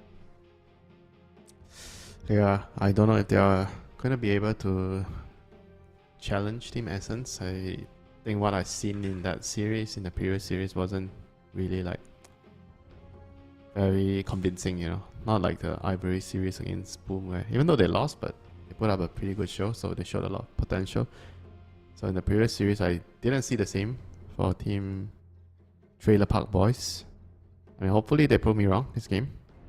In this series, Essence is not a pushover team, and they're pretty surprising as well. Able to take games off Team Talon. A lot of very, very strong players on the team. I think Ponyo, Akashi, Cox, Mac, they're all very common household names right now for Dota teams in SC. Ayat is the latest addition, newest player. It's like a young 22-year-old from Malaysia, new support player. We used to not have any position for players, you know. Maybe moving ahead, there will be one Malaysian position for support player again.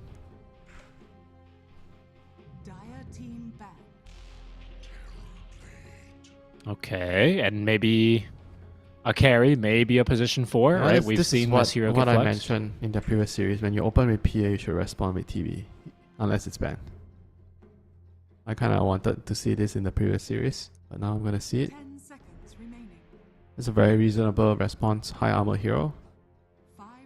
Flex pick. Can go off, can go carry. I think with the map changes, you kind of want to just prefer to have a safe laner that can, if you're sending the Terrorblade to safe lane, you want safe laner that can clear Ancients. Terrorblade can just meta and use Image to clear the Ancients. I think ever since they moved the camp there, you always see carries that are picked that can be abusing the stacks early on. You see a lot more Bristleback carry. I mean, Medusa carry has been coming up. MP, Terrorblade. I mean, PA is the only one that is picked because he's just strong in the lane, you know. Not the best ancient clearer until you have Battle Fury. Yeah, but I mean, PA is just that valuable of a hero in the lane and mid-late game, you know. It's just very strong. Okay, so it's kind of wild that PA is considered such a strong laner these days. I remember you would see it's a PA, the evasion, because they moved the evasion to the innate. So he always has the evasion. You don't need to skill it, so you can max your dagger and blink with evasion. That's like how strong she is in the lane. It's like what? It starts with 20%, right? At level 1, you already have 20% evasion, if I'm not mistaken. Very valuable. Yeah, it starts at 20%. I mean, in the lane, it helps so much. You're getting right click so much by the supports, by the creeps and everything else. Just how unfair, you know. Some heroes just get such useful innates. Some heroes just get, you know. And who has the most useless innate? Oh, I come to think the about most useless innate. Did you see the Reddit post that said Io has the most useless innate? I mean, Brewmaster has to be up there too. Oh, I don't even What's know his what again, it even? does. Belligerent, 25 bonus attack speed, attack damage for 15 seconds when he comes out of primal. Oh yeah, and that one's pretty bad. when he respawns. It's pretty useless. Yeah, that one's pretty It's not like he's gonna be able to right click people. Yeah, that one's tough. Shaman's got a pretty good one, honestly. I've been shocked at the amount of times that has let me escape death. even without the upgraded version with the shard. Ember's got a really good one. What is Warlocks again? Is Warlocks the heal? What is Eldritch it? summoning. No, Eldritch summoning. Is that the one? What's it called again? Wait. I remember. Yeah, Eldritch summoning. Demons. You always have the imp coming out of Oh yeah. Okay. units that die with your debuff on. Yeah, that's pretty good. Yep. So they go back for the Warlock plus Ember. It's a very... It's not a very usual opening here unless something is flex. As you don't usually pick the Ember and PA like 2 calls right away. Just like that. I mean, I suppose most of the time when you do this, you're trying to block pick the opponents into getting the Ember. Okay, so Team Essence has the opportunity here to counter it. Actually, in my games recently, I've seen a lot of offlane Ember, which didn't really look too bad. Just max your chains and your slide, you get Orb Corrosion. I mean, since Orb Corrosion got nerfed, I don't know if it's still worth to upgrade or you just leave it as Orb of Blight and you just run around and kill people, set up kills. Maybe it's just... I'm sorry, you've permastunned me. I'm like going through all these heroes innates. I think Invoker's got a pretty weak innate. It's just Invoke. You know, basically they just took his skill and made it his innate. Like that seems pretty weak compared to others. Yeah, it's a form of balancing, right? Some heroes are really strong without the innate, so they've been given like a placeholder or useless innate to kind of balance it. Right. Yeah, no, I mean, I guess that's right. I'm wondering if the Arc Warden innate is any good. I don't play Arc Warden. Gives you a little regen rune whenever you pick up a power rune. Maybe that's good. Only time will tell. Some of these heroes, they are actually not picked. They're actually good, you know. Just players didn't really realize it. You know, just give them some time. Definitely. Their time will come. Anyway. And here is Shaker again. His time already came, but he is still here. They are just picking, like I said, you know, you show the Ember, they're gonna just counter your lane right away. We saw this lane earlier today between Yahweh and Shran. Yahweh didn't win his lane as Earthshaker, which is quite surprising. It's supposed to be Earthshaker favorite matchup, and they have a lot of like lockdowns for the arrow, you know, to set up for the arrow. Earthshaker plus the Shaman, so already having like a very well-rounded draft. Team fight, damage, lockdown, physical damage to hit towers. You have Shaman and Terrorblade. Yeah, Trailer it's Park looking boys. pretty good there. What do you do here? This is the crucial junction, the 18 pick. Assume you want to pick your off laner here, your core here. Yeah, they're still flexing that TV a bit, right? That could still be carrier off at the moment. There's not much you can do, you know. They have overall last pick, so they're gonna flex to the end. Yeah. So they'll just go with a Centaur. Yeah, not bad. Yeah. Centaur with Warlock is pretty strong. Like you stampede in, and then there's a Golem to back you up. It's very, very powerful. An old school team fight combo. Rock and stampede. Old school, really? Very old school. Yeah, this used to be a thing. You rock. You run in, I ult. Or yeah, or the stampede and you charge in, and the rock follow up. It's very difficult for you to respawn, you know, because it covers. I see. Big AOE in the team fight. No, definitely. I just never really thought about that as much of a combo, but in a way, you're totally right. What it provides for you. Good point. And let's see, what support do they need here? Some range support. Moeta's gone. No Cortal. No Ringmaster. So I guess it's down to the melee supports here. No Tusk.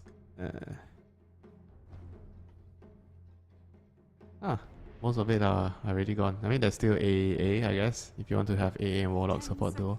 Very clunky, but you have Centaur and Ember to kind of balance it out. Yeah.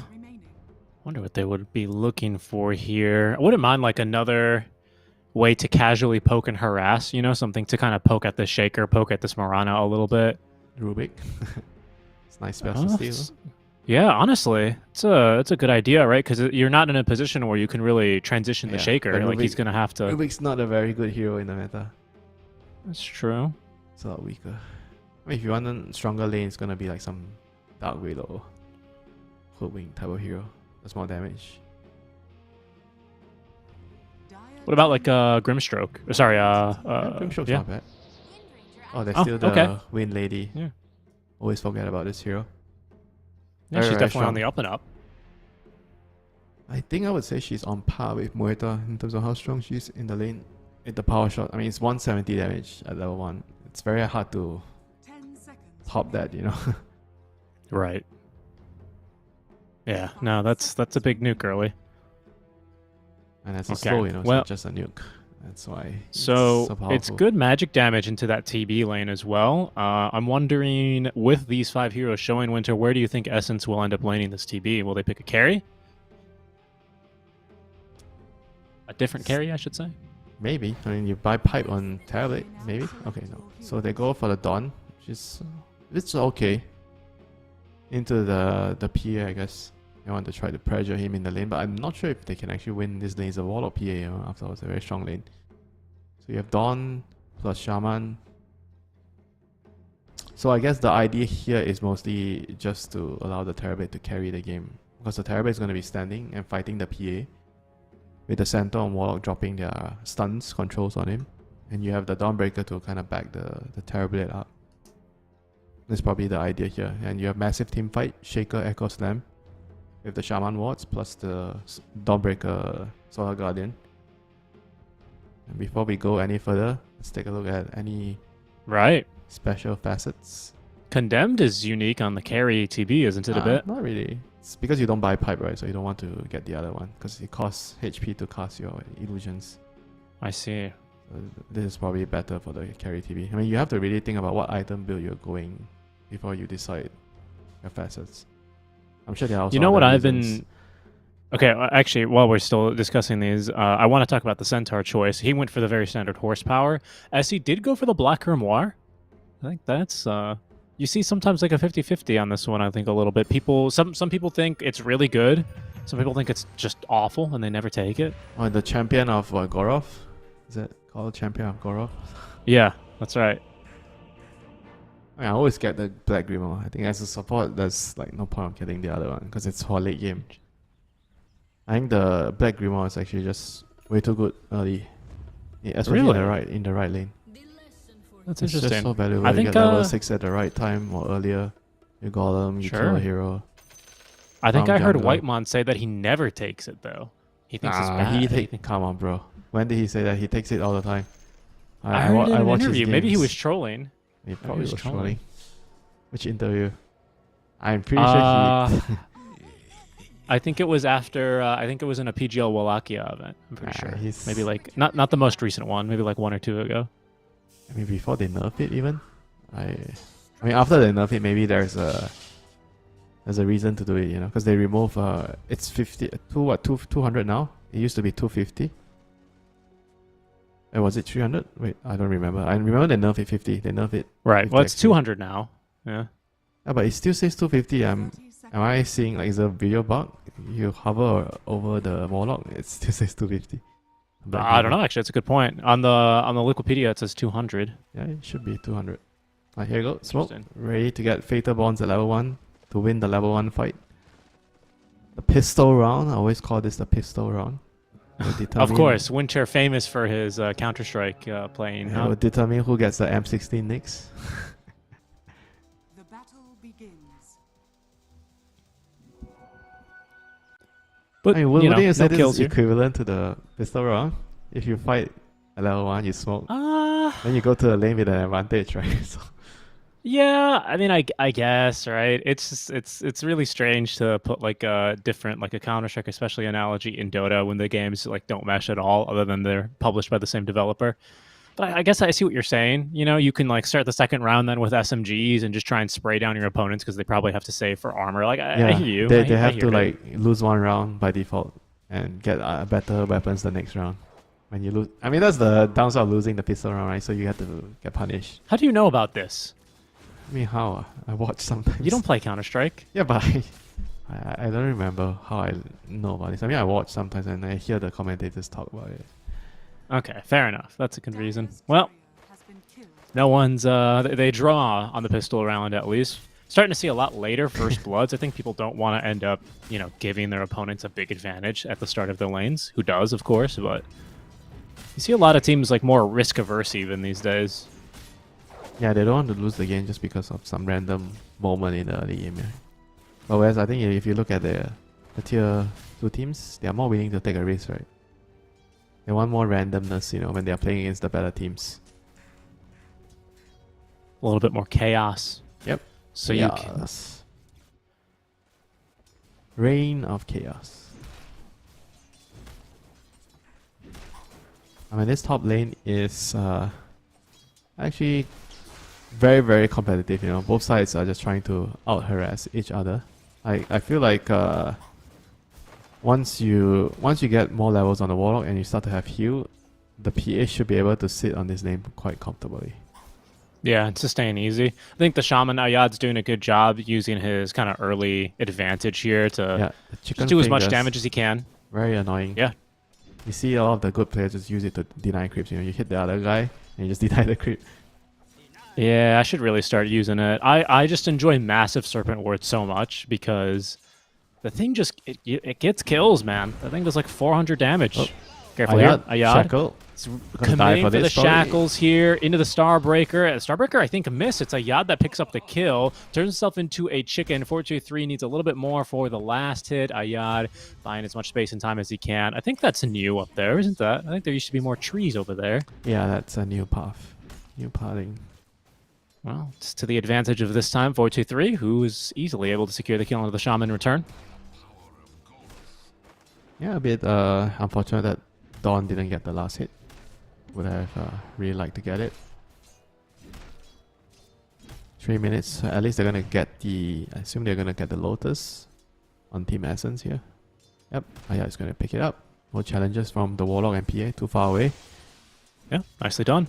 And mid lane seems to be going as you'd expect. So the Shaker up to 10 denies, 15 last hits for Mac. A little bit low on HP. Yeah, not to forget. There's a Mirana in the game, so your Lotuses are more valuable. Oh, that's a really good point. So it's the innate. This is a useful innate for the lane. Very useful. Actually, even throughout the game, because once you get the big Lotuses, then it's 50% more. Yeah, to be honest, people stop collecting Lotuses sometimes. They are very good, and especially with the new block of cheese. Now they are way better nowadays after the change. Yeah, I agree. Because now they stack up further. Remember, I tested you that on that after the patch, and you didn't know. You said, "Dude, who reads the Lotus changes?" And here you are. Oh, that was for a block of cheese. It's not. No, it was also. It's not the stacking. That's different. Come on, bro. Every day you're trying to tilt me. Without fail. I'll get you one of these days. Ayad, he wants to fight 4-2-3. Yeah, Ayad taking a lot of damage though. They are linked as well with these fatal neutrals. I mean, this is just Warlock with level 3. You have level 2 heal, the lane becomes very stable. For the PA, you just keep him topped up, they can't kill your carry, and he gets to free farm, Like, this is a pretty aggressive lane, Shaman plus Dawn, a lot of nukes, but PA is still able to sit in his lane very, very easily, He has a raindrop as well, just to help him stand in the lane and not die. I mean, this is one of those lanes where you would want to consider getting a raindrop. Don't be too greedy, Some carry players, they just want to get their items right away. So no raindrops, no small items. Yeah, well, this regen makes a big difference, right? If you can spend the 200 gold, 250 gold for the raindrops, but it helps you farm 3 extra waves, it easily pays for itself. Stuff like that, right? Yeah, and meanwhile, bot lane, Centaur is having a good time, I would say. Pretty much free farm. So it's the Terrorblade, they're both free farming. This is probably going to be very good for... I think it will be more beneficial for the Centaur's team. Because Centaur, with a good game, you get to be active early. Whereas Terrorblade, you get a good game, you're still going to be jungling, hitting creeps. I mean, you'll show up to some fights to cast meta, push some towers. But if your team is already losing the fight, don't expect the Terrorblade to show up, I think it also looks like a really good Crimson Guard game here, doesn't it? Yeah, for the... So what would you do in this game? Blade Mail... Dagger, Crimson? I think he's going to go Vanguard first, so I do wonder if he's going to consider a Halberd. Also a decent Halberd game. Echo Slam mid, right at level 6. Oh no, but they lack the damage. Blood Grenade, a few more auto attacks onto Chuan. Max actually got him dead to rights. I think that was to the Blood Grenade DPS. No level 6 for the Ember. He'll have to wait a while longer now as he's respawning in the Fountain. Shackles used to heal up Ayad as the Blood Grenade onto 2 with the Fatal Bond. It's the Iron Shell. It's Iron Shell, man. They're both near him. They're both dying to the Shadow Word. It's Ion Shell. I mean, it's the practically kill an shot. iron shell. He lived. He lived. He turned into a chicken. Yeah, The it foul does not play. go through stuff like this anymore. It used to go through like Grave and False Promise. Not anymore. What's stronger, the will of a chicken or kill shot? Chicken. The will of the chicken. You know how much a small little chicken eats, you know? The will to live and grow is huge, you know? You know, I read that people that own chickens, they need to be careful because if chickens like smell blood or if there's an injured chicken, they'll actually like peck each other to death. They're like pretty violent, actually. They have violent tendencies. You kind of just think about them as like mindless, like wandering silly birds that can't fly that taste pretty delicious, but they are little dinosaurs, you know? In my experience raising animals, I'll tell you that if the animal is well fed, the tendency to be aggressive drops to near zero. That's true. That's true. But I think that's, well, I mean, that's very true of reptiles as well, isn't it? I think what I've read is that chickens, they just kind of turn into little monsters when there's an open wound just like your nearby. carry. If your carry is not well fed, they become monsters, you know? That's true, yeah. And not in a good way, not in a 1v5 monster way, more in like a, I'm going to team fight my team. Happens and there's yelling, but if you take care of them, they are very, very gentle humans, you know? Tip to keep your carries happy. Feed them well. That's true. I think it depends on the day of the week as well, you know? I think Day there are of some the week? moments... Wow. Yeah. So what, the creeps give you more gold on Monday? And on Well, Tuesday they what give I'm you less? saying is... what I'm saying is that I think if you're going to play with like a weekend carry compared to like a Wednesday afternoon carry, okay. you're going to get a very different individual, you know what I mean? I see what you mean. Shackle. Okay, Ayad, good jump. Oh no! And get the Didn't shackles. Didn't shackle him. He was trying to get new- behind the tree. Yeah, was it the new tree? He lost vision at that tree. I don't know if it was the tree or if it's because he just was pathing and then I don't want to say he forgot, but he didn't consider that his hero needs to turn to cast the shackles, you know? Yeah, Maybe he thought the possibly. stun was going to come sooner. This is the part where sometimes it can be very complicated with Dota, right? Because there's turn rate. So you have to calculate that before you cast a spell. Yeah. Yeah, because you have to turn and then you have to start your animation, right? Hex, quite famously, of course, doesn't have a cast animation. It's pretty fast. Yeah. But every other there's spell... like, what, a 0.1 or something? There's like a delay. I'm not sure. It's like, you know, you can't really let the Hex expire, though. You know, you kind of have to double stack your stuns a little bit. That's much better. That's how they drew it up. Quick kill there as they take down the Windrunner. Narman is down. Yeah, here comes Okay, back there up. is a stampede, though. Shadow I see you Word. running down from the triangle. take that He's rock. going to drop the golem. Oh, my lord. That's the combo you were talking about, huh, Winter? You're not a Warlock player. If you're a Warlock player, you would know that what it means to drop a rock whenever you find an opportunity to. Here comes the rock. The power of Fatal Bonded. He's gonna die. Oh, no. Oh, the Echo Slam nukes the wave. Doesn't do much got else, the wave. though. I guess he got the wave, you know, Richie. Sometimes before you die, you gotta get that juicy gold. One wave of creeps and XP. True, right before you die. It's kind of, it's one of those plays that looks a little silly. It's like when carry players, they die in like the first wave, and then they buy back because there's 2 waves under their tower, you know? Okay, Some look of at those this funny plays. Shaker in it. Is it useless? Okay, so he has his Spirit Cane, so he has a 75 radius speeder there. Okay, he blinks in. That's his dagger. 10-minute dagger.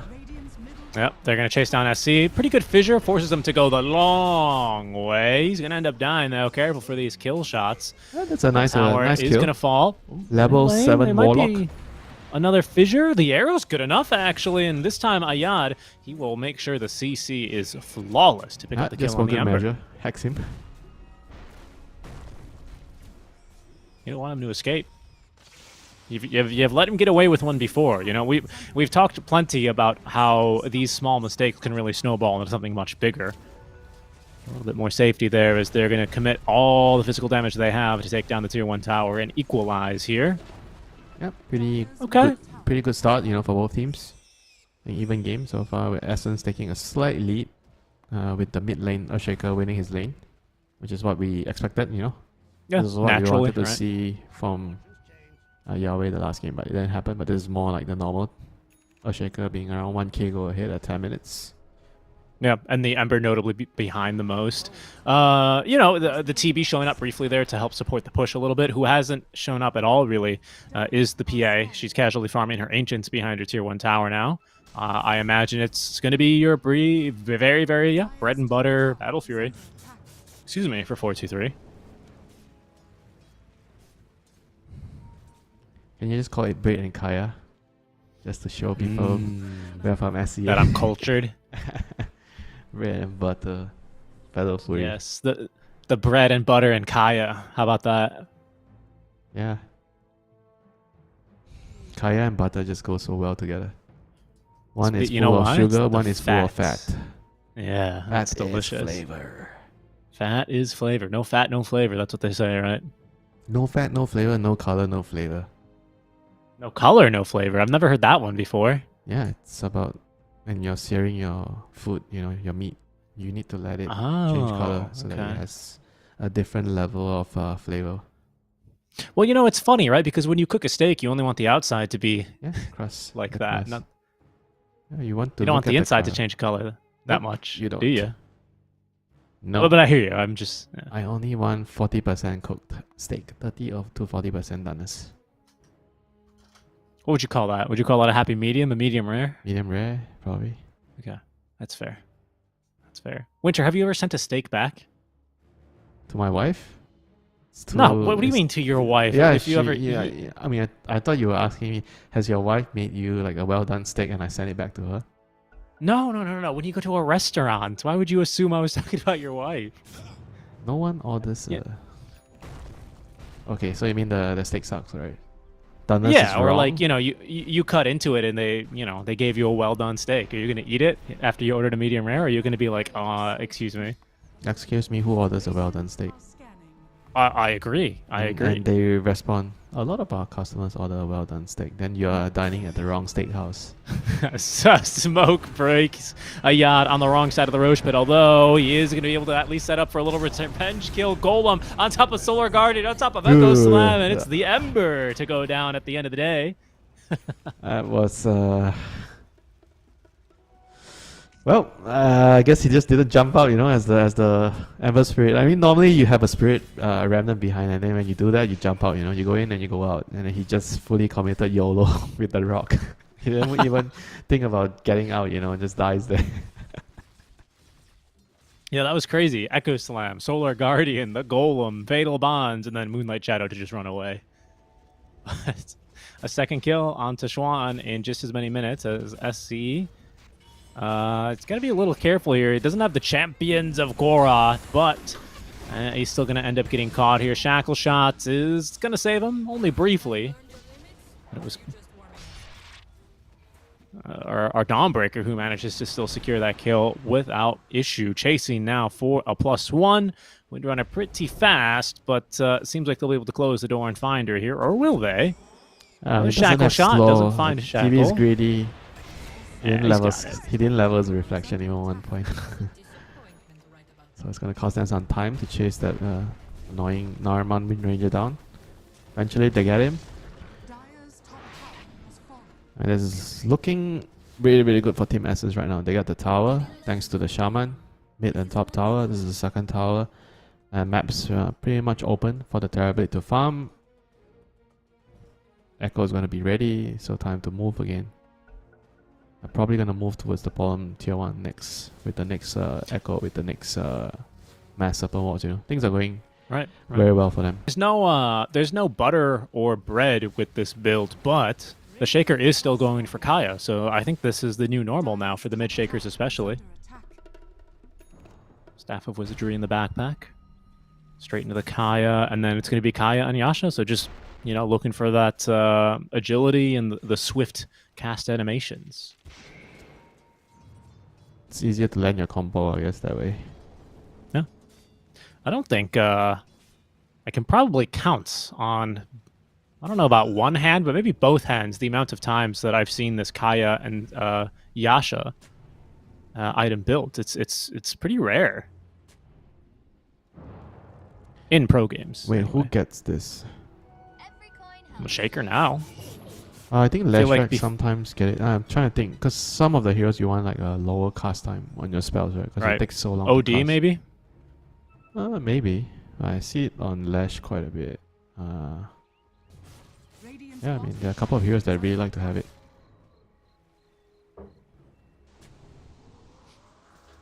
Windrunner going for a Rod of Atos. Like you say, Winter, someone's got to do it. If you're a range position 4, it's your duty. Warlock's not going to build that Fang. I mean, some players just don't like to play Dota and have like a set build, you know? I mean, sometimes certain items are just too good that you don't have a choice, right? You have to buy it. Oh yeah, definitely. That's how I play Dota. I like to kind of, you know, build funky items depending on Do what what the you want, game's right? looking like. Screw the meta. Yeah, it's, you know, there are so many beautiful items in Dota too. What will I try today? How about a Pavis on my Underlord? Oh, I lost? Oh no. Yeah, tomorrow you try a Blade Mail, you know? Who knows? Yeah. I love auras. I love building auras. It makes me feel unstoppable here. Little sneaky maneuver up to the high ground into the Echo Slime. Both supports nearly killed off instantly as Cox jumps in to finish the job on to Narman. 11, he has absolutely no way out. He's shackled, controlled, and killed off. A beautiful infiltration there by Team Essence, who under the cover of the Moonlight Shadow get away with triple homicide. Well done. Triple homicide into the Tormentor. And things are just going really, really well for Team Essence here. Everything's smooth, you know. They're playing Dota with a purpose. They're moving together as a team, playing as a unit, creating a lot of space for the Terrorblade to farm. And it just feels like for the Dire side right now, I mean, PA is getting pretty good farm on 4-2-3. But apart from that, everyone's like just like not really having that great of a game. I mean, Santos okay, you know. Santos has a decent game. They couldn't even get the kill shot. That's so tragic. Ayad, he lives again because of the... yeah, because of the nerf. Because he doesn't kill stuff like that anymore. He used to.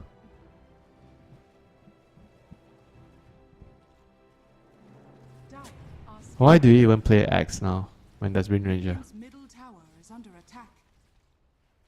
Well, I think Axe will still dunk through that. Yeah, right? I mean, it's still dunk through that, but...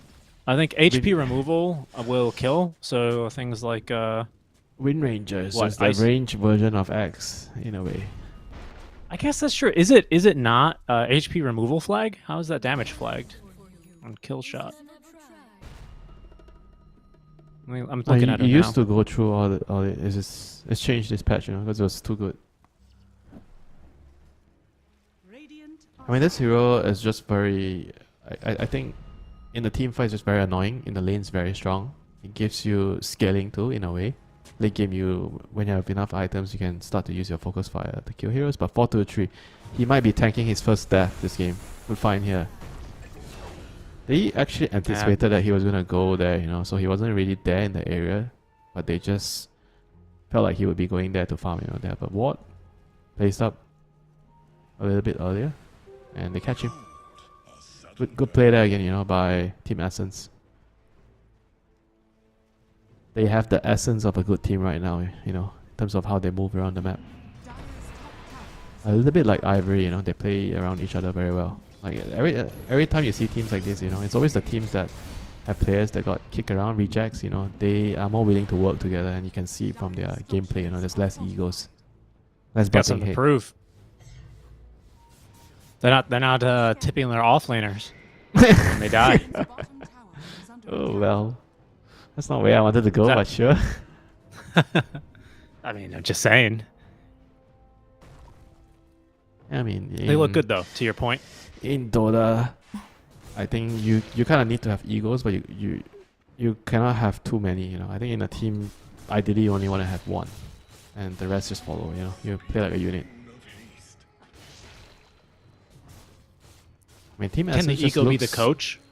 You can, but the players also have to respect him, you know, because he's not in the game. Interesting. If they don't respect him and they don't listen to him, so then it'll be hard Yep. for you to do your job. You hear that, Estini? It's on thin ice with Reddit already, man. So many Estini haters. Makes me laugh. We'll see, though. Not in this region. Not in these quals. as Essence continue to move around the map with confidence and in style, picking up kill after kill. Trailer Park Boys definitely on the back foot. Yep. And using their we'll see. cooldowns well, you know. When they don't have their Shaman wards or Shaker Echo, they're like farming, pushing out the waves, and because you have Dawnbreaker plus Terrorblade, you get to farm a lot on the map, you know, because Dawn is global range, Terrorblade has illusions. So you see like the waves are, look at the waves right now, it's like always pressuring towards the Dire side, you know. The Team Trailer Park Boys side. And it's very difficult for them to move. I mean, they have pretty decent wards on Dire. They have 2 wards in the river, 3 wards. Actually 4 wards, 2 more on the side lanes. So they see a lot, but the problem is, look at the waves, you know, it's always on their side of the map. So it's very difficult for them to make moves. And now, Team Essence, they have the wave advantage. They're hitting the towers first. And because they have a Dawnbreaker is already ready to defend the tower, and he can also join the fights in a moment's notice. Yeah, at a moment's notice. Okay. Scepter done already. So that's a big team fight item. The Dawnbreaker. Yeah. Okay, there's a Crimson Guard also ready here. Careful, that's not how you want to get initiated on for 11. 11, thank you, yes.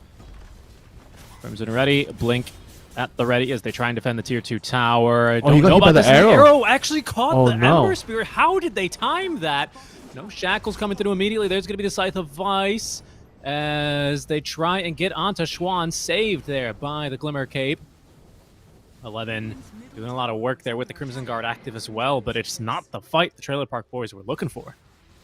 Oh, they were really lucky there. I don't know how much about that was timed, but he just shoot a random arrow. Sometimes he lands and then you win a team fight. Gotta be willing to take the chance. Anyway, they got the tower, so it was fine. Then get the kill. The kill would have been the icing on the cake, but they got the tower, so they can control the outpost now. Take Roche. Whatever they want to do next. Yeah, world's their oyster with that. I think the only downside is they didn't really use any ults. Just the wards. Shaman ward. Yeah, just the wards. Yeah, Centaur has dagger. He is here to show it off. Ayat, you are the first recipient of my get the blink chicken stun. this time. Oh, the Echo. That's perfect. Essie, he is nuked first. And there's that Solar Guardian doing so much work. Now 11 trying to escape, but it might as well be a fruitless endeavor. He's going to be held down by the shackles. He knew he was going nowhere. Cox with a double kill in that fight, but a beautiful Echo Slam there to set everything up. In fact, they're looking for the +1. A great fissure. That's absolutely perfect, but he does get shackled to the tree. So it seems like he'll be able to escape just safe and sound. Yeah, that's a very, very nice Echo. They're stopping everything, you know, catching 2 heroes, the Emperor and the Warlock. They're kind of like out of position a little bit. Too near to each other. Easy fight again, you know, for Team Essence now. They're gonna reap the seeds planted there, you know. They're gonna get Roche.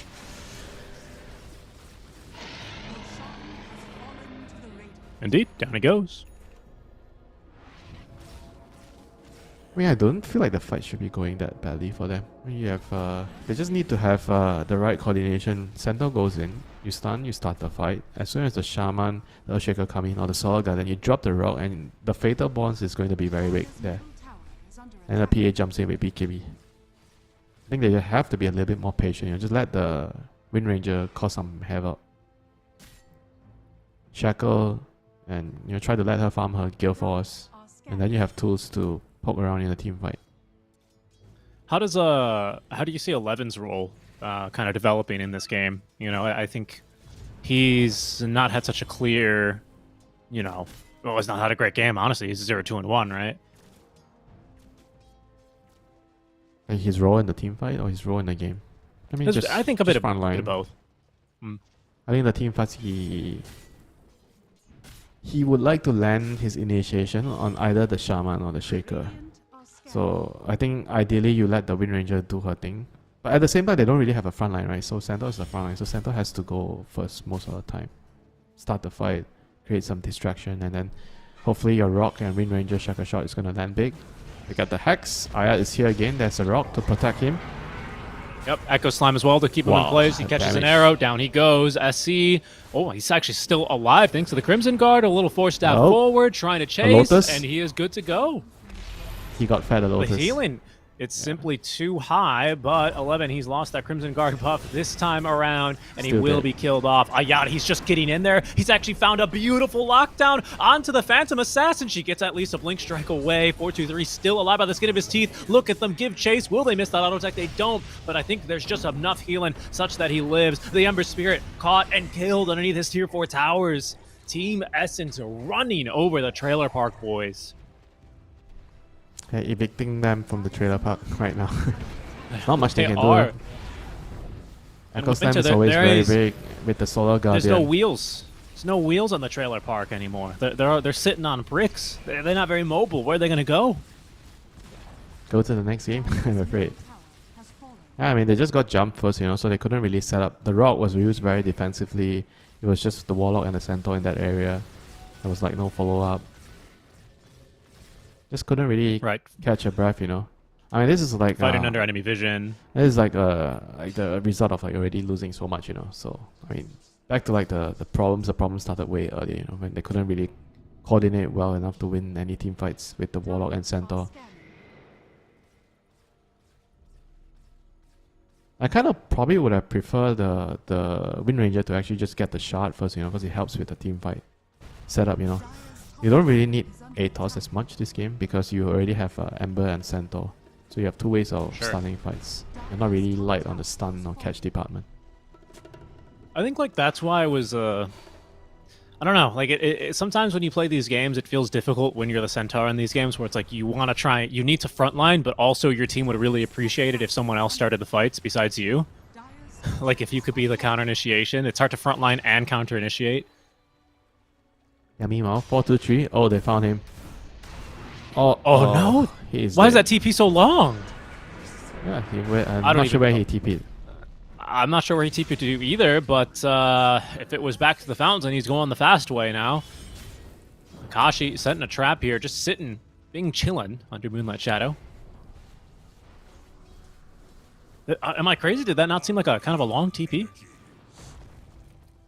I didn't think the cancel of the Starbreaker would come on time, yeah. Me too.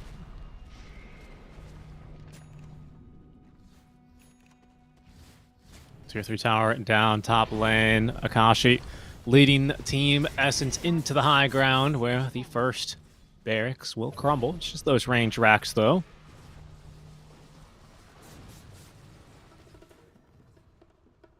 And now that the Metamorphosis has expired, they're going to be back down to the low ground.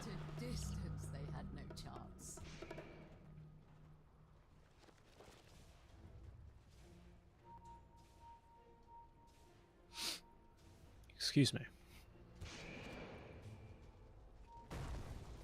Game's getting pretty hard, man. Ayad.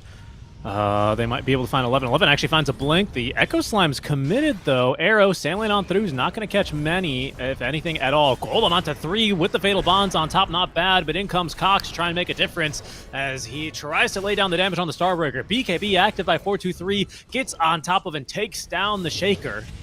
Once again, the Chicken able to escape, but he leaves behind Cox, who is trapped inside of the Warlock soup.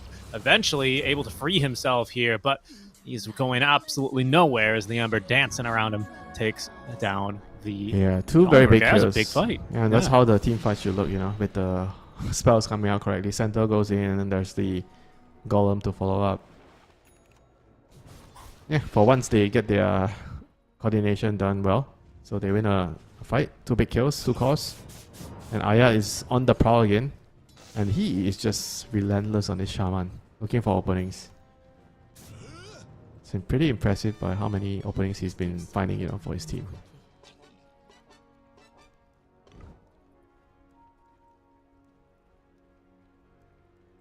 And when he has his 15, it'll be a lot easier for them to kill the PA when he gets the break talent.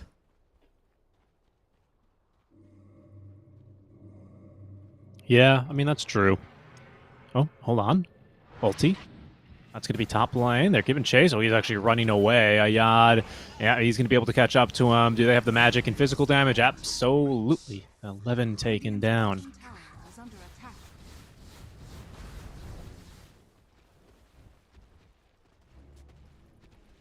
Uh-oh.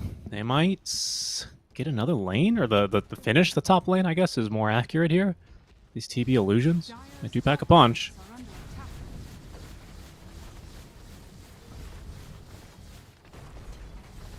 Dire's top barracks has fallen. Dire's middle tower is under attack. Serpent wards for mid as well. 15 seconds until the Centaur respawns. 11 does have buyback, as they'll even commit the Glyph of Fortification here. 423 is still farming away in the enemy jungle, trying to get at least another item online, as I think that's the Metamorphosis now wearing down, but with the illusions and the Serpent wards, that is going to be a second tier 3 tower, maybe even the ranged barracks now. I kind of take a look at it. Yeah, the wards just focusing them down. That is ranged racks. Very well done. I will say, Winter, one downside if you take massive Serpent Ward is that you can't deny your Serpent Wards with other Serpent Wards and troll enemies. Yeah, just don't take it. Get the chicken fingers. Win some Oh, games. but it's so funny, dude. Big snake. Doesn't 20 win auto you attacks to games. kill it. Yeah, but it doesn't win you the game. No, sometimes it... No, it usually doesn't. There's a lot of like meme facets that are fun to play, but doesn't win you the game. Are you upset that they removed reverse polarity, or did you think it was time for it to go? I thought there was a place for it. I think I too. mentioned this to you before. When you have a range carry, they're going on your carry, you use RRP, push them away so you save your carry. Yeah, certainly applications for that.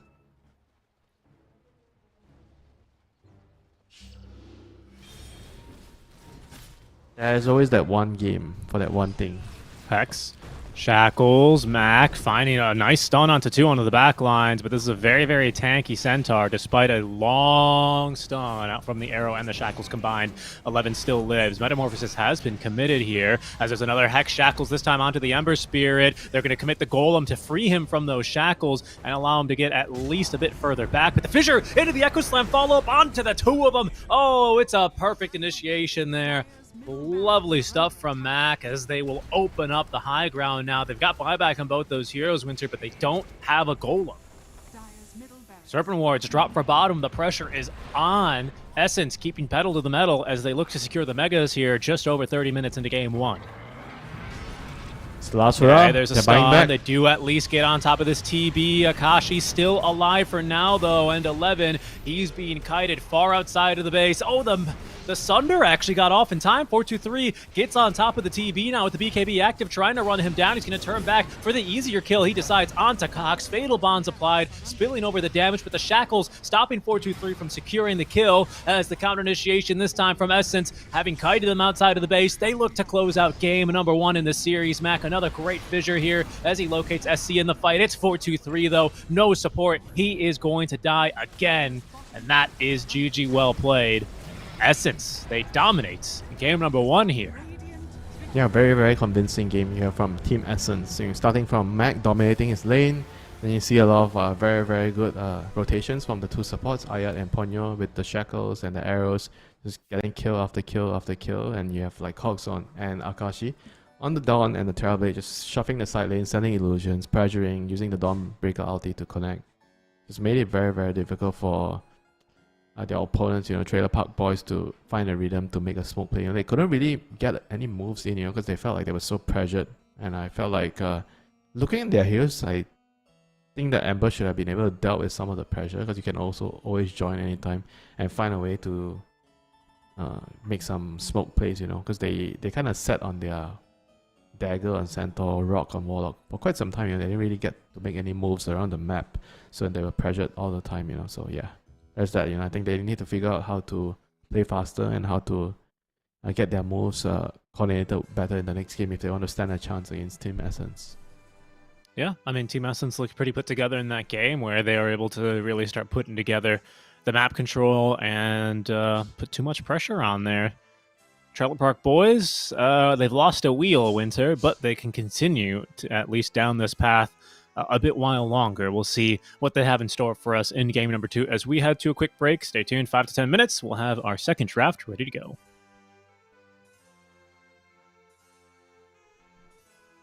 Made a fiddle out of her breastbone, hey, the gay and the grinding. Sound would pierce the heart of a stone by the bonny, bonny pole. of London. But the only tune that the fiddle would play was Ho, the Bows of London. The only tune the fiddle would play was the Bonny, Bonny Bows of London.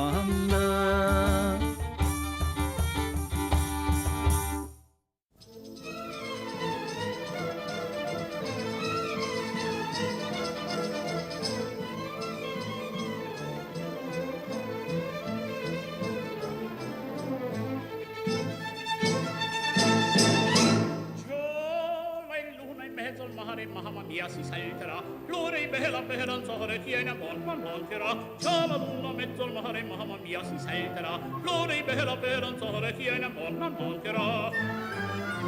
Già la luna mezzo al mare, mamma mia si salterà, resta in danza quando donna mia va di te lunga con bellogia quando ciascuna toccherà, finché in cielo una stella e la luna splenderà, il più bel con la più bella tutta notte danzerà. Mamma mia, già la luna in mezzo al mare, mamma mia si salterà, fringa, fringa, fringa, fringa, fringa, fringa, mamma mia si salterà, fringa, fringa, fringa, fringa, fringa, fringa, mamma mia si salterà.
As I went down to Galway town to seek for recreation, on the 17th of August, me mind being elevated. There's multitudes assembled there with tickets at the station, and me eyes began to dazzle. I'm going to see the races with me whack, fall the tittery item day.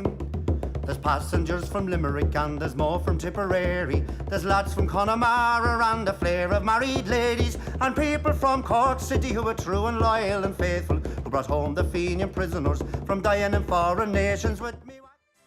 That's enough of that Irish limerick that we've been hearing. Thank you very much for joining us, everyone, for Dream League Season 26. The SCA closed qualifiers now continue well into the second half of the day. Thank you guys for joining us, as Team Essence currently are leading the Trailer Park Boys one game away now from being defeated. Winter, you have quite a few of your pets behind you looking for some attention, huh?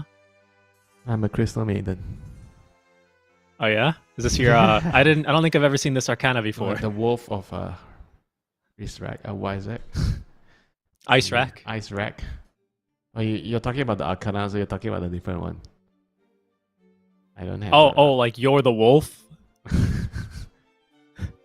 let's hear you howl, I don't have Winter. that Arcana. Give me one. Howl, Winter. I mean, how? I just didn't get one. It doesn't matter. Thanks for joining us, everyone. We're now live with our second draft. Here's hoping, Winter, we see a bit of a closer game. I don't know, though. After day one, I think we were talking about the strength of Ivory, and you were like, yeah, but, we need to see them get tested a little bit more, right? Actually, it was Boom. You're like, we need to see them get tested. They didn't really get tested in that series. And now I know completely what you mean. It's really hard to see like the true power level of a team if, unfortunately, their opponents just kind of, don't come at them with, it seems like a plan. Like, I'm just replaying so many of those team fights that Trailer Park Boys, like their attempted initiations, their attempted fights. They had one good one when they did catch their opponents in their own triangle, actually. But every other fight just wasn't convincing from them. So now they decided to go for the TB instead of PA. Since TB is the counter to PA. Well, but I'm guessing you just I don't really feel like PA that. here? Yeah, I don't really feel like that was like the problem. I mean, you could still PA if you want to, but you don't have to. I don't think that was like a big problem, like the PA TB matchup. I mean, it's not like a terrible matchup to the point where I felt like I cannot pick it, I cannot pick the PA into the TB.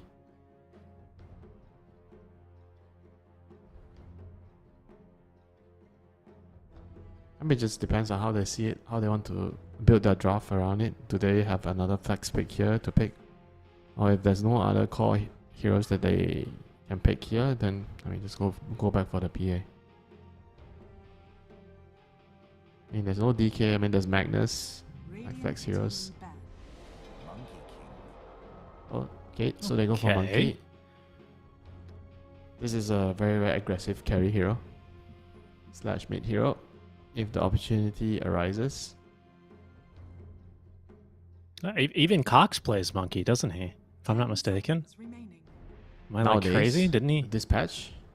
No, I don't know about this Probably patch, not but I this know patch. that he can play Monkey. I'm just saying. I don't expect him to go off lane necessarily. He's probably better odds of this Monkey being a support than an off laner, but you never know, I guess. Well, crazier things. At this level, you kind of know, Okay, well, listen, all right. You don't know where the Terrorblade's going, at least, all right? Let me have that one.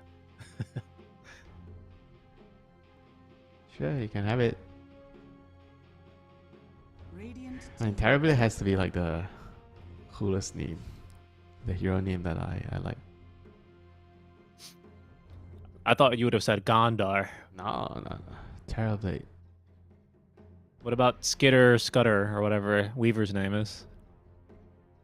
What's her name? What's Weaver's name? It's very interesting that a lot of people who I talk with that are not North American based, they always call Weaver a she, but in the lore it's a guy. Isn't it a she? Nerubian Weaver? No, it's a guy. It's a Oh. guy. And that's okay. It's just a video game, right? It's not that deep. But I've noticed it's everyone who speaks Spanish, a lot of people who played Dota 1, especially not in an A-based, also believe this. Like, Oliver also calls You know why? Weaver a she. You know we call it a she's the spell. It sends babies out. Oh, interesting. The swarm, right? So you would immediately associate that with being a mother, right? 'Cause she's sending That's interesting. a swarm out. Right. In Spanish, it's because the word for an ant is araña, and it's like a feminine word. So when you are thinking in Spanish, but you're speaking in English, you kind of call her a she, just, So you know. even in Spanish, it's like French. That's male and female words. Yes, it's, yes, exactly. Yeah. Skitsker. Yeah, who took it upon himself to create that which has not been woven, cast out for his ambitions. That's fine, though. We'll Yep. see if he's picked up in this game. Ringmaster As the Monkey King. ringmaster is... Oh, 10 seconds remaining. imagine getting Lots stuck of- in the Wheel of Wonder on top of Wukong Command. Oh, that's a nasty combo, dude. Yeah. Lots of mischief there. I won't wish that even for my worst enemy. What a way to die. In the middle of the Monkey Ring. In the middle of the Wheel of Wonder. That's like so much damage in the middle of the ring. You have to dodge, get away from the ring. Yeah, at least the Ringmaster box is dispellable. So if you get Nullifier, you can deal with it. And this hero is actually so annoying. There's like so many things you need to do, you know, against him. You need to get a dispel, and then in the team fights, you kind of have to. You also have to focus him first. You know, it's not the easiest. With all the annoying additional spells he get, especially the cushion, or the the mirror, so he gets to make an illusion. And this hero is a hero that I've been trying to tell you more about, but we just didn't really get any chances of the hero coming up. I'm excited. I mean, you called yourself Crystal Maiden just now. Yeah, it's very nice against the Monkey King. All your spells, the Frostbite, the Slow, and the Facet as well, the new Facet, Glacial Guard. Gondar. I think Glacial Guard is really good. Glacial Guard's very really good. I love that spell. It improves your AoE of the Nova by 100. So that's very useful. And not to mention, I am also kind of a fan of the new change to the innate, right? So it's tied to your ulti now, so you don't have to skill your aura, so you can max your nukes, both your nukes, and keep your aura at level 1. So the Gondar here is going to give them a very aggressive way to play the game, right? Gondar and CM. You're scouting and you have the CM to help you set up kills. You don't have like the best like team fight with Bounty Hunter, but you have a lot of ways to kill heroes, you know, with Frostbite. You see a hero with Bounty, CM can just help you kill the type, especially like a Disruptor, you can easily bully him. So Ponyo really likes the Disruptor, yeah, he's been playing a lot of Disruptor recently. Is he the one that you said has been going for the kinetic wall. fence? Yeah, the fence, yeah. I think it's really good with the new map. There's a lot of places you can block people off. So I kind of like it too. I'm excited. I really hope to see it. I'm a big believer in playing Dota in slightly unconventional ways. Like if Cox plays the Monkey King, of course he won't be with the Dawnbreaker one. But I think, you know, bucking the trend and exploring the versatility that facets unlock in a lot of heroes, I think it's exciting and it can really surprise a lot of your opponents. It's also the fact that you want to abuse player habits or human habits, right? Because humans are habitual creatures. So you play certain heroes that take away certain habits that the players are really good at doing. Because you have to play differently. Right? For example, against Disruptor, you don't remember the glimpse sometimes. You know, TP back to your lane, you lose your lane because you get glimpse. Certain things like that, because you don't run into the hero a lot nowadays. Right. I've heard players talk about this before. It's nice to sometimes play not the most optimal heroes, like maybe not like 4th or 5th most optimal hero, but maybe 2nd or 3rd, you know, so that you take your opponents off their comfort zone. And sometimes it can work, you know. Wait, what do you mean? Like you're saying that if everyone's used to playing against PA and TB every game, you start picking off meta heroes on purpose? Like that? Something like that, you know, but it has to force you, like something that has to force you to play the game differently, like Attack Keys, for example, Disruptor. Sure. Because Interesting. of certain interaction with their spells, right? So you have to remember certain things and do certain things differently. Sometimes it works, you know. Have you heard this in chess, where the game is really super figured out because of the it feels engines, solved. the computer, and players are intentionally playing second or third or fourth best lines, because who would do preparation on the fourth or fifth best lines, right? Yeah. People would just prepare for the 1, 2, 3, maybe 4. Have you heard about, I think, what is it called? Chess 360 or something? Chess 960 or something? Freestyle chess. Yeah, where the Bobby Fischer chess, where they randomize the back row or whatever. So I think that's also really interesting. I hear what you're saying. And I think that goes to, you know, like what I was saying about taking things like the kinetic fence. That's why I think like reverse polarity genuinely had a place in the game. Yeah, but the thing with the fence, right, now it might be different because it might be just straight up better than the other one, so you have to take it. Yeah, but it's a problem that we have in Dota, where people see something get released and they go, why would I ever take that? And then it gets buffed, and then it gets buffed, and then it gets buffed, and then eventually you just kind of, you know, have to take it. It's like Ice Frog keeps nudging us to pick it.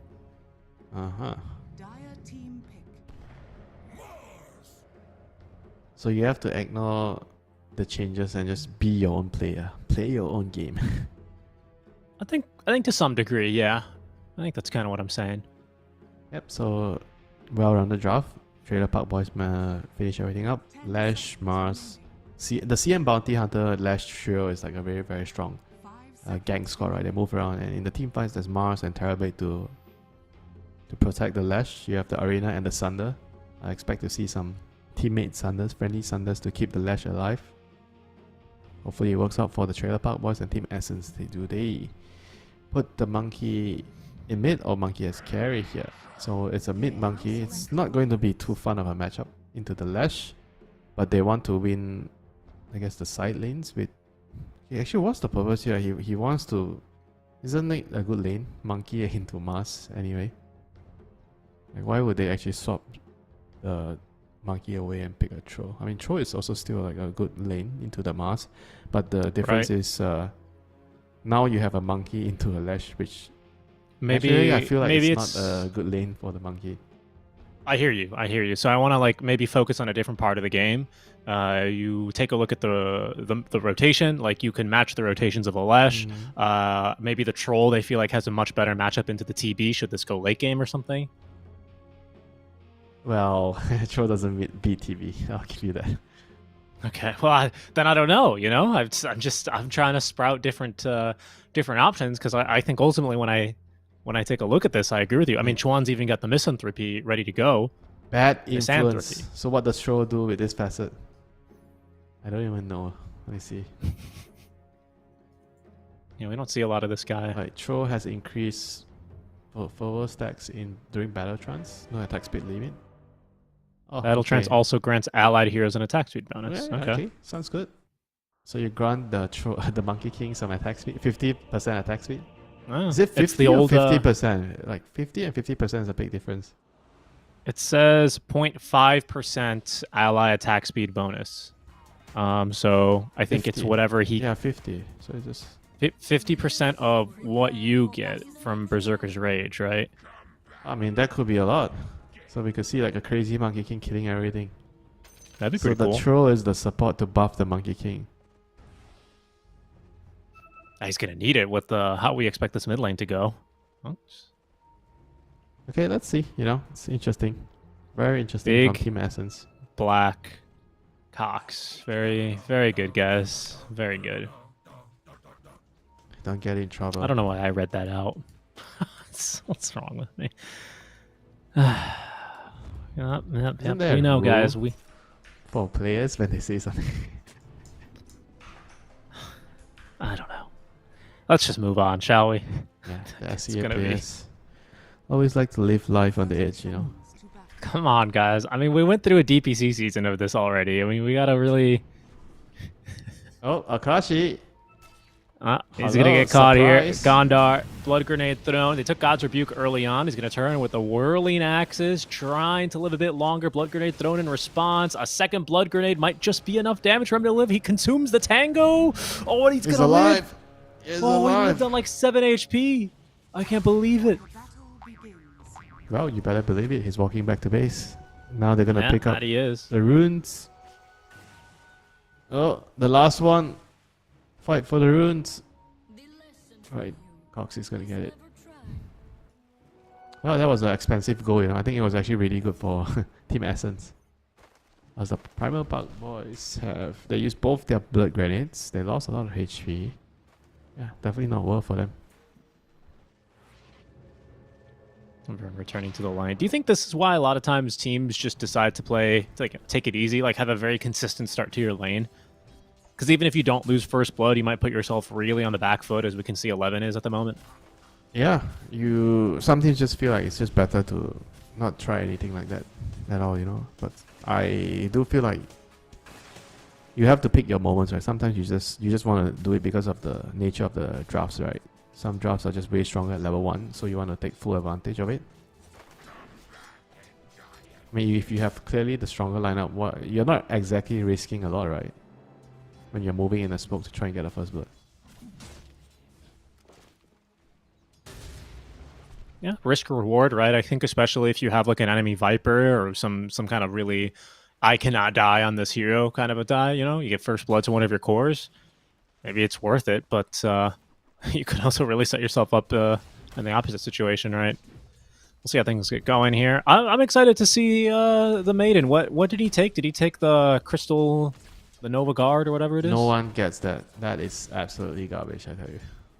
Okay, so it's about Glacial Arcane Guard. overflowing some... Okay.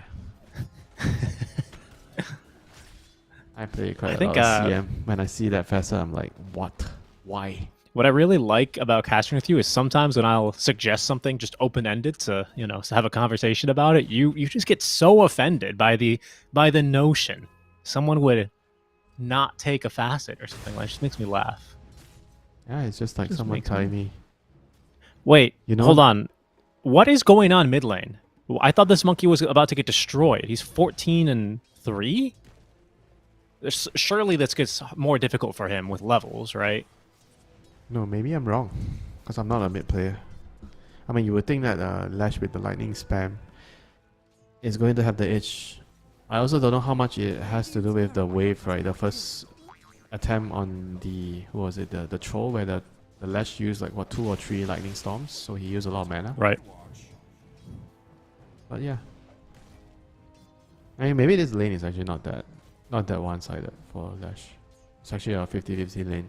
Because Monkey, you can just kind of pull the wave. Because you have long range, you can just attack from far. It's difficult for the Lash to get close to you to get the diabolic damage. Yeah, I mean, this is... Wow. Doesn't look like a terrible lane, for the Monkey, actually. Yeah, shockingly. Mac even going so far as to, tank 2 tower hits there. Just to make sure he can get... this is why they wanted Jingu. the Monkey mid. This I guess matchup so. is good for the Monkey King. You learn something every day. I'm still not so convinced, to be honest with you. But we'll see. I mean, there's still a few solid minutes left of the laning Sometimes you stage. don't need to be convinced, Sometimes you just need to believe that the pro players know what they're doing. That's what I learned. I mean, that's true. That's true. Hey, I definitely believe that pro players believe they know what they're doing. Oh, okay, TP, nice disruptor. stun there. Yeah, move. this could be a really, really nice catch, actually. But look at Mac taking a ton of damage with the Edict enabled. Narman, he's rotating on through. We'll I thought that find was it a difficult to find a stun, that is, until Mac takes a step forward. They find the kill. Ponyo, he glimpsed the Lashrak back under tower. Wow, that looked like But it was gonna turn into like a good glimpse back, but Chuan played a really, really cool stand there, and not to mention Narman coming in at the right time. They didn't see he was there, that's why they tried to fight, and then poop, Shuriken toss with the shadow wall, right click. Bye bye. One of my favorite position 4 players, man. Hustler, Narman. Yeah. Hustler. Reality Rift, Hustler. Yeah, yes, sir. The SCA stat, or the Singapore team. Ponyo, I don't think they reach him here a second time, but he's going to be sent packing back home. He's going to get hunted down. I know. No, Narman. Oh, Narman. That's going to be Phil. Oh, hold on. Thinking. He's making him feel safe first, He's And waiting for then he his says, shadow walk yes. cool down. Right here, underneath the tower. That's where we kill him. Well, it's okay. He's burning the Manny of Ponyo. Does his Mars need him? I guess not, huh? The Troll's just going to do his thing. Mars is going to do his thing. And down bottom, how are we looking here? TP is doing swimmingly. Mac in trouble. Oh, again? Oh, that's a big boundless strike, though, Akashi. That was so close to being a disaster for Mac. And this is how you know he plays a lot of Monkey King. He knows exactly how much he can play his limit. Yeah, sure helps when you can just lifesteal a bajillion HP at level 5, too. Yeah, they needed a glyph there, actually. I think that matters less now, right? I thought the lifesteal changes made it much less effective to lifesteal off of creeps again. Am I wrong? Hold on. This Troll might be in a spot of bother. Gets hit by the Rebuke. The Axes, though, do keep him protected. Yeah, not the easiest target to bring down, you know, Troll. Pretty tanky hero. 6 minutes. Power runes are going to spawn. Lashrak really wants a haste rune, so he can kill Yeah, it's heroes. a shield bottom. Oh, the monkey's going to be aggressive here. He has a shield. They're tipping in the other support as well. Ayat is coming in. Bit of damage now. Wukong's command here right at level 6. They're just going to let loose and try and find the kill there. Ponyo needs to find the reach. Oh, and just can't quite get it. I think it must be level 1 glimpse, right? Yep, just no attack glimpse. or no cast range. It's close. Very, very close. I like the idea. Bringing in the Ringmaster there to fight. I mean, it's going to be a round 2 fight here. 6 heroes mid. Nobody even going for the Wisdom Shrines here. And the Boundless Strike here from the river. Oh, the Tame the Beast is going to whiff. The Missing 3B now damage is significant. As Mac, he will chase up high ground. He's going to take a lot more damage now as Maiden attempts to stand in the way. All right, 11, he's rotating through a beautiful arena from the low ground. And they don't even... Oh, I think they might get him now. Yeah, okay, they will get the Lashrak at the end of the day. But it's a 1-for-3 trade. Hardly feels worth it, Winter.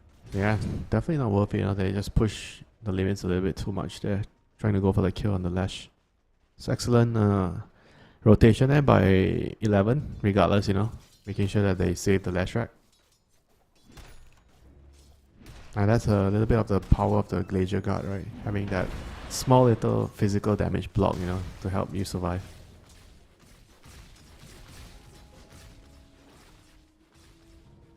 I mean, these are things where I was mentioning before. If you don't play against this hero a lot, sometimes you just forget, right? There's that small little extra block, you know, you don't account for. You go for the kill. Very good point. Yeah. Oh, Mac even baited how me did there. he get the rune? Oh, what the heck? Mac's got the haste rune now. Les is really wishing he got that Just one. like that. But Cogs jumping on in. So the Guardian to secure the kill. I guess they didn't expect him to just run down and pick up the rune. So they weren't expecting a hero to come over, so they were waiting for Lash to pick up the rune. Well, Mac definitely has some balls of steel right there, you know, walking into 2 heroes. Right away, he sees them and he just doesn't care, you know, just picks up the rune. I think this is really good when you're playing Monkey King. You have to be super aggressive on this hero. Yeah, and shout out to the Essence supports. They have 2 wards mid, right? One right next to the tower and then one in the river watching the top power rune spawn. And Essence have been playing around these very well for the past few minutes, really prioritizing the Monkey King, applying a lot of pressure mid. Maybe this is like how the Monkey King could beat him. Like the Lesh simply just can't fight into this many heroes this early while the Monkey, he doesn't mind. Well, more fighting. It's another round. Round 400. Round Glimpse. 4, it feels like, yeah. Glimpse is not too effective against the Crystal Maiden. Dire's bottom tower is under attack. Yeah, this is the Wukong's type of so Dota you long. want to see every game, right? Non-stop fighting from the lanes. Yeah, it's like turbo mode. You get 6v6, I mean 3v3 mid, turbo mode. Yeah, more often than you think. Usually it's one of the side lanes, to be honest with you. But it happens every now and then in the mid lane. All right, so there's a D ward. That might now put a pause to all this aggression. Or maybe we'll just rotate top where there's going to be 4 Dire heroes. Mac completes his TP scroll. 11 trying to escape, but he has no way out of this one. Everyone's just running into the arena walls. That's how excited they are to keep fighting. Oh, but Chuan doing the damage alongside the freezing field. Cox jumps on in, does manage to at least find a decent stun. It's a full 5-on-5 now as the Sunder coming through to try and save Chuan a bit longer. He will live thanks to that Sunder. Man, in essence, they'll lose 3. They're just bringing the numbers to every single fight, yeah? Team Trailer Park Boys, they realize that they just have to do the same thing. I mean, it was a good setup from Essence initially to catch the Mars with the glimpse into TP, but they were not able to get out, you know, with the heroes. Good response there by Trailer Park Boys there. Getting the rebuttal kills, bringing the numbers, bringing the TB in as well. I think it was really important that 423 came to that fight to at least get his Sunder off and some right clicks, you know. They wouldn't have won the fight regardless. Yeah, wow, that's a fantastic way to wrap up that sequence of events. Trailer Park Boys getting the better of round number 4. I'm sure we'll only have to wait another 30 seconds for round 5. Who's keeping count? It's round 10. That's gonna feel that way, huh? Would be so nice if they already had track, you know. Yeah, true, actually. Yeah, because at some point, this is going to just be way better for the Trailer Park Boys now. Essence need to keep that in mind, especially with what the big game hunter.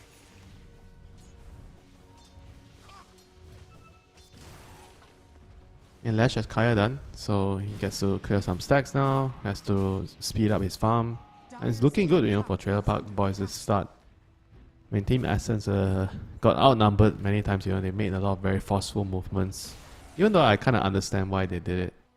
But it was just overall, you know, good response by Trailer Park Boys to punish their over-aggression on the Disruptor.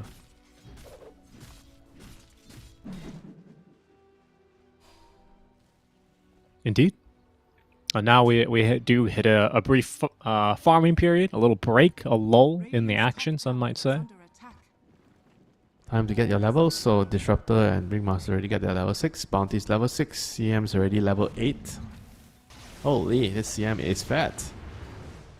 Yeah, Disruptor in some trouble now. The Glimpse doesn't really do a lot. In fact, it kind of stops Mac from connecting too many heroes here. Maiden prevented from using the freezing field. Great spell casting there as both supports dead in the river. Essence, not the prettiest of fights, but their priorities on point. Yeah, they got some very needed kills there. And some levels, some gold. Space for the Dawn. I mean, they still have Solar Guardian, so they can still go for small little fights if they want to here.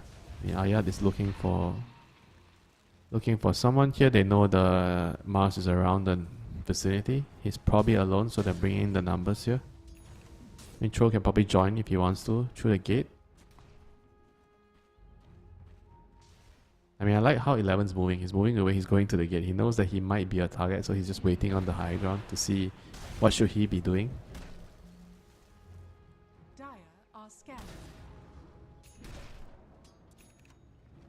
There's a lot of cat and mouse here, pushing the creep waves, trying to predict what your opponents are doing, where they're moving, and trying to outmaneuver them, outfox them. You know, Disruptor Static Storm is coming back online, so they should be making a move very soon. Wheel of Wonder ready again in 15 seconds.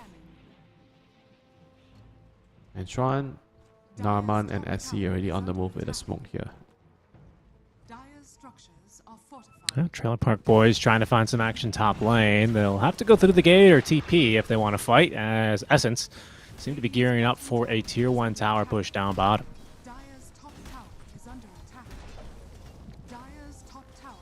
Glyph is used, but it's always scary to TP when you don't know where the Monkey King is, huh? You could just be sitting in a tree watching everyone TP. Daytime, because the Monkey King can see you. Nighttime, I would say that it's a lot safer. Usually you don't worry too much.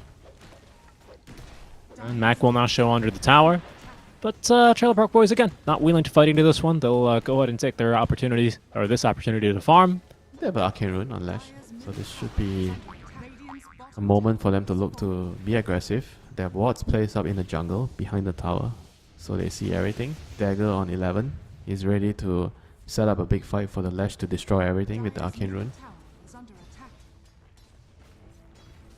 And Team Essence have to be very, very careful. They don't have a sentry, so they can't really deward this, or he's gonna die. Yeah, he's dead.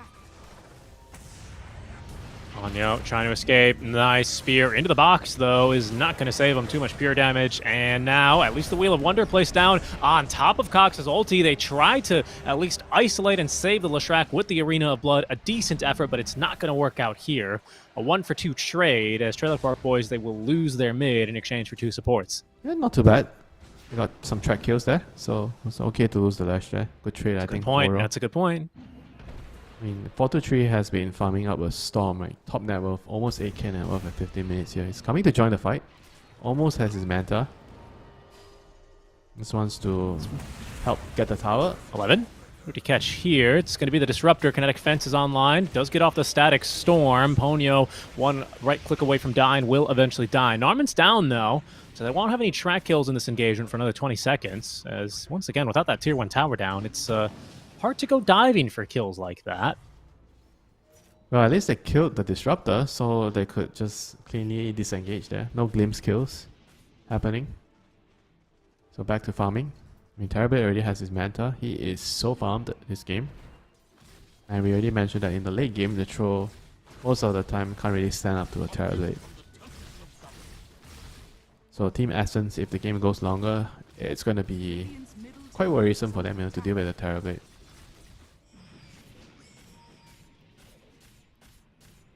And he is the strongest hero in this game when he goes late.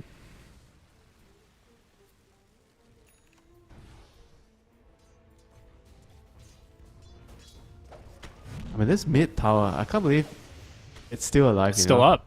Yeah, There's been versus so the much Lash. fighting. I mean, but he's gone misanthropy, right? Yeah, but So I guess still, it's you know, not. there's been so much action happening in the mid lane. Yeah. Don't expect the tower to be still alive. No, it'll go. Well, Essence will fortify, but it'll eventually go down. No cores in the vicinity means that this tower is as good as dead. 4-2-3, pummeling it down with those illusions.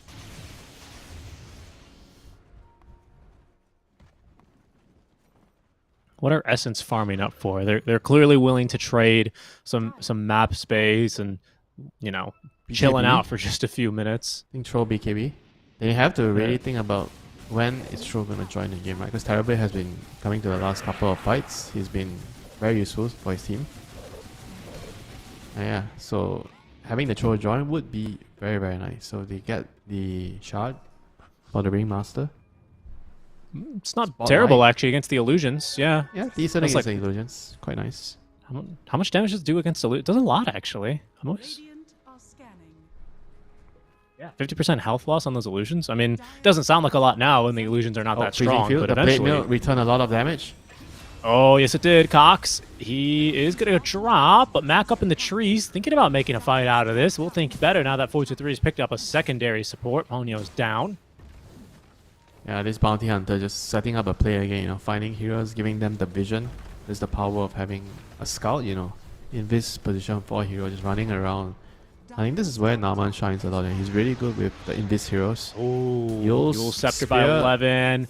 Great spear back into the arms of Narman. SC getting ready to set up as well on the Frostbite. Mac does have the ultimate. Wheel of Wonder doesn't actually catch 11 here. And the box save is good for the time being, but Mac very little HP to play with. The spear is going to miss. The second Frostbite is actually going to cost the life of SC, but it allows 4-2-3 to pick up the kill onto the enemy mid. Yeah, good outcome for them. Good trade. They still have the Lasher around the area. He is almost completing his Bloodstone. So he'll be very, very strong. And then again, I feel like there's just no rush for them to look for fights. Because they have the better scaling. The game goes longer with their Tricorps, Mars, Slash, Terrorblade. I think late game, this Dawn, Troll, Monkey King, they should, on paper, should lose, to the Terrorblade, Lash, Mars trio. And they have some crazy team fight with the Disruptor, Axe, if they can get there, and the Ringmaster.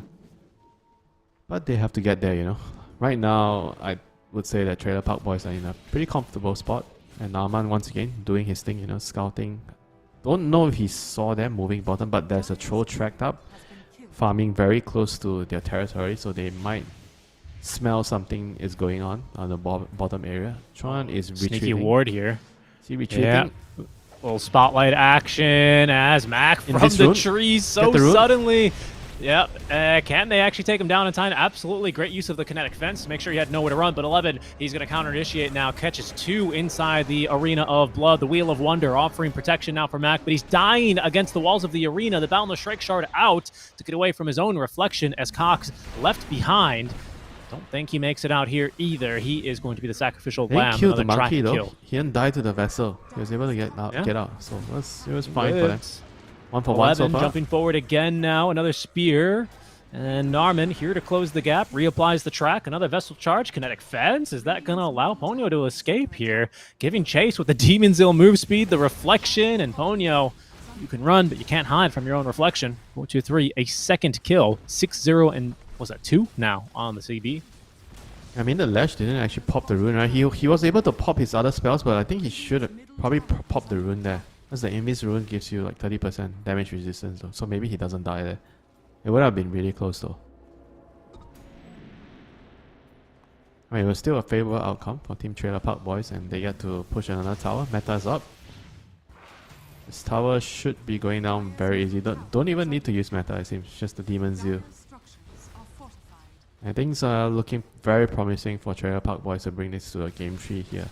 Team Essence, they have to find an answer quickly before the Terrorblade is going to be out of control.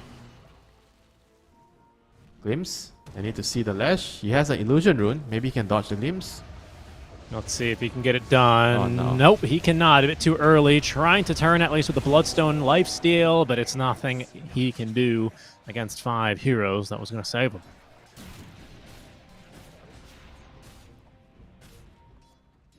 Yeah, that is a huge kill for Team Essence. A step in the right direction here. Coming back into the game. BKB is done on Akashi. Right. I was going to say, I almost can't believe that they didn't find the tier 1 tower yet. Down it goes. Another catch. Okay. Arena of Blood. They actually find a nice jump there. The box buying a little bit of time. The Wheel of Wonder as well to counter initiate as Cox jumps in with the ulti. They focus first onto the supports. Down goes the Bounty Hunter. SC, he might be up next as Akashi even pops the BKB. Will be pulled back into his death by the Glimpse. It's a 2 versus 5 now. 4-2-3 realizing he's outnumbered. He's going to have to turn around and farm with whatever he's got left of that Metamorphosis. Decent fight. Circles on circles, man. Solar Guardian on the arena, and then there's the Disruptor. Don't get dizzy. The Wheel of Wonder. Well, at least they only lost the 2 supports, but still a good trade for Team Essence. It puts them back on track towards their comeback trail. They need one more good fight like this. Mac is still working on his BKB, which he desperately needs if he wants to enter the fight.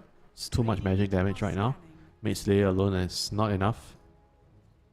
But we're also starting to see the power of this, the Dawnbreaker, you know. It's kind of like blocking out a lot of the damage coming out from your Lash. All those small little damage over time spells.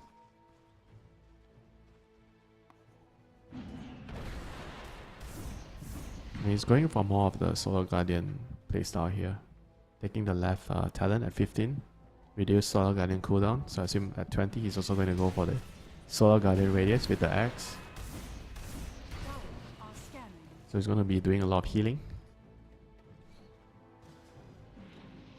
Now bear in mind they're still on the clock. You don't want the game to be going very late against the Terrorblade. He is 6-0 right now, very strong. But before he gets to the Butterfly, he is still going to be able to kill him. But he is going to get the Butterfly now. 100 gold. Butterfly, Dragonlance, Manta. 23 minutes. Can't ask for a fatter TB than this. And it's going to take a very long time before they have answers for this evasion. Like, who is actually going to get an MKB? None of the heroes want to get an MKB. It's so sad, yeah? Monkey King needs to get an MKB.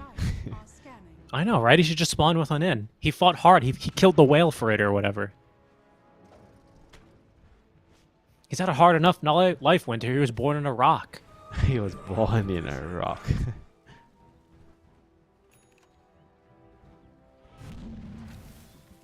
He was also punished to be under like a mountain because he was so mischievous. Yeah, Chinese mythology is just kind of wild sometimes. So I watched some Chinese movie with my girlfriend, and it was like, ah, yes, that's this guy. We all know what he does. And then he just like lifts a river and throws it at someone. I'm like, wow. I'll see though. I mean, more than Greek mythology. It's new to me, so yeah, I definitely enjoy it. It's pretty fun. Well, okay, they're committing now for this Roche freezing field to try and finish it off as fast as possible. No one from Essence in the area. So I almost called them the Backstreet Boys, but these are the Trailer Park Boys, a very different group of young men. Wrong timeline, my friend. Wrong timeline, not the Backstreet Boys. Backstreet Boys is like my father's time. No, it's not. Yes, it is. Tell me you didn't. 90s? You didn't. The 90s. You didn't have the Backstreet Boys playing in the LAN cafe? No. What the hell? Who plays Backstreet Boys at the LAN cafe?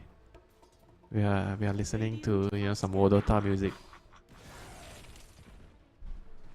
Listening to We Are Electric. Yeah, We Are Electric.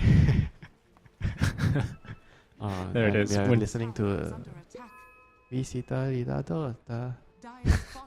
Esprella Lita Dota. Yeah. Yeah, those Another are the classic song. The music that kept us alive, at the LAN cafe. Midnight, 4 a.m. Still not going home. One more game, listening to the music, and then when you're done, you go to McDonald's. You order the breakfast, the hash browns. You go home after breakfast. You sleep. Technically, that's not breakfast anymore. I suppose that's true because you never. You wake up and eat breakfast. I don't know. That is what breakfast is. If you look at the words, breakfast is just the meal you eat after you fast. I'm pretty sure, Winter, you probably went 10+ hours back in the LAN cafe days without eating. Am I wrong? No lah. There's food everywhere. It's like Keropok Leko. There's a mama store downstairs. There's like a burger ramly. Very well. It's like an all-you-can-eat buffet downstairs. This is Have you ever all-you-can-eat cafe for 423. Man, have you been to a LAN cafe with no food? You kidding? Well, I'm not gonna lie to you, Winter. By the time I moved to Malaysia in 2019, there weren't a whole lot of them left. Well, I guess you're right. So, unfortunately, I didn't hear the Backstreet Boys at the LAN cafe. I didn't hear any music at the LAN cafe because there weren't really too many of them. Here we go, though. It's time. A little bit of a high ground siege, at least considering it, for the Trailer Park Boys, but trouble on the opposite side of the map. You can see that tree moving inconspicuously. That's actually a Monkey King. Akashi's just running straight in. He is He manning just up. thinks he can take this fight. All right, kinetic fence now. Max committed the ultimate. Does poke out at least the Bloodstone out from Chuan. He's going to decide to now retreat That is so further weird away. to watch. Like both the fences blocking both entrances. Quick hands, man. Those are vector targeted abilities. Well, this is making me want to play this hero. And though I hate playing this Good, hero. man. You get This is not new. You get bullet in the lane. Yeah, but the map's new, right? So I just feel like a lot of this usage of these weird spells become a lot better when they change a lot of the ramps. When the ramps change, then certain spells like this, because the fence kind of nicely blocks a lot of the ramps. I don't know if you tried it out already. So it becomes very useful in the game. Before there were a lot more large entrances, large ramps. Now the ramps are more, but they're smaller, so you can block a lot of them. Small choke points. Yeah, small choke points, correct. Mm-hmm. Yeah. And it's also a time where you want a position 5 team fighter, Disruptor is one of them. I mean, the reason you didn't see this hero a lot is mainly because he is a weak laner.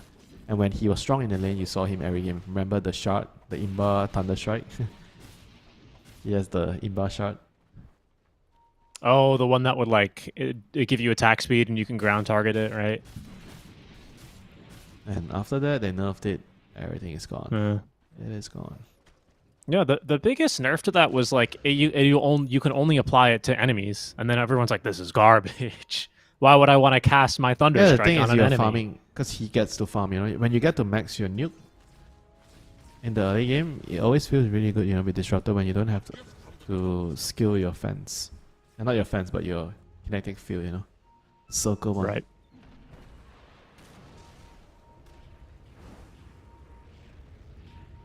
I mean, the more players play on the map, the more people will figure things out. I think eventually this probably will become the go-to, getting the fence. Really, you think so? Yeah, I think it's just very useful. A lot of utility. I mean, it feels weird, right? Because you kind of want the field to combo with your Static Storm. But I think there's just way too many places where the fence is actually going to be very useful. And not to mention, you have 2 charges, you know, on it. With the field, you only have 1. There's a lot of endless applications on the map with the fence. I agree. Like I said, I think it's a wonderful thing that Dota has a few alternative styles of playing, even well-established heroes. As we do hit daytime at the 30-minute mark, Essence, they reveal the whole map briefly with the break of dawn, and they see that the Aegis has been reclaimed. Back to just even, Winter, 16-14. This is exactly what I ordered, basically. A nice even game. Time to fight, Richie. Monkey King Bar is on the Troll. The Troll and Monkey King has combined into a same hero now. Terrorblade A monkey is not troll. invulnerable. Okay, okay, that could be trouble. The Wheel of Wonder, that's a fantastic start. Gets a Force Staff, allows him to BKB at the very least. 4-2-3 is cut off by the kinetic fences. Oh no, Akashi, he's fighting the illusions under the battle trance. Finally gets onto the Reveal with the Boundless Strike onto 2. They get the Maiden. Can they get 4-2-3? No, he gets off the Sunder in time. Ponyo, he's been his blood bag of choice. Mac activates the BKB, trying to fight through this one, but he's lost his carry Monkey. He's trying to run for his life, but there's too much damage applied. That last auto attack, 50 HP. He's tracked, though. They're running after him. He has 11. He's found Cox now over in the secret shop, and that is going to be another kill there for Chuan. Mac is still farming. Yeah, he actually might get him in the end. Is there a creep to bound? Okay, no, he can't. And you saw how strong the Terrorblade. This is why Terrorblade late game into, like, he does not feel like Troll and Monkey King, you know, all this physical damage, this Dawnbreaker. He has so much armor, he just shrugs it off. Doesn't even have to use his Sunder, just BKB stands and fights, you know. Just destroys them. Yeah. And then Troll kind of, I think he popped his ulti a little too early. He was trying to kill the Lash, but Lash has Ghost Scepter, you know. He got outplayed there by the Ghost Scepter. That's why he was like hitting the illusions. You were like, hey, why is he hitting illusions? Because of the Ghost Scepter. Yeah, that'll do it. I was wondering why he like ran from the river to hit him, man. Yeah. I mean, this is why Troll is not a reliable hero. You never know when he decides to show up for work or he doesn't decide to show up for work. You know, he just wants to sleep, you know, and not come to work.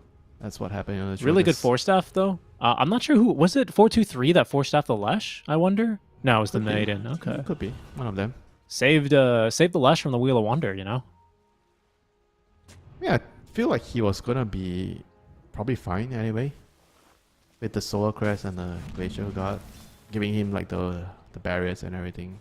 Maybe he would have been okay. I mean, worst come to worst, the Terrorblade just needs to sunder the Lash, right? I think the Terrorblade probably would be willing to do that if it came down to it. Yeah, I mean, it's just very hard, you know, to fight the Terrorblade right now. I mean, he is the king of the map. He is the king of the game. Troll usually does not win those fights, you know, against the Terrorblade when they are on equal ground. And right now, the Terrorblade's ahead, you know. That is. A little bit of a box play to try and evade death here, but Ayad only comes out of the box to see 5 enemy heroes and his own reflection. Yeah, this is getting troublesome, isn't it? I think the Monkey King's picked up a Mjolnir, not an item we see a ton of these days. Well, does, they need have a clearing the illusions. The Mjolnir does have a javelin in it, so as a result, it'll give you a little bit of basically accuracy. You know, it's not great, but if you proc Chain Lightning, you will always guarantee the auto attack. That's how that one works. Well, even the Terrorblade just got a Ghost Scepter. Just want to make a fool of this Troll ulti. Did you say Terrorblade got a Ghost Scepter? Yeah. Oh, he did. That's... Wow. This has to be one of the few games, or even the only game that I've seen a Terrorblade buy a Ghost Scepter. The highest armor hero buying a Ghost Scepter. He wants to make a fool of this Troll. But yeah, I don't even feel like he needs it, you know. He's not dying to right clicks. And he has an AD rune now. Here we go. This is probably the last fight, the game deciding fight.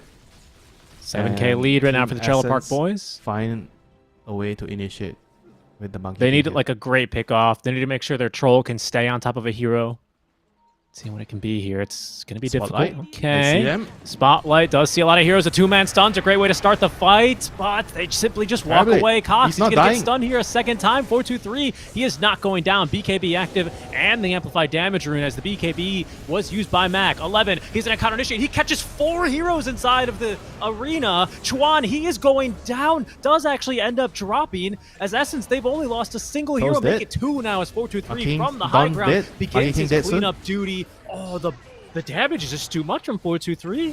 Yeah, he Ultra actually kill for him. he actually made a really good split-second decision in the end. He was caught in the arena, and he was trying to walk inside to Sunder, but they were too far and they were BKB, and then in the end he decided to just Sunder Naraman, so Naraman just died there instantly because his teammate sundered him. But it turned out to be the game-winning move there by 4-2-3 there, just killing. He was able to just kill the rest of them on his own. Yeah, he basically 1v4'd him. Yeah, he had to sacrifice Naraman on the bounty. Too bad, but they won the fight. They got the Rex. It's a good call.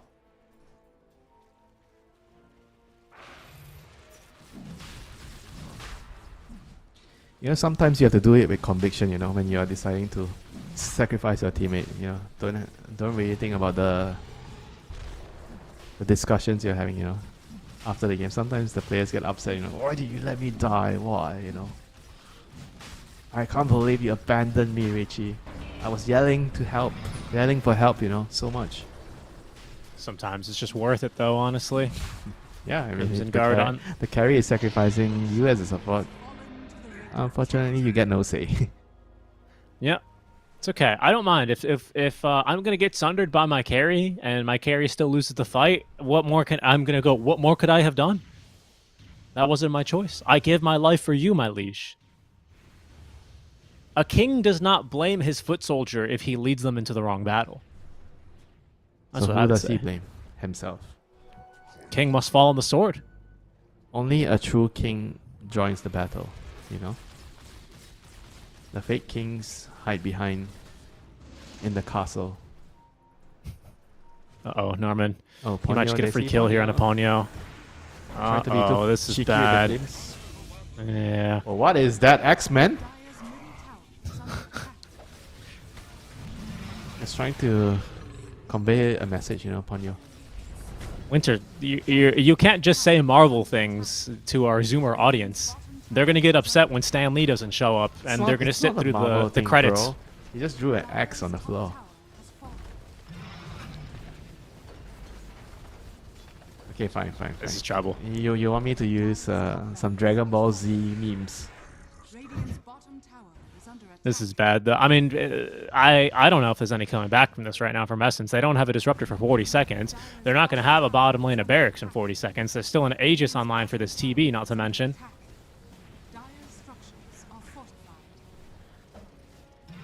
Wow, yeah, that spotlight's real effective. Kind of cool, yeah? One of the coolest new shots. I agree. It's kind of weird that it doesn't really have like an audio cue or something, but... It does, right? Doesn't it have like some drum roll? No? I'm not sure. I can't really... I love Ringmaster's design for everything. I think he's got one of the best audio hero designs in the game. But I don't know. I've never heard the spotlight.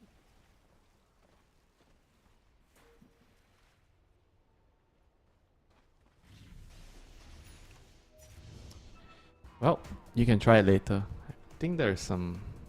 Let's put your headset on max. Yeah, that's what I should do.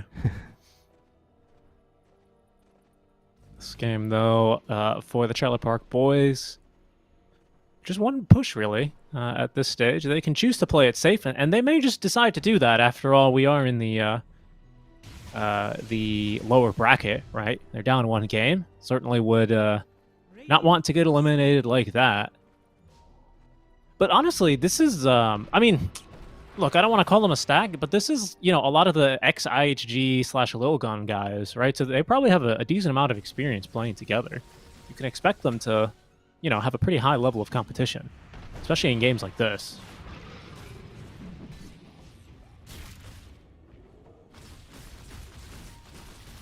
And Winter, if I might make a prediction for our game 3, if we have one, I don't think they're going to pick Troll again. Nobody wants a big throw. Terror Wave. Nicely done there by 423 just for the mini metamorphosis. They're trying to keep him covered now. The jump on in, a quick little sunder from 423 as he's stuck on the high ground. The Force Staff didn't get him where he needed to go, but he still has a BKB. second life to play with. And another Still sunder. has that BKB as the arena comes out from 11. Akashi's let loose on the ultimate. He's actually able to get into some damage now. He gets off a second sunder this time onto the Monkey King, and with that HP, he will outfight them all. 423 on a double kill. He'll pick up the third core as well as Mac forced to call the GG. Well played. What a game from 423. Holy moly. Well, this is a good example of like Terrorblade that gave me into all this like physical damage. He's just like very close to invincible in the team fights.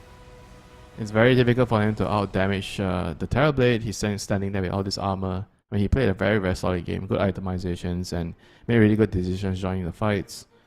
I think overall, very good game by Trailer Park Boys. Props to them to make certain adjustments, from the first game. They realized they needed to play more towards 4-2-3. He's an excellent carry, give him the strongest hero. But then again, for Team Essence, it's going to be going back to that question, right? Is it important for them to switch like the hero for a mid lane matchup that is advantageous, but give them like a side lane matchup which the hero can win his lane, but doesn't really win in the late game, right? The scaling is a very, very important conversation we always have, in the current patch, right? The game's very hard to end early, so you always want to have the late game insurance, the late game security. And a troll is not a security I want against a Terrorblade. Yeah, no, I know exactly what you mean, especially when you can be countered by a 1500 gold item. As hard as we saw it, unfortunately. Really spelled disaster there for them. Some questionable drafting over by the side of Team Essence will take us to a game number 3, as long as, good play from the Trailer Park Boys. Let's not take anything away from them here. We'll see what will happen here as we head to, for the second time today, Winter, a decisive Game 3 in the lower bracket. We'll be back in about 5 to 10 minutes.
As I went down to Galway town to seek for recreation, on the 17th of August, me mind being elevated. There's multitudes assembled there with tickets at the station, and me eyes began to dazzle. I'm going to see the races with me whack, fall the two, fall the tittery item day.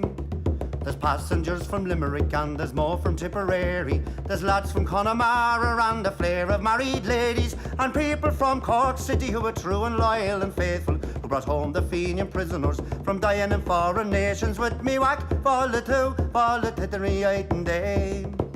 And it's there you'll see the pipers and the fiddlers competing, the nimble-footed dancers a tripping o'er the daisies. There's others crying cigars and likes and bills for all the races, with the colours of the jockeys and the price and horses' ages. Me whack, fall the two, fall the tittery item day. And it's there you'll see the jockeys and they're mounted out so stately, the pink, the blue, the orange and green, the emblem of our nation. When the bell was rung for starting, all the horses seemed impatient. I thought they never stood in ground, their speed was so amazing. With me whack, fall the two, fall the tittery item day. 500,000 people there of all denominations. There's Catholics, there's Protestants and Jews and Presbyterians. There's yet no animosity, no matter what persuasions, but sportsman's hospitality, those Jews fresh acquaintance. With me whack, fall the two, fall the tittery item day. August for Marish and Krushki in his beer on.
Welcome back, everyone. We have another Game 3 on our hands. Thanks for joining us over on the Clarity stream for the SCA Closed Qualifiers.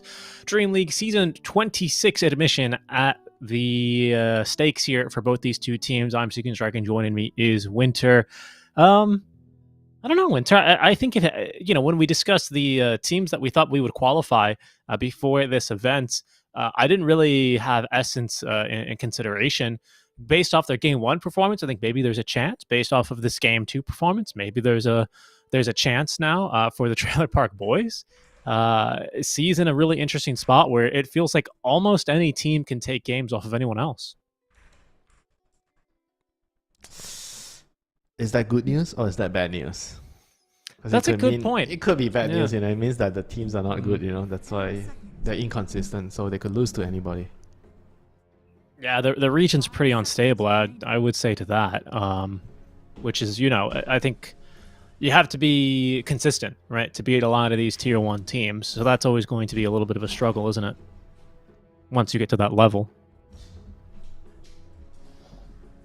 It pains me to say it, Winter, but the only thing that the SCA region's been consistent at this year is getting eliminated in the first stage of the tournament. Ha, ha, ha. Look, I want the region to do better. I'm praying for them. But it starts here, right? This is where you got to rise to the top. I don't believe you. I know deep down you're praying that NA does better than SEA. Deep down. No, dude. NA, look, 2 years ago, 3 years ago, you talked to Little Young, Seek and Strike, and he would have been like, yeah, of course. I love NA. I'm doing NA Division 2 at 3 in the morning here from Kuala Lumpur. I love NA. now NA, it just needs more work, man. They need to do some self improvement. No, first you have to answer the question: is NA truly NA? Question mark. Look, man, that's a spicy question to be asking over on a C panel. Okay. Does our Trailer Park Boys Malaysian? Yeah, but they're SEA. That's the main. Are they thing. Malaysian? Are they Malaysian? Bro, you are taking this out of context. We're talking about regional Dota. Yeah, I know. Well, that's the true NA way of arguing. It's not engaging. So in will good the faith, brothers anyway. argue? Tell me, Storm and Ember Spirit. Storm is the bigger brother, right? Is he going to give way? Do you to think? Ember? I always thought Storm Spirit was the baby brother. Huh? Well, I always went on beard length. What's Do you think what's that's the wrong? law? What's the law? What does the law I would say? assume Void Spirit's the oldest, and then it's Earth, and then Ember, and then Storm. Because Storm's like a little cocky. Storm has little bro energy. He's like zip zapping it. Like when you zip, he's like zip. You know? He's like excited to be he's like excited to be moving around. Whereas like Earth Spirit, whenever he puts a rock, he's like contemplating life. He puts down a remnant and he's like, yes. Ember Spirit, a little flashy, middle brother energy for sure. And of course, Void Spirit's like the wisest of them all, right? Then why is he not picked at all? Well, I said he's the wisest. I didn't say he's the strongest. Okay. Either way, we've seen a lot of Ember and Storm this tournament, haven't we? I think it's made for a pretty interesting kind of mano-a-mano. Yeah, Keeper of the Light also. Talking about the position 4 heroes, the range heroes, the Kotal, Murta. I think Kotal and Murta seem like the strongest. Feels the strongest. Ringmaster can be 4, can be 5. So the in-between heroes like Shaman also can be 4, can be 5. And there's the Tinker permaban, because Tinker is too much. Our times have changed. Tinker is too much. Tinker is one of the best support heroes. That's why people are mad, at how Tinker got butchered. Yeah, look, I get it. It is kind of weird when you think about it, but I dare not imagine Tinker mid, who is constantly able to, make use of the other facet that's not repair bots. Imagine a Tinker mid. Just wait till people find out that Warp Flare is actually situationally very good. I'll tell you what, people meme on it all the time. They go, "Oh, laser, shrink ray." How about Warp Flare? You ever heard about Warp Flare? I heard about Honey, I Shrunk the Kids. That's true. It's kind of an old movie. It matters not. We're going to see more popular supports come through. Well, I wouldn't say more popular, but less contested, less banned. This Jakiro, even the Mirana, starting to get banned a bit more. The Star Surge facet just makes it feel even more impossible to trade with her in lane. I mean, it's still AA. AA is in there. AA and point. Ember Spirit, pretty good. I always like a AA plus Ember. A lot of damage, a lot of range. Good setup. So they're contemplating, where should we put this Ringmaster? Doesn't feel like a Narman hero. Narman's asking for something else. I don't want Ringmaster. SCE, you play He wants it. Tusk. Oh no, he is playing the Ringmaster. Ringmaster is not his type of hero. Maybe he's been practicing though. Like you said, you got to play it 20 You can times practice, before you get the hang but of it's not your natural instinct. What's your natural instinct?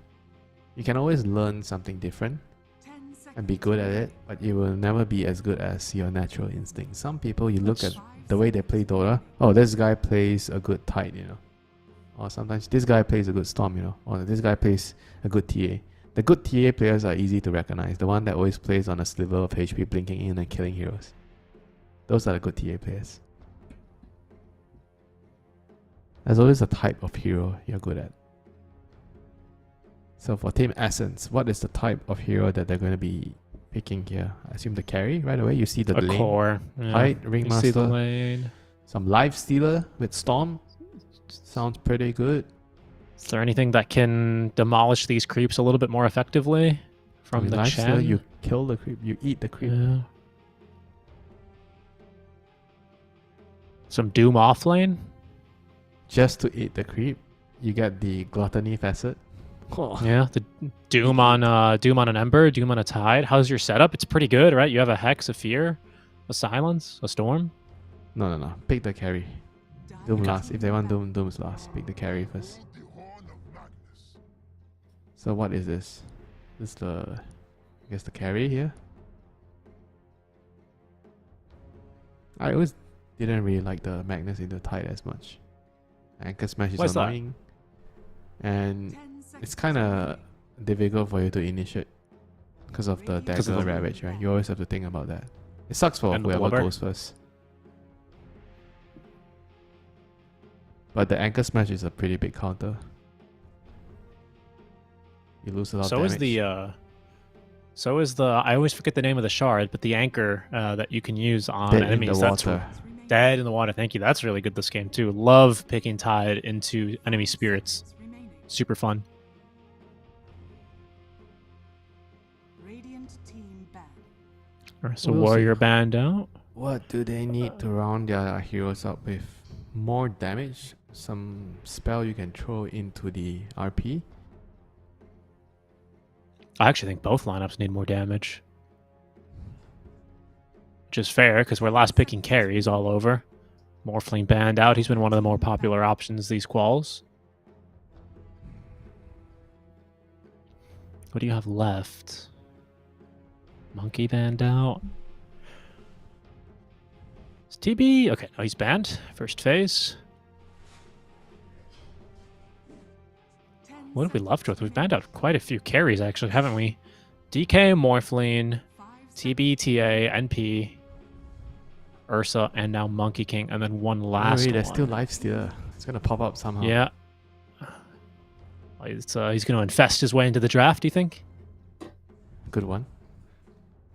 The Lifestealer is back. Oh no, the Bristle into the Tide. This is the creep killer, like you were saying. They want something to kill the creeps. Yeah, it's true. It's true, it is.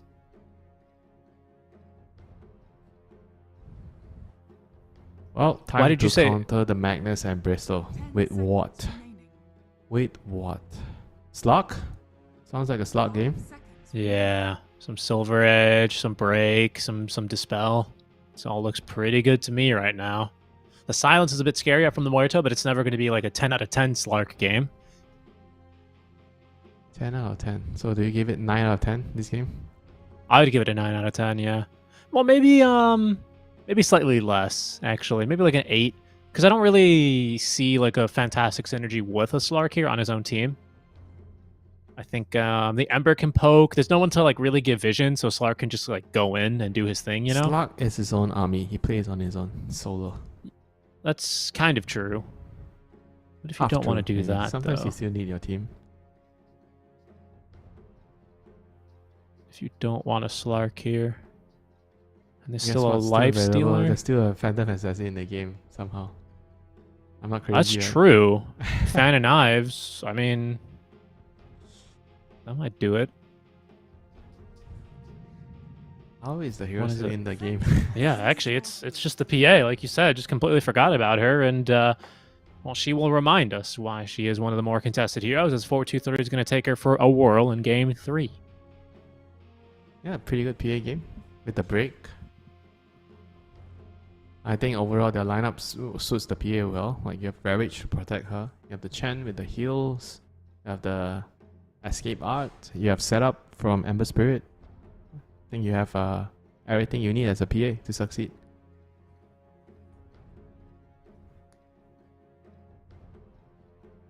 I mean, the level 15 on the Shaman is going to be very useful here against Tide and PA.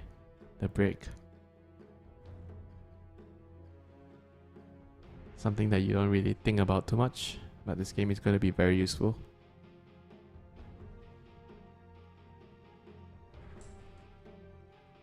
Any weird facets here so far? Everything in order? Yeah, I don't think so. Everyone always goes... Snort Rocket is like not even weird anymore because a lot of players do it. Yeah, no, everything else looks normal. Everything else is extremely standard here. Yeah, I don't know, man. I'm I don't know if Essence will have this, and I was thoroughly impressed with them for game one. You know, for me, I always it's hard for me not to root for players that have just been kicked from teams. You know, if anything, just for the drama factor, in case we see like an Essence boom bottom bracket, lower bracket finals or something like. I guess, well, I mean that still could happen actually, but I wouldn't mind seeing something a little crazy like that. But something about this draft just doesn't speak to me for them. How about the Essence Talent matchup?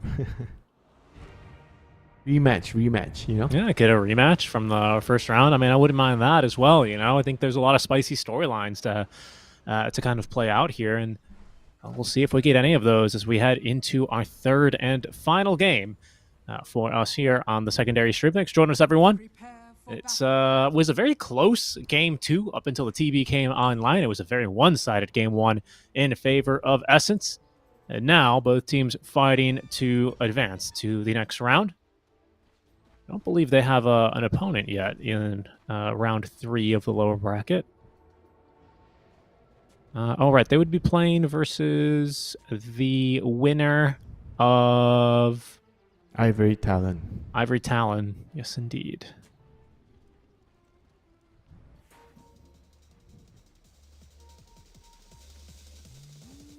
Early smoke from Essence. They're going to try and get a little aggressive here. They've planted their ward over on the high ground, and we'll set up next to the top river rune.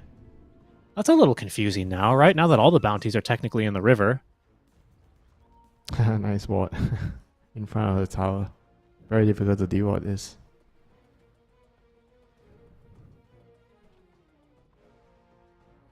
Oh no, little lag coming out. Time to restart. Quick pause for Chuan. Yeah, I played a little too many games today.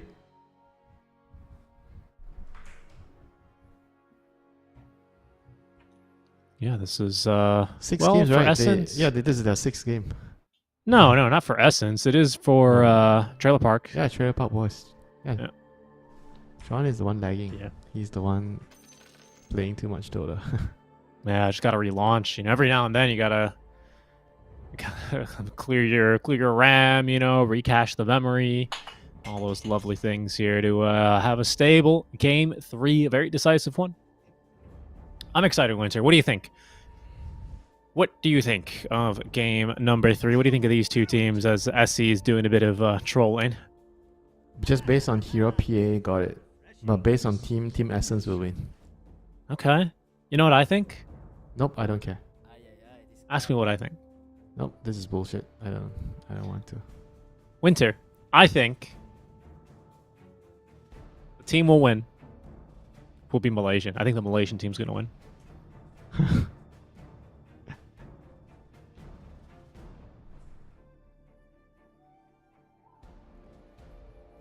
No answer, huh?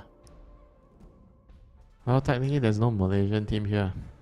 What are you talking about? Both teams are Malaysian. Huh? Both teams are Malaysian. They're all the minority in the team, you know. It's not a Malaysian team. They are like debatable. Pinoy team with some Malaysian sauce on the side, you know, some sambal on the side. Right.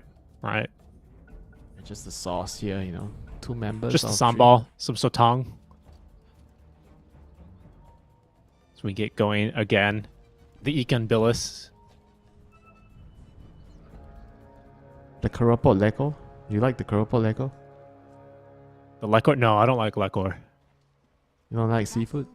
No? I just didn't grow up near an ocean, so it's not something I had a lot of access to, you know? You don't need to grow up near an ocean to like seafood. Yes, you do, because it's not in fresh. the modern world? Come on. It wasn't fresh. What do you think? You think we had fly my seafood to me money? America big, man. Chicago's like 1,000 miles from an ocean. No anchovies for you? No anchovies for me, bro. It's all beef and chicken. How about some krill? Nope. Ask 11. He loves krill. One day, look, you've been to America many times. You've probably flown over my hometown a few times. You were probably asleep on the plane. That's kind of how it works in the Midwest. A little bit too far from everything, as all 3 of our lanes. So far, a lot of early action. Everyone chomping at the bit here So get nice and aggressive early on. One day I will go to Florida. I want to see the might like it. I want to see the Yeah, gators. you might like there. it. You guys have gators in Malaysia, though. The biawaks. Just go to Sarawak, bro. They're just walking down the street over there. Yeah, not the same thing, but sure. I tried to go to the beach when I visited Sarawak, and there's a sign on the beach that says Awas.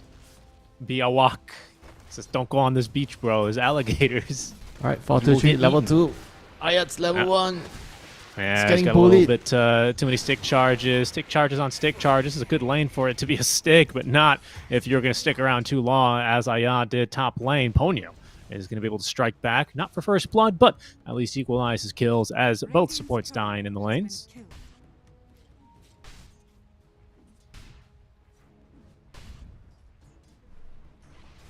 Portrait is the happy one, you know. He's the one that got the first blood. The bounty. He got the bounty. He is happy.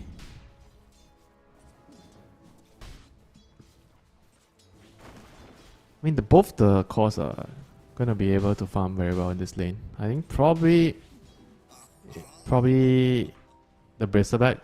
Maybe he's the one that's gonna maybe have the hardest time against the PA, because PA is so strong on the lane. But I imagine once you get more levels, it should be... You're probably not stopping the PA from farming, but the same goes for the PA. He's not going to be stopping the Bristol from farming. But sometimes when you play this out of lanes where you are at a disadvantage, you kind of need to play it like that, you know. If you try to win a lane that you should be losing, then you might lose the lane even harder. You just have to be sometimes happy with what you're getting in the lane, you know. Just try to focus on your own XP and gold. Some humility, right? Yeah, pull the wave and just, you know... There's some players, I don't know about you, but I've met players that are always trying to pressure, right? So even in matchups where they can't pressure, they are trying to force it too much, and they're going to be feeding a lot. Yeah, that's me. I'm that guy. I'm always trying guy? to fight, even if I'm playing some Phoenix at a level 1, you know? Careful here, underneath the tower. Yeah, that's going to be another kill. Ayat dies to the dagger. Yeah, the power of the Too PA, much. man. Very, very strong, the physical levels. Power up with that Orb of Blight. And Plus Cox the isn't able to do much as well. You can see SC has been just draining him of mana, keeping him dry, thanks to that's a good his point. innate, the Satyr. The Satyr is just keeping him out of service. Has to take a couple of days break, you know, for Ramadan. Recharge. That's right. He ate too much, you know. Yeah, this Cox. looks more like a Storm favorite matchup. I remember today we saw this lane one time. Storm wasn't winning. 3 times? 2 3 times? We've seen this lane a few times, I think. Ember And Storm? Ember wasn't losing this lane, right? The few times you saw it here. Oh, careful here. Shackles. Ponyo's actually going to be in a bit of trouble. Okay, the Tame the Beast doesn't quite get the kill in time as the little chicken running for his life. And there's not going to be enough mana here for a Gush to secure the kill.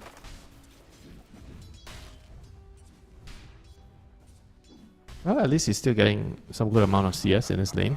I imagine it'll be hard to stop him from completely farming in this lane as the Magnus.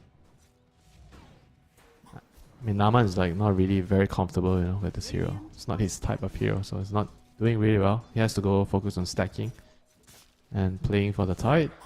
He's tipping mid instead. He wants to try to get a kill here. There's a 1 point in chains on the Ember Spirit. Yeah, Cox is getting bullied hard down bottom as well. This lane has really spiraled out of control. Not the first time we've seen a Bristle do very poorly today as well. A lot of deja vu here in this series, Winter. Yeah, that's like you said, the Chen with the mana burn is actually working wonders, you know, against the Bristleback. Like, Bristleback without mana is more or less like your glorified creep. And meanwhile, the 6-man mid has already commenced. Actually, 5-man. Chen, you're running late. It's on his way. Yep. He's just burning late. a little bit of extra mana. This classic Malaysian time, right? You tell them to come 6 o'clock, they'll be there 6:30. You know, that's what Chen's doing. Yeah. Yeah, agreed. And then you call them, and they're like, "Hey, I'm on the way. I'm just parking." I'm And then parking, 15 yeah, minutes parking. later, I'm coming. And you can't tell if they're telling the truth because the parking's really that cooked in KL. Quick kill there on to Ayad, sorry. Yeah, he got there, you know. That's what matters, you know. As he says, you know, I'm here, guys. 6 minutes, I'm here. A little bit too early, too little, too late. As the Yeah, moon you spawns can't bottom, say it's a I'm haze. absent when I'm here at the last moment. Right. What do you mean, guys? I was there when we took the group photo. Yeah, of course, you just came for the group photo and you left. Right. I'm here for the best bits, you know.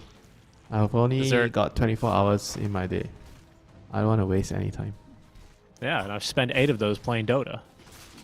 8 of those playing Dota, 8 of those sleeping, the other 8 eating. Yeah, pretty much. So make some shirt, you know. They say you gotta have balance in your life, what? 8 hours sleep, That's 8 true. hours Dota, 8 hours eat. Perfect balance. In that order as well.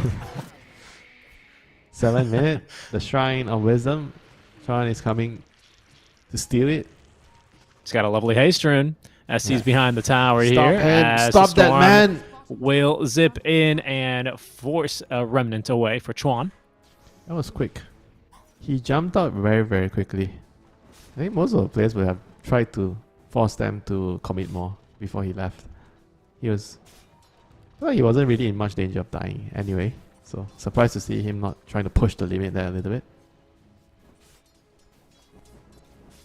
Well, are Back to you farming. suggesting that this Ember is like unkillable or something? No, but he should be using his hero more. If Okay. you have 1 Pushing the KHP, limits, finding the limits. you should be tanking to at least 800-900 damage, you know, instead of just Okay. tanking 100 or none at all. Haven't you heard Wasting some playing time. the heroes to the limit? If you're That's supposed true. to tank, you're supposed to tank. Some players are, I get it, you know, some players are just really afraid to die. So you tell them to go in, they'll like put their toe forward and pretend that's already in, you know, and just back off. Cast a Yeah, I know spell the and back feeling. off, you know. I'm sure you came across friends that play like that, you know. it Look, just pisses you off. sometimes I'm that guy as well. Sometimes I'm not gonna lie. When I have to play carry, I'm that guy. I'm like, guys, I don't want to go in. I'm gonna die. I'm a You go carry, in. I'm not supposed to die, guys. But actually, Yeah, you're supposed literally. to tank, you know. Sometimes you just have to Yeah. go in. Dota has changed so much, you know, and some habits just hard to change. Agreed. Yeah, definitely agreed. I think a Pretty aggressive.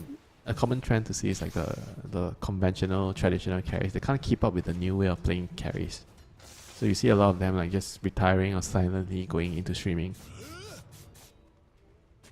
It's just tough, you know. Like you've been doing something, you've been cooking your nasi lemak in a certain way, and then now the government says no, nasi lemak has to taste like this. Now you have to change this. Right. Your sambal must be sweet instead of savory. Remove anchovies. Nasi lemak cannot have anchovies. I'm moving out of the country if they do that. It's my favorite part, man. I get so upset whenever you get a nasi lemak and What? there's like 3 Mac is Ikan Billis here. in there, bro. 4-2-3. You want to carry the game?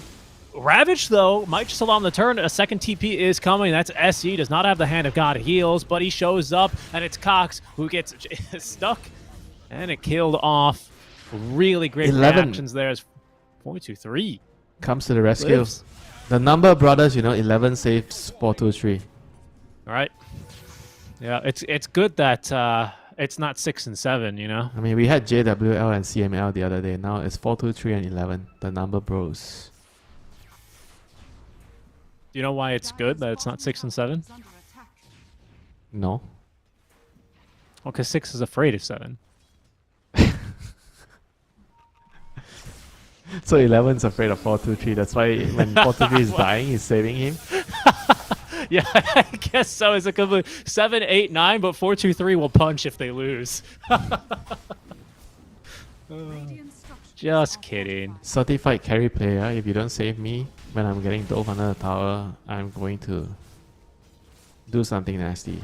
Break my items. Man, those snakes got cleaned up real fast. Team Essence not finding any luck down bottom, not finding anything in their mid kill off the Ringmaster, and well, I'm not really sure, you know? How would you read this game? It looks pretty Let me tell you even. something first. Do you know the new way to grief now? The modern no. way to grief? Mark I for don't. sell all your items and you ping it and you show your team. Are you using forgot you that, could do that. function now? Mark for Yeah, but if sale. you respawn, don't you instantly sell all of your items? Yeah, if you're you like accidentally- threatening your team, you know. You do this more, I'm gonna sell my item. A new way to grieve. I have never used Mark to sell. Normally, what I do is I click and drag my item into the shop. Dire's structures are fortified. It's not for I you, feel it's like- for your teammates to see it. I get it, but like I would accidentally activate that all the time. Look at that Croaker go. Ponyo forced to turn and shackle it for a little bit of bonus HP as Cox. He's already not in. Can they really catch anyone here? SC would be a really nice catch. Not exactly the dead shot I think they were looking for, but luckily for Ayat, it doesn't really matter. I don't know what he was trying to hit. It's a difficult spell to use, you know. Yeah, it is. It's kind of awkward. I agree when you're picking up Yeah, the when hero. you talk about a single spell that's very hard to land, then that shot is right up there. Land up there. properly. Yeah, no, it's up there. I think anyone who denies that is doing a bit of trolling. 12-minute rune spawning in soon. Could be an amplified damage rune by my count, and it is. It's going to spawn bottom, however. And The Punch players will Remnants- tell you mid hook is the hardest spell to land. They'll always argue with you. I think, yeah. I think Earth Splitter is kind of hard to land. I think all of ET spells are kind of hard to land, honestly. He's kind of a challenging hero. The Visage, Birds. Then you play something like a PA, you know, PA spells all targeted. Yeah. Dude, Sven's so hard to play, man. How do I do it? Activate my ulti? Oh, 4-2-3, in trouble. He blinked out. Oh, Gonna eat yeah. an RP. RP. This time, the dead shot, once again, not perfect, but it's okay. Does the trick. And that'll you lead can him tell. to another tier 1 tower. He doesn't have 100 games on this hero. No. Radiant's top tower. Good enough, though, on the silence. You know, that was the really important part there of the combo. They had enough damage anyway. Just making sure he couldn't leap away. Yep, I agree. Storm Spirit trying to go after his brother, his older brother, chasing his older brother. You don't think it's his older brother? I think it's his older brother. 11, he's going to walk right in there. He's got a Ravage, actually, so he's got nothing to be afraid of. Very good silence, though, on the calling. Might allow Akashi to escape. The Ravage does actually still catch a few heroes here, but Akashi chains, dead. two I mean, heroes. his tier 1 tower. Perhaps they've gone too far. The Wheel of Wonder does good to catch both supports, but it's going to leave Mac alone as he zips underneath his tier 1 tower away to safety. Ponyo doing what he can here, but surrounded by 4 heroes. All he can really do is turn into a chicken and then die. Very nice. Bringing in the numbers has been the name of the game, you know, so far. That's very, very good execution by Trailer Park Boys. Securing the tower. The spell usage with the Ravage plus the Wheel of Wonder to secure the fight. I mean, you're starting to see like this like auras, you know, coming into play. The drums and the Chen Hill, Tide Blats, you know. I mean, you look on the Team Essence side, they don't really have any auras, you know, so they're way weaker at the moment. When it comes to the 10 hero battle, the Royal Rumble.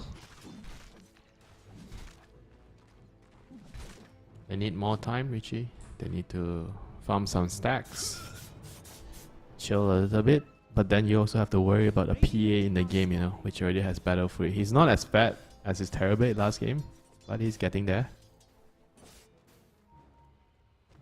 Yeah, it's getting scary here. Yeah, you don't really Maybe actually have any good answers into the PA later when it goes late, No, you know, it's just- if you're Team Essence. Dire's bottom tower is under attack. Yeah, I was thinking about that, especially with the way that the Bristles kind of kicked off this game. He's not like insanely far behind, but he's also nothing really to be afraid of at the moment.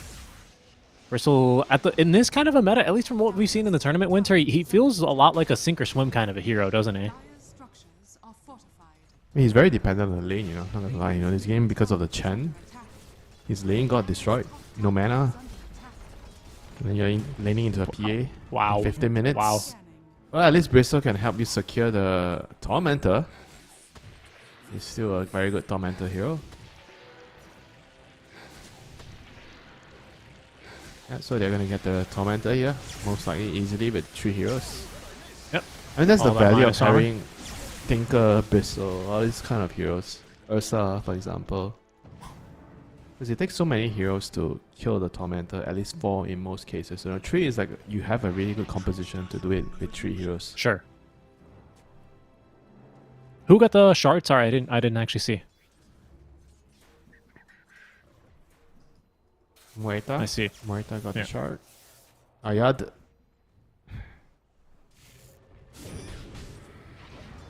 Oh no. All the skeletons, they've died. The double Hill Troll Summoners deleted that Tier 1 tower. That was so fast, actually. As he trying to maintain the lanes, push out, at least in this top part of the map. Give his PA a very, very safe buffer space. Actually is still playing here up with the Ember. Norman as well back to support. They might be able to find an opening. Bristle's not going to be too easy of a kill here with the Vanguard. Yeah, he's really low in mana though. Yeah, that's a good point. Look at the tower, dude. Oh my Rally. goodness. Rally. Attack damage like- increased by 30. Wow. Yeah, that'll do it. That's a lot of rallies. Bottom tower is under attack. Well, Mac wants a piece of the action though. He has a shield rune. It's coming close. One creep away from level 12.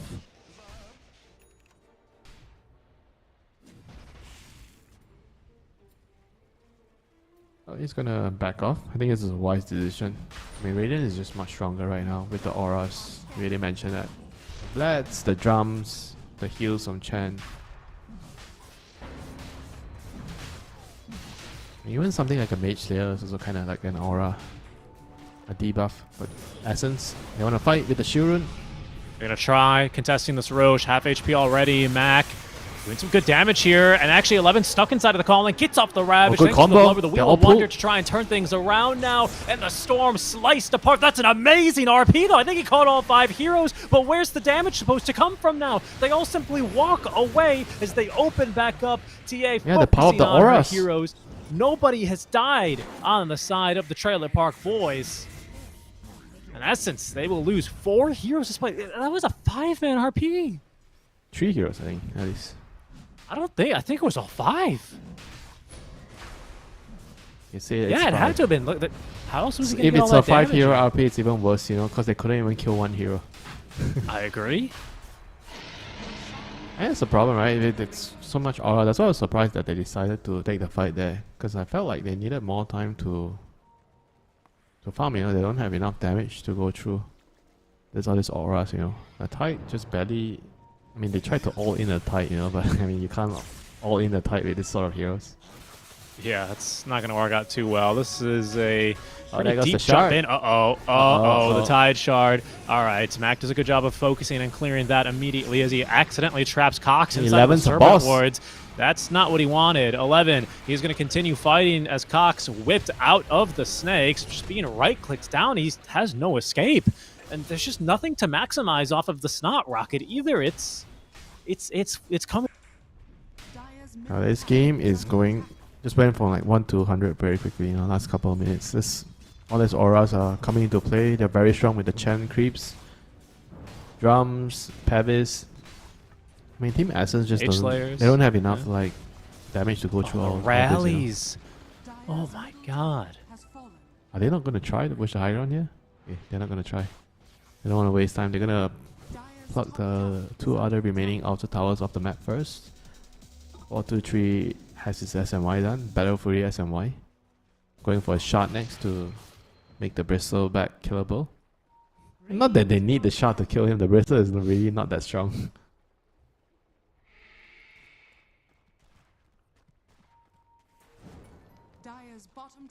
Things are definitely going very well for the Trailer Park Boys here. They're moving really well, playing around the auras super well. Narman has the Rod of Aethos, so he can set up a combo anytime he sees a hero. Dire's courier has been killed. Dire's bottom tower has fallen. They're gonna smoke. For They Essence, want to though. hunt them down here. It's They're only a showing- 5k. Yeah, it's only a 5k lead, but it's a very big lead at this stage, you know, because Yeah. of the auras and the way the heroes work. Essence need a long time to be ready, and at the same time, right, you have a PA, which is gonna secure you the late game. Oh, Mac. Oh, uh-oh. Straight into the Wheel of Wonder, whipped away from it, and, well, that will be an easy That kill will be there. an It's, 11. Can he be punished here? Nope, he's just gonna walk out, you know. Like they were baiting 11 all the way bot, you know. Oh, they might lose the creeps, Oh, though. PA is I coming actually don't back. think so. I think Cox has to run. Hit by the Searing Chains. 11 might be able to spit on him in a few more seconds. The body blocked. Okay, they actually have the anchor now attached to this bristleback, and there's just no support for him. A perfect calling still does nothing. Okay, they get Narman on the other side. It's something, but they're going to start poking up high ground, and they use the Glyph Winter. As soon as the next creep wave comes in, maybe even before with the rallies, they're going to get in there. Tower's going to die very quickly here. Oh my goodness, look at it go. Okay, very good. Clearing the skeletons. It does buy them some precious time. But that is now the tier 3 tower down for the count. Creeps being cleared. And with the Magnus missing off the map, they don't want to get skewered too far into the enemy base. That is a way for the Trailer Park Boys to lose this game. Too much over-aggression. A quick kill onto a PA if she's skewered near the fountain. That'll certainly be easy this early on into the game. But the lead is starting to explode. They have to do something about it here. Essence, maintain control over this game. That's the goal for them here. Mac is going exploring. He has a shield rune and an amplified damage. This would be a great time to fight. But at the moment, he's got to run for his life. Radiant's top tower is under attack.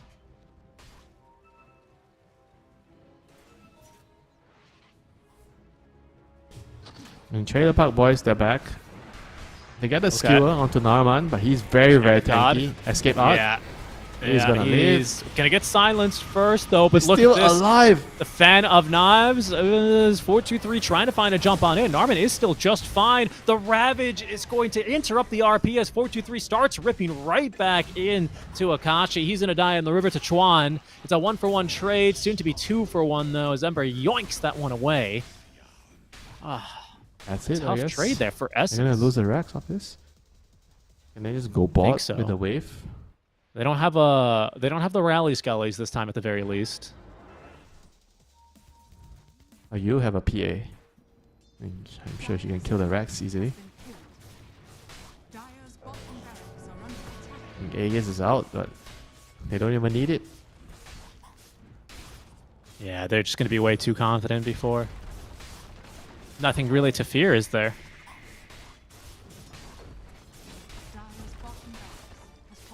Yeah, there's just one lane Rex down, you know. Very, very tough situation to be in for Team Essence right now. They have to make a stand somehow. I mean, they can't just give up the next Rex, you know.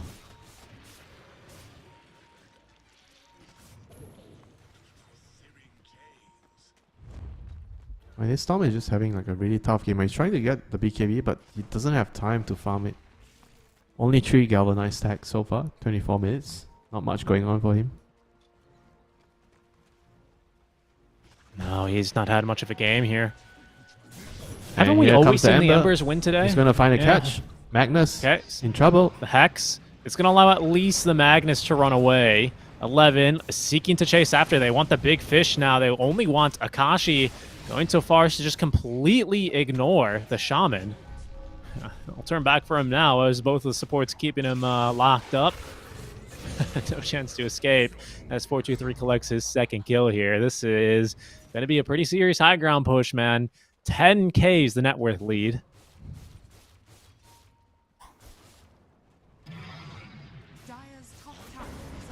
I mean, they can't even touch the PA.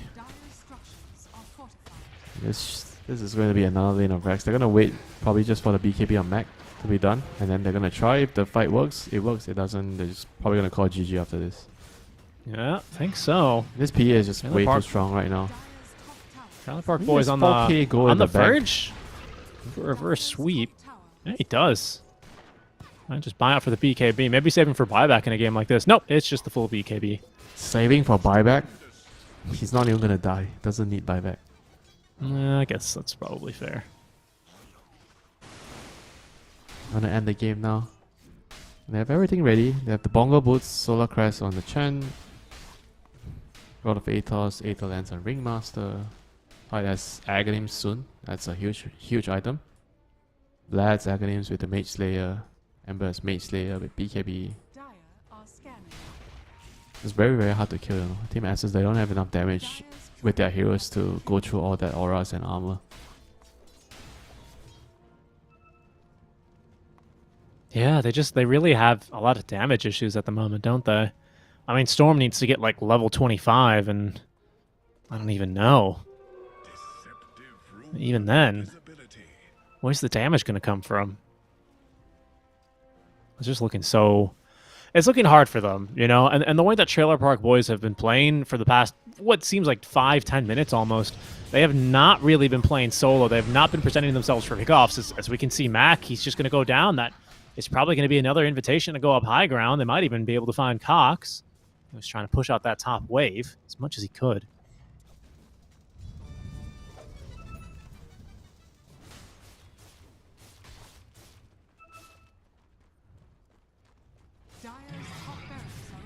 Man, they don't have buyback on Storm, so like, I guess they kind of have to just give up another lane and just hope for the best for the last one. Defend the mid lane. Just one fight, you know. They're probably gonna try one fight at least. I mean, how the fight is supposed to look for them? They need Bristol to kind of bait in front. Try to hope that the 4-2-3 goes on the Bristol and then the Storm jumps the backline with them together with the Magnus. Something along those lines, you know. They need to try to isolate their hero with the skewer. Try to put Bristol in front as a bait. Create some distraction and then maybe isolate the supports, right? You skewer the supports in one by one because you don't want to be skewering in the Tide. You can't skewer in the Ember. You don't want to touch the PA. So you have to kill the Chen and the Ringmaster first, especially the Ringmaster, before he boxes his teammate. And you can't kill them. It's just getting so difficult as well for this. I don't know. I feel like the Trailer Park Boys, yeah, like the positioning has been superb. Yeah. I know. But it's, I don't know. Do you think they should try for a Roche contest right now? It might already be too late. It's too late. It is too late. It's too quick. I mean, if they have a choice, they are obviously going to want to fight there, you know, with the RP and hope for a good one.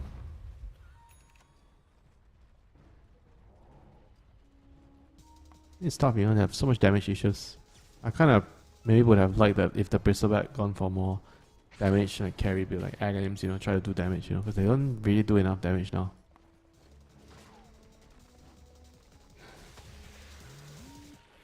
Speedy rune of haste.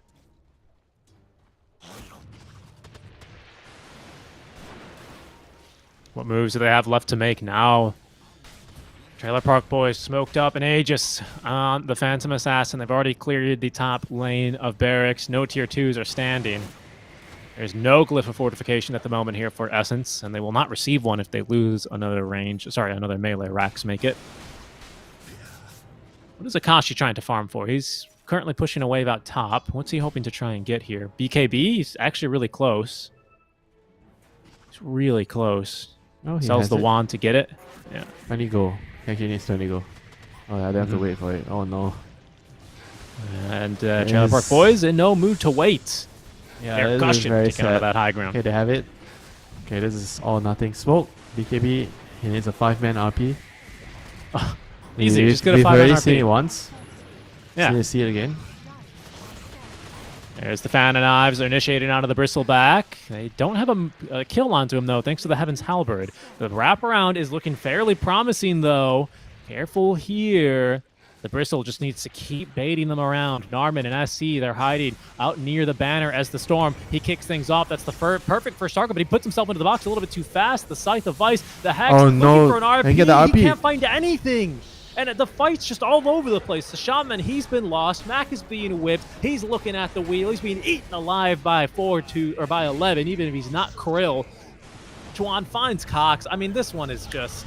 that might be over here. They still have themselves an RP to play with. Let's see if they can find anything. A second buyback now. It's the Trailer Park Boys. Looking to get a little bit more organized. That's going to be a pretty decent jump. Oh no, but the bash instantly! RP does come out, but where's going to be the damage now? They can't even get through SC. The Ravage comes through. There's the Hand of God. Back is dying. They've already lost the Magnus, and that is going to be GG. Well played.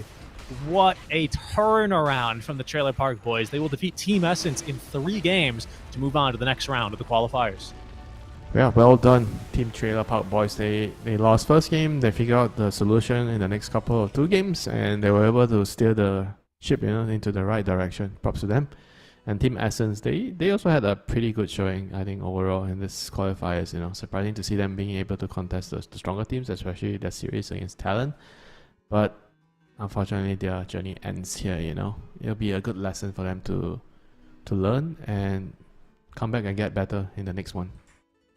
Yeah, definitely. Unfortunately for them, they will probably have to wait until the EWC qualifiers. As again, this is the last event that you can earn points. That isn't EWC for this year's ESL Pro Tour. Looking a bit tough for them here, but good job to the Trailer Park Boys, honestly, and a really good bounce back after Ivory defeated them 2-0. A lot more fight in these guys than I had given them credit. And, well, we're going to have to see how they face off versus Talon Esports, but not until tomorrow. That's going to be their match later tomorrow. For today, Winter, we're actually all wrapped up here for this stream. Like we said earlier, there's no need to play the BO5 Grand Finals because 2 teams from SCA will qualify. So in an hour from now, the Mongols and Boom Esports will be facing off over on the Storm stream. So you guys can tune in there and make sure you catch the action. Tomorrow, Winter and I return for the lower bracket finals to qualify our final team. Winter, any last words of wisdom now before we let the people go?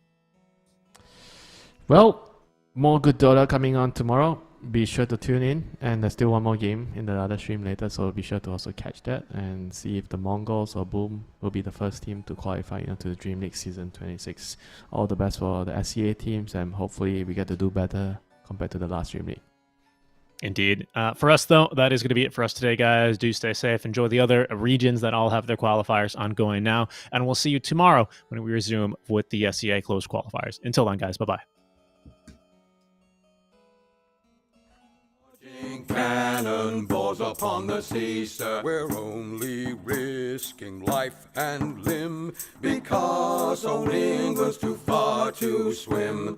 But we would chance an iron arm or leg for just one keg of good old English ale, sir. Just one keg of good old English ale, sir. Many days and many lonely nights without one woman hoving into sight, sir. Now it won't be long till we see our wives and sweethearts lined up on the quay, sir, with their arms all open wide. But we will push them gently aside, for they will have to wait for us until we've had our fill of good old English ale, sir.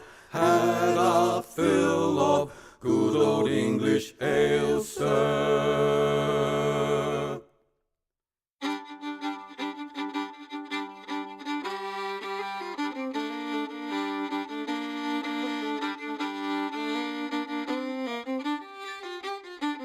There were 2 little sisters a-walking alone, hey, the gay and the grinding. 2 little sisters a-walking alone by the bonny, bonny bowls of London. And the eldest pushed her sister in, hey, the gay and the grinding. Pushed her sister into the stream by the bonny, bonny bowls of London. Oh, she pushed her in and she watched her down, hey, the gay and the grinding. Watched her body floating down by the bonny, bonny bowls of London. Oh, they laid her out on the bank to die, hey, the gay and the grinding. For with the fiddle came riding by the bonny, bonny bowls of London. And he made some strings from this yellow hair, hey, the gay and the grinding. Made some strings from this yellow hair by the bonny, bonny bowls of London. And he made fiddle pegs from a long finger bone, hey, the gay and the grinding. Made fiddle pegs from a long finger bone by the bonny, bonny bowls of London. And he made a fiddle out of her breastbone.